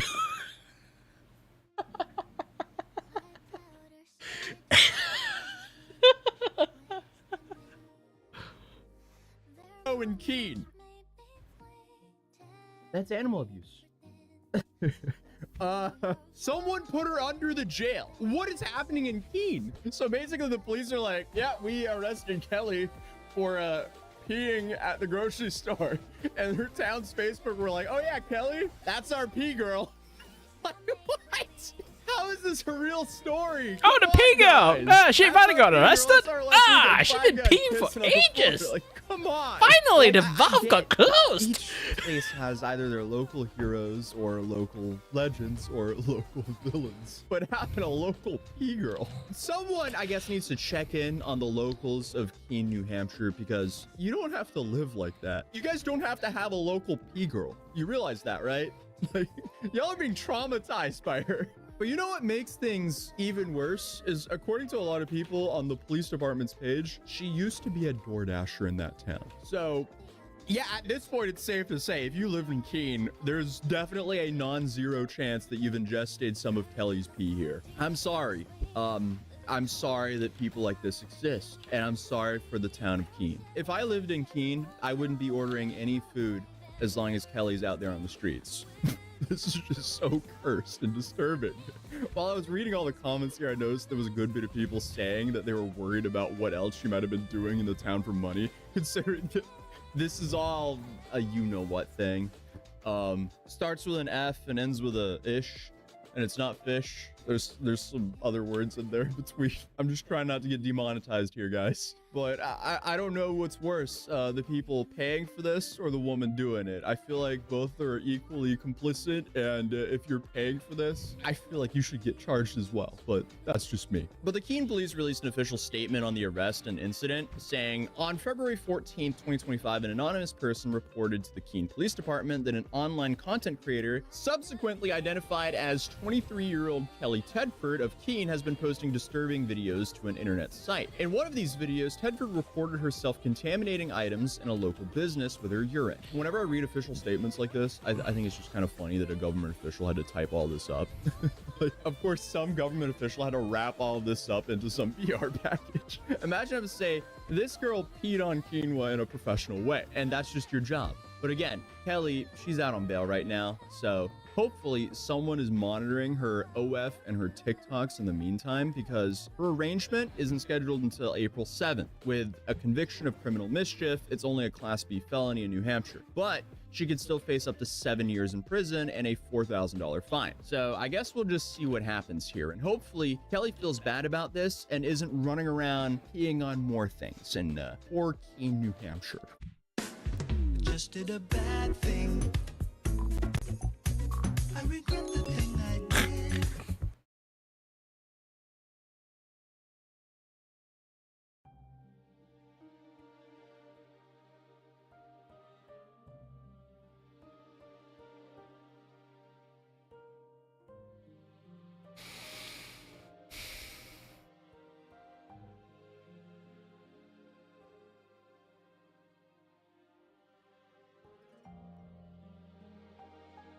TikTok has no lack of people projecting their extremely questionable beliefs and actions, and today's video is no exception because recently a couple went viral for officially giving up wearing shoes in the winter of Ohio. We are no longer going to wear shoes even when we're outside. I think there are so many benefits of going barefoot outside, and we want to take advantage to each and every one of these. Of course, there's going to be people that think it's kind of crazy and look at us weird, but the benefits are totally worth it. Okay, I'm intrigued. Please tell me why it's beneficial to walk barefoot in what it looks to be an Urban Outfitters. One thing it definitely does is it grounds us. We feel connected to nature. Going barefoot can actually help you gain a greater appreciation for the natural world. And we've definitely noticed that even in the short time we've done it. You're not in nature. You're on a concrete floor in some Urban Outfitters. There's nothing natural about concrete. This year I really wanted to start getting into yoga, and this is actually a form of foot yoga. The resistance and inconsistency nature offers integrates reflexes in the foot and forms strong arches, which is really important to us. What are you talking about? You're walking around on concrete floors. The only consistencies on those floors are whatever people have dropped on them. I mean, this video would make so much more sense if they were on the beach or on a clay pathway, or at least in nature. Because let's be real, there is nothing natural about the inside of a Sephora. We both noticed that our posture has improved and our stress has reduced. I know you're probably thinking that's gross. Just don't wear fucking shoe in the house.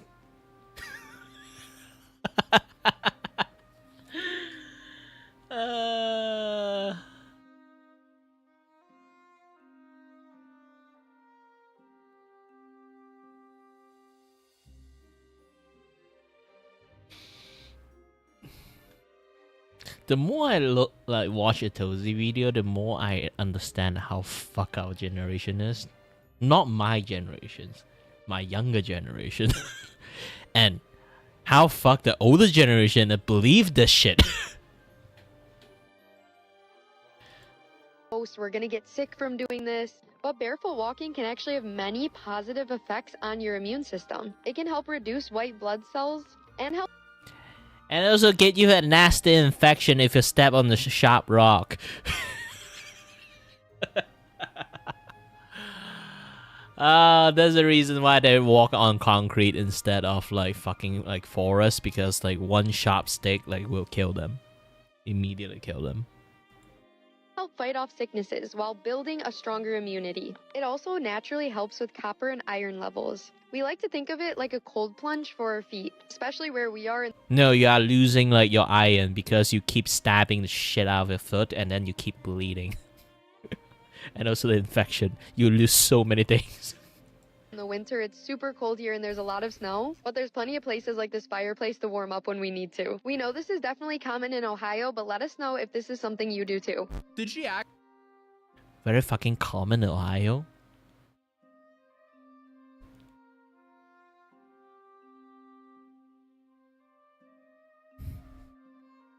The fuck? Actually just say that is common in Ohio. Damn, that vinyl chloride spill must have been way worse than we originally thought. So if you're from Ohio, chime in here. I want to know if this is normal, because I don't know a single person who raw dogs the winter ground like that. And don't get me wrong, I completely understand the point of barefoot shoes or even being barefoot on the beach or on a clay path. Yeah, I heard about barefoot shoes, but I didn't hear about that one. Supporting the benefits of grounding, as there's a lot of proof showing it helps reduce inflammation. But you should be doing this in nature, not on the floor of a Sephora, because this is just so weird and I guess interesting to the point where I'd almost think it's engagement bait. But if it is all, I guess, engagement bait, they're extremely dedicated to this bit because just like so many of my other videos, it's all downhill from here. My husband and I have made the decision to walk barefoot indoors and outdoors. And since we've made that decision, we've gotten a lot of questions about it. A lot of people are worried about how dirty our feet are getting and if we're going to catch diseases from doing this. But we take sanitation of our feet very seriously. Come on, why are you touching the door handle with your nasty feet that people have to grab after just showing you walking through the nasty parking lot? And one thing that we do to ensure our feet are clean is we get pedicures every so often. Before the pedicure, we start with the massage chairs. As we're still starting this journey, our legs and feet can still get sore. You guys have to understand we're still new to this, so if you see us wearing shoes sometimes, it's because our feet are still getting used to it and so are we. Getting a regular pedicure doesn't give you the pass to open public doors with your feet. The logic just is not logicking here. But I'm also happy to be covering something that is way lighter on the scale in comparison to some of our recent videos, because what they're doing is nasty. But it's not like dumping a bucket of unknown slop on a random person or harassing people for live stream views. Also in Ohio where it is freezing cold, so our feet definitely have to build up an immunity to the cold before we can completely be used to it. We always use pedicures that help with sanitization and achy muscles. We actually get sick less now that we walk barefoot. Our immunity has skyrocketed and we're so thankful that we made this decision. Although it's a hard decision and yeah, we're not perfect at it yet, we are still working on it. You guys have to understand that the advantages of walking barefoot definitely outweigh all of the bad things. It's definitely something that takes a lot of practice, but we've learned that you will definitely love it once you start doing it. And don't judge others for something that you don't understand yet. How long have they actually been doing this to be able to make statements like, we've been getting sick way less? Because I feel like to get good data on that, you would need to be doing it for at least a year. But they did start running into some problems because, as most of you guys know, businesses don't want people barefoot in their stores. We literally just got kicked out of the mall by mall security. Like, I literally mean escorted out of the mall by the security guard and told that we can't come back. We didn't have the kids with us, it was just us, and we're walking around the mall and we walk out of one of the stores and all of a sudden the security guard just comes up to us and he's like, "Excuse me," and I didn't think he was talking to us because I'm like, why would he be talking to us? We're not doing anything wrong. But I turned my head and there was Because you use your fucking feet to open fucking door. no one else around, so I'm like, yes. Tells us, "You guys can't be in here like that," and we look at each other and we're like what? And so he goes on, long story short, to explain to us that we can't be in the mall because we're not wearing shoes. Both of us almost started laughing because we're like, what would this even have to do with us being at the mall? Started to get kind of rude to us, so we went on to explain all of the benefits of not wearing shoes. All over ADHD they have that. Like, especially in Ohio, like a lot of people don't wear shoes for the benefits of it. And I could go on for like a while about this, but we literally made a whole video about all of the benefits for those of you that don't know. It is so fucking made up. It's like, yeah, a lot of people don't wear fucking shoe, and then you look at them like there's a foot in there that's called barefoot shoe. Okay? It's not they don't wear shoes.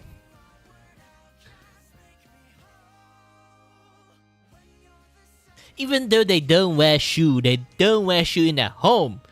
Not that don't wear shoe going outside. Go watch that. But literally this guy proceeded to tell us that we're wrong and that we need to leave the mall and that we're not welcome back, even if we do put on shoes. I'm literally in shock right now. Like, I don't know what to do or think at this point, but I feel like a lot of these stores and places like the mall need to update their policies because there's so many scientific facts backing up not wearing shoes, and their policies still don't reflect that, and then we're getting discriminated against for literally... Man, all this type of people, they literally are trying to invent issues for people. I really fucking hate this kind of people. For cloud, they invent issues to justify their crazy act.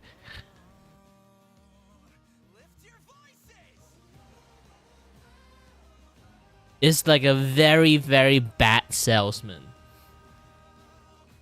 Snake oil salesman. Really trying to better our health. Like, make it make sense.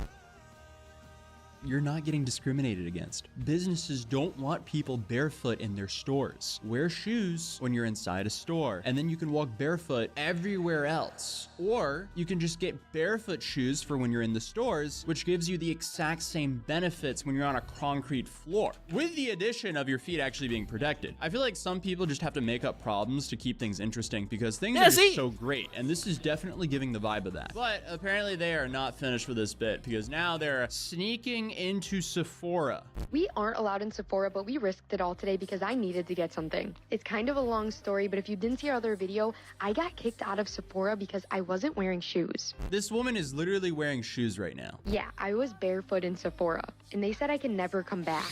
I'm not joking, here's the clip. But there's something I absolutely needed, so I was willing to risk it. We scoped out the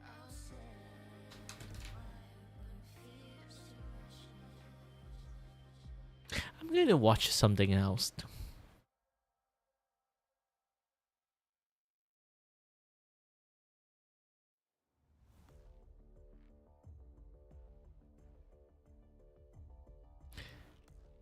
I can't handle the stupid, okay? Stupid! Ah.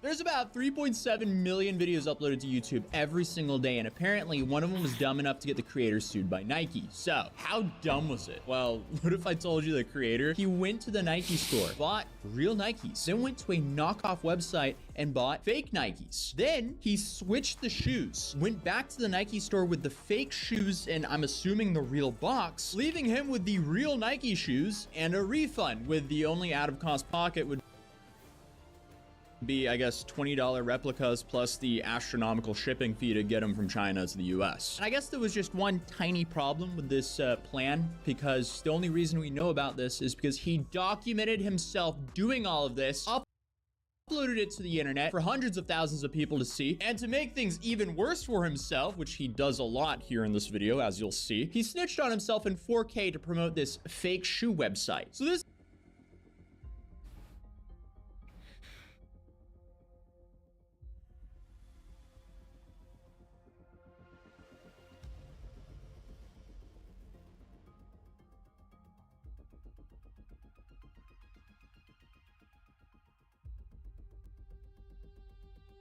Do you understand what you're doing?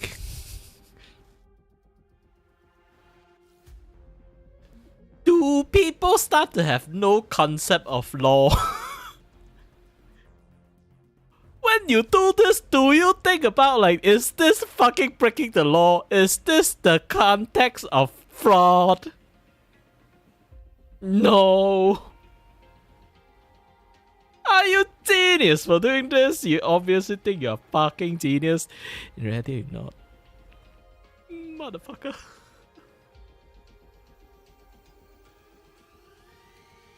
My tears coming out. To see the stupidity of fucking humanities here. Concentrated in one place. I'm depressed from seeing this. How stupid people can be.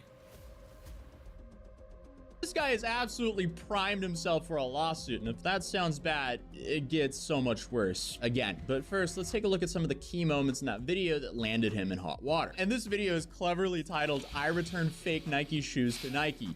Shocking. I guess the video became even more shocking when he actually got sued by Nike for the stunt. Well, let's see how deep of a hole he digs himself here. Today, I'm going to be trying to return fake Nike shoes to Nike, aka committing a crime. Just kidding, it's a prank, it's a social experiment.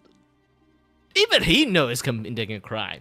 And he filmed it, documented it, and the level of self-snitching on crime, like, if you want to do crime, fine.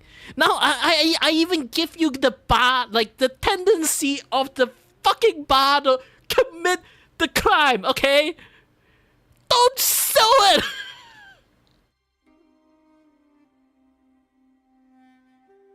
Crime 101, okay? I have to be a criminal mastermind right now, okay? I have to teach people this kind of thing, apparently.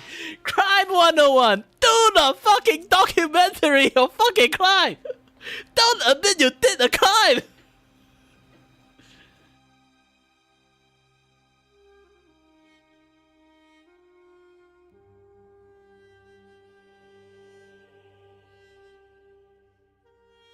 How fucking stupid people are.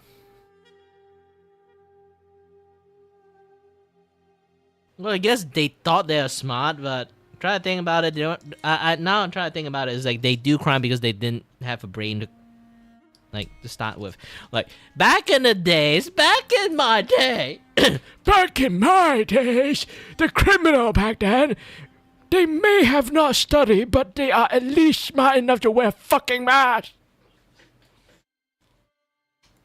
Please like the video so I can post bail. So he knew what he was doing, but I guess he didn't realize there would actually be consequences to his actions. Fake sneakers are getting extremely good, and to some people they're better than the real thing. However, most quote-unquote sneakerheads will tell you that there is no way reals and fakes are close at all. They'll go on, they'll tell you about how there's always going to be something that separates the real from fake. Maybe it's the stitching, the quality, who knows? They're delusional anyways, it doesn't matter. What they don't realize is every real shoe also has these differences. It's because every shoe is made a little bit differently, and I mean the child shops that Nike uses in Vietnam and China are overworked, so they can't be expected to nail every shoe down. And I mean literally, they use nails and hammer shoes for like 5 cents an hour. It's not going to be Louis Vuitton quality. So with that being said, I wanted to see if me, Joe Schmo, were to go ahead and buy a pair of shoes from Nike and also buy an identical make and model fake pair and then swap the fakes into the box. I want to see if the Nike employees would be able to tell when I went to return the shoes. That is such a dumb challenge because number one, it's fraud. Number two, I don't think the store That is not a fucking challenge. That is a fraud. The shoes are in the box. Here's the receipt. Okay, looks somewhat normal. Here you go. Here's a refund. It's not like they're gonna go, wait a second, only if they approve. And then suddenly that guy who like smacks shoes on TikTok and YouTube shorts, he just enters through the back curtain and then final boss music starts and then you just have a standoff. Oh no, I don't know. It just feels weird. Now, sadly for Nike, that is just not a realistic outcome. I guess on the positive note for Nike, this guy documented everything, so that just makes it very easy for them to sue him. And he does so by bragging. Clearly, clout is a massive disease for a lot of people in 2024. So I stayed up really late, turned down all the lights and went on pandabuy.com scouring for the cheapest Air Forces because, well, that's kind of the point. Why would I spend like $100 on a rep when I can go buy a pair for like $10? Because after all, cheap reps can be really good and you need to have caution. People like this, they don't even have like the bad decency of committing a crime. They are failing in their life.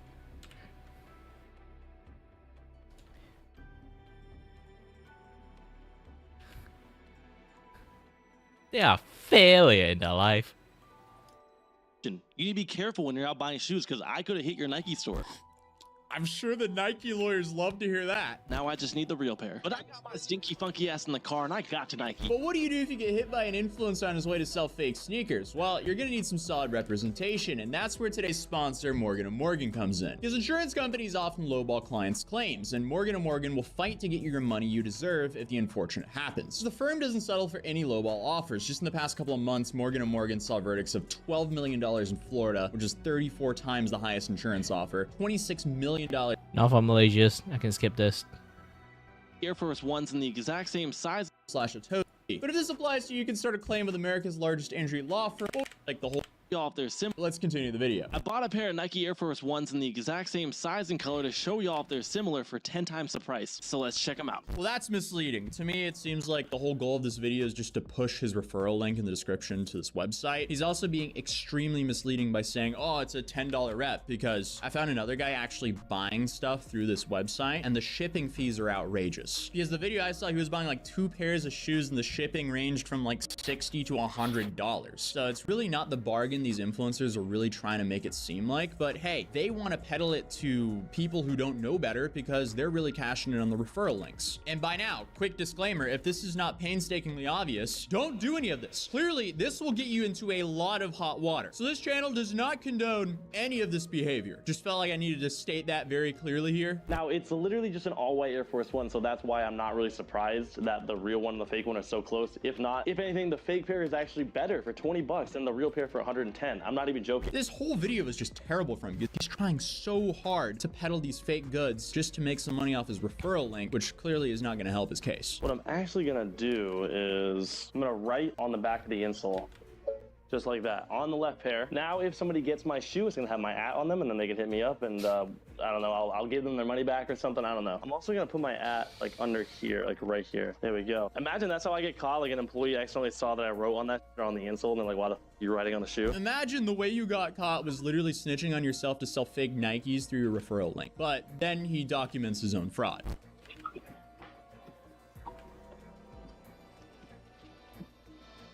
Do you have the Nike app? Okay, this phone is wireless. Maybe? Okay. Why? I would love to scan it. That way we can link this transaction to your account. Oh, I don't have the app on this phone. No worries. You can type in, that'll do the same thing. Just want to link it up for you today. Cool. That's good. Yes, perfect. $118.25 is gonna go back. You can tap right here or insert or use Apple Pay. So we did it. We successfully gave Nike our $15 Air Force Ones with no issues. And if I really wanted to, I could go buy 10 pairs of fakes, 10 pairs of reals, exchange them all and make $900 before shipping, obviously. But you know what? Make sure you go down there and sign up for PandaBuy with my link for shipping discounts. I mean, to me, it just seems like he's basically saying, watch me commit fraud, and if you want to do it, here's how. I feel like as the years go on, we're gonna see dumber and dumber criminals. So I guess this is just an example of when the infinite money glitch gets you sued by Nike. So let's check out some of the highlights from the lawsuit to see how cooked this man is, because from the looks of it, he's beyond well done. Some people might actually say congratulations, because this lawsuit describes Fox, which is the last name of this creator, as a ringleader of an organized counterfeiting trafficking community, which is not a good thing to be called by Nike as they're suing you. That's probably terrifying. I could only imagine how horrified this dude is seeing a billion-dollar corporation is actually suing him, and he is pretty clearly in the wrong here. But here's the preliminary statement. Defendant Eben Fox is a social media influencer who goes by the alias Cdaz. Fox brazenly promotes and sells counterfeit Nike goods on his various social media channels and apparently believes he can engage in this illegal conduct with impunity. That is not the case. Fox is a self-described 4-year veteran in the trade of counterfeit goods and a content creator who wields his online influence to promote and peddle counterfeit goods to tens of thousands of social media users. An example of that is here, Eben Fox, how to buy items off PandaBuy. Best guide, updated 2023. It's not like he's really hiding it at all. He's really making it easy for the Nike lawyers here. And the YouTube link is here and the video is still up. But it continues by saying Fox is the ringleader of an organized counterfeit trafficking community based on Discord, where he and his associates operate Discord servers as marketplaces for reps or replicas, i.e. counterfeit goods, and provide advice and step-by-step instructions on how to purchase counterfeit goods from overseas. Fox also partners directly with overseas counterfeiters and service providers such as the shipping agent platform PandaBuy to promote their counterfeit goods and related services. Fox advertises on behalf and promotes these sellers and services providers through his social media accounts, often offering his followers promotional sign-up and discount codes that contain some variation of his Cdaz moniker. In collaboration with PandaBuy and an associate identified as Nick Tunenberg, Fox has also launched a website called W2C.net, which contains a curated collection of hundreds of counterfeit Nike-branded goods offered via PandaBuy. Fox also provides PandaBuy links and purchasing instructions on his websites cdaz.net and cdazfinds.com. Rather than attempt to hide his illegal activities, Fox openly flaunts his US trademark and counterfeiting laws, documenting his misdeeds on social media. Fox's videos depict him flaunting and reviewing his latest hauls of counterfeit goods, detailing counterfeit products he intends to sell or give away to his followers, providing feedback to his suppliers and partners on the quality of counterfeit goods and related services, providing his viewers detailed instructions on how to cop their own counterfeit goods from overseas, and encouraging viewers to use special discount codes on his counterfeit goods websites as he is partnered with, which enable him to profit directly from his illegal promotion of counterfeit trafficking and his partnership with counterfeiters. Fox's intentional deception of actual and prospective Nike customers has harmed and continues to harm Nike's goodwill and reputation. Fox's open and notorious misconduct exposes Nike to significant additional harm. His social media content has already inspired multiple copycats who seek to replicate Fox's misdeeds and public stunts in social media posts, thereby compounding the harm caused to Nike's goodwill and reputation. So That's bad, but it's gonna get worse for him because apparently they caught him selling these counterfeit Nike shoes in other instances than the video where he snitched on himself. And you can see these images here from his Discord. So apparently Nike's lawyers have been all up in his Discord. And here he's also promoted other businesses that sell fake Nike shoes. Then to make things even worse for himself, this dude also operates a website called WTC.net, where it seems like they curate counterfeit goods on PandaBuy. And their tagline's even the #1 place for your rep needs. And unfortunately for them, there's a tab where it says, meet the owners. And it just shows the YouTuber and his business partner who's also being sued by Nike in a separate lawsuit. But apparently Nike uses an example from this website where they're selling fake AF1s for $15 and the real shoe apparently costs $115. And here's another Cotton 4K moment where he announces that this is his rep website. And then he also announces that this website is a collaboration website with PandaBuy. And this is just extremely stupid because these influencers are based here in the US. And my understanding is PandaBuy is based in China. So there's not really that much Nike can do there, but clearly they can make an example and ruin the lives of the Americans involved in this partnership. But then they mentioned the video that we watched. On July 28, 2023, Fox published to his YouTube account a video titled, "I returned fake Nike shoes to Nike."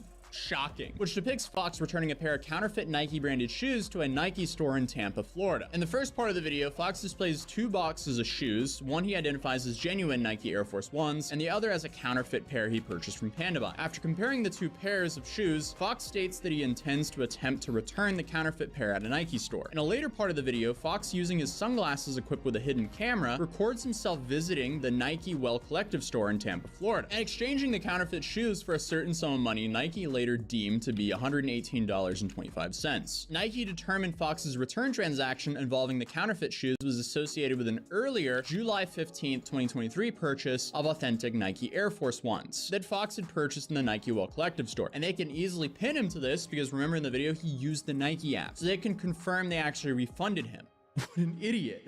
Again, I mean, he just did everything in the worst way possible. This case is going to be extremely hard to fight, let alone extremely expensive to fight. And then in the lawsuit, they show that apparently this video spawned a whole bunch of copycat videos of this viral video because this video, as of recording this video, has like a little bit over 600,000 views. That is such a modern concept. When would a fraudster ever want 600,000 people watching them commit the fraud? That only started to happen in the last couple of years. I feel like if you asked any fraudster throughout time, before the social media age, hey, would you want 600,000 people to watch you commit your fraud? They'd probably say, no, thank you. But I mean, hey, I guess at least the trash takes itself out now. But this is what Nike wants from all this. So Nike's respectfully praised for a judgment in order that Fox has willfully infringed Nike's asserted marks and engaged in counterfeiting in violation of blank. B, used false designations of origin and made false or misleading statements in violation of blank. C, violated Nike's common laws rights and Nike's asserted marks. D, infringed on Nike's asserted marks in violation of Florida state blank, and engaged in unfair and deceptive business practices in the violation of the Florida Deceptive and Unfair Trade Practices Act. 2, a judgment and order enjoining Fox and Fox's affiliates, agents, employees, attorneys, and all other persons acting in concert with Fox during the pendency of this action and permanently thereafter from. And then 3, they want an order that Fox is required to deliver to Nike for destruction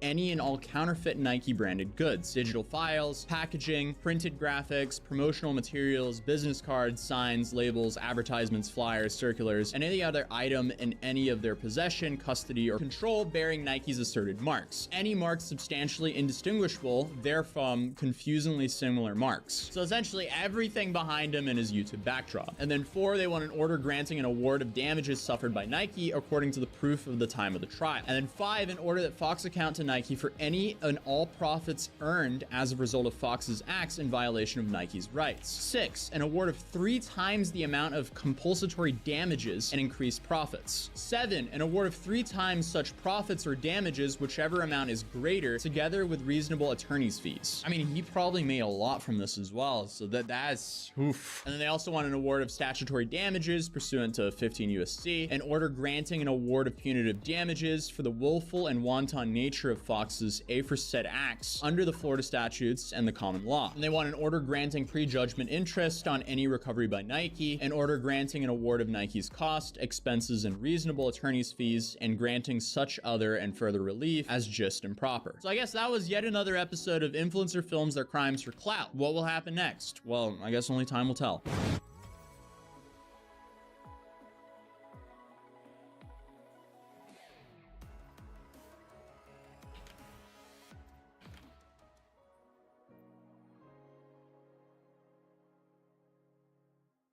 The stupidity of humanity. You can always find them in TikTok.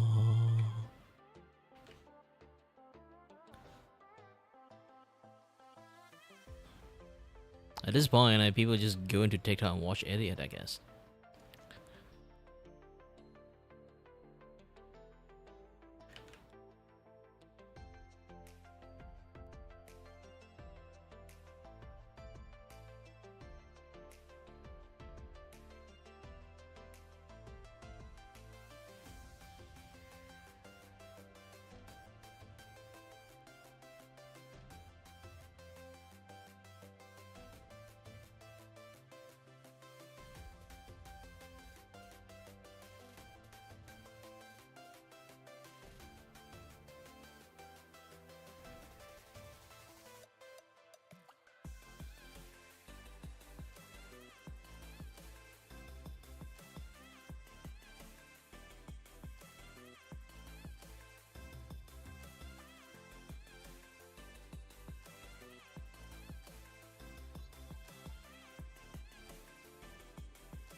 Eee, almost done.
Yeah, I think I already finished the animation too. I'm just doing a little bit of touch up to make the animation much more smoother.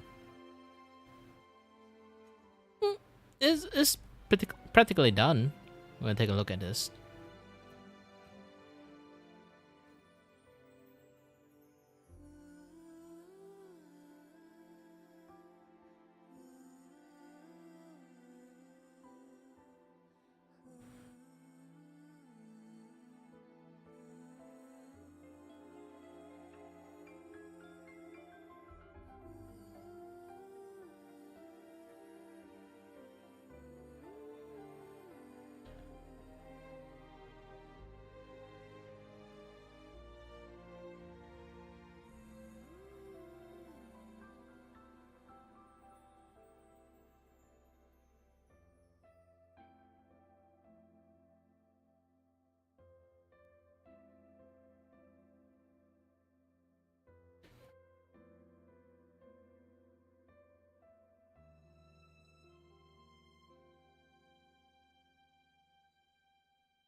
President Theodore Roosevelt once said, "The only man who never makes mistakes is the man who never does anything." If that's truly the case, then what are we to make of a man who will never admit to his mistakes? Enter Pirate Software. No, my dad didn't inspire the WoW guy from South Park. My dad is the WoW guy from South Park. In 2023, you could barely even use YouTube without the algorithm serving you a video of this guy. Jason Hall successfully made himself the face of coding-savvy gamer culture. Just 3 years later, his reputation is in the gutter. I'm ruined. I have nothing left.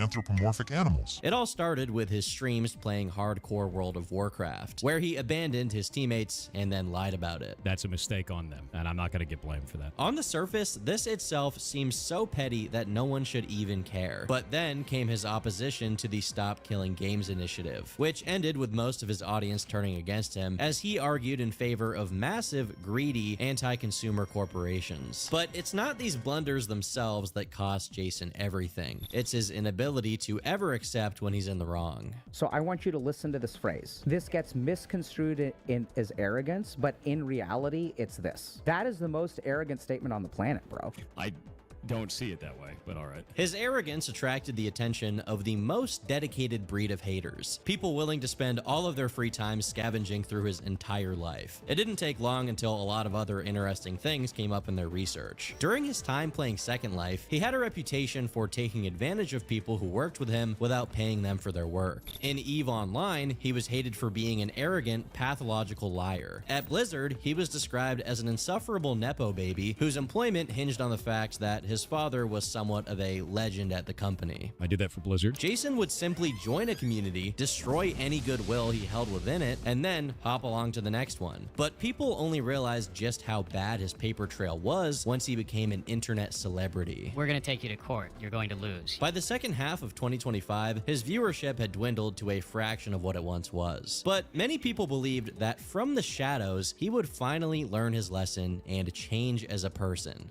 They were wrong.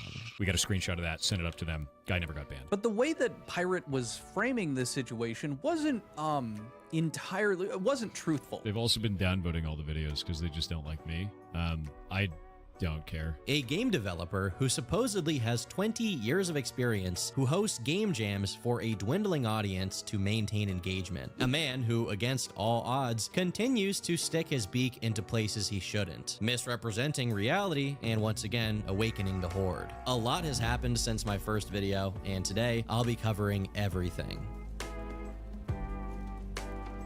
Last time I talked about Pirate Software, I covered how Stop Killing Games was succeeding while Jason's career floundered in epic proportions. And to be honest, not much has changed on that end. For a brief recap, Ross from the channel Accursed Farms spent years trying to call out the industry practice of discontinuing online games once they were no longer popular, meaning that players who paid for a product would suddenly lose their access to it because the company doesn't want to keep paying for its servers. With one of the best examples being Ubisoft's The Crew. 9 years after launch, it was made completely unplayable for everyone who bought it. It was literally disappearing from people's game libraries as if they never even had it. Obviously, a company shouldn't be obligated to pay for a game's maintenance forever. So Ross and a legion of other equally dissatisfied gamers proposed a compromise. They called it the Stop Killing Games Initiative, which basically just asked for companies to simply have a protocol in place that allows players to run their own servers if they want to. Obviously, some games are so huge that doing so is kind of untenable, but then again, that's the player's problem. The corporations themselves don't need to worry about the feasibility of it as long as it's technically possible. This doesn't seem like that big of an ask to make from multi-million-dollar companies, but it was clearly I haven't seen too this much a for while. Pirate Software. Among many other critiques and blatant misunderstandings of what the campaign was even asking for, he said this. It is incredibly vague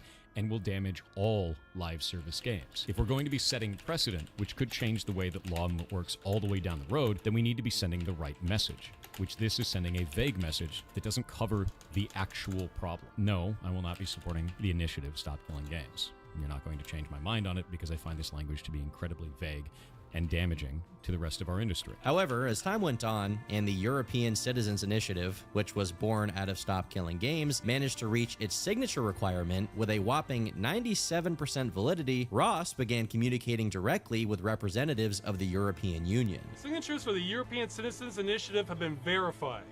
We've officially passed the threshold, and on February 23rd, the organizers will be officially presenting them to the European Commission. While in the process of speaking to them, Ross eventually heard from a vice president of the Parliament of the European Union that, in fact, Jason was wrong. One point that keeps coming up again and again is, the initiative needs to be more specific, spell out exactly what it's going to do for the answers. Well, according to the vice president, he says, no, it is good that we're not specifying exactly what should be done because that's a good way for it not to gain traction. What? All right. I just have to stop too. It's 7 and I'm fucking hungry. Either way. Thank you very much for watching, and as always, stay healthy, stay safe. Until next time, stay tuned on the next stream. Bye bye.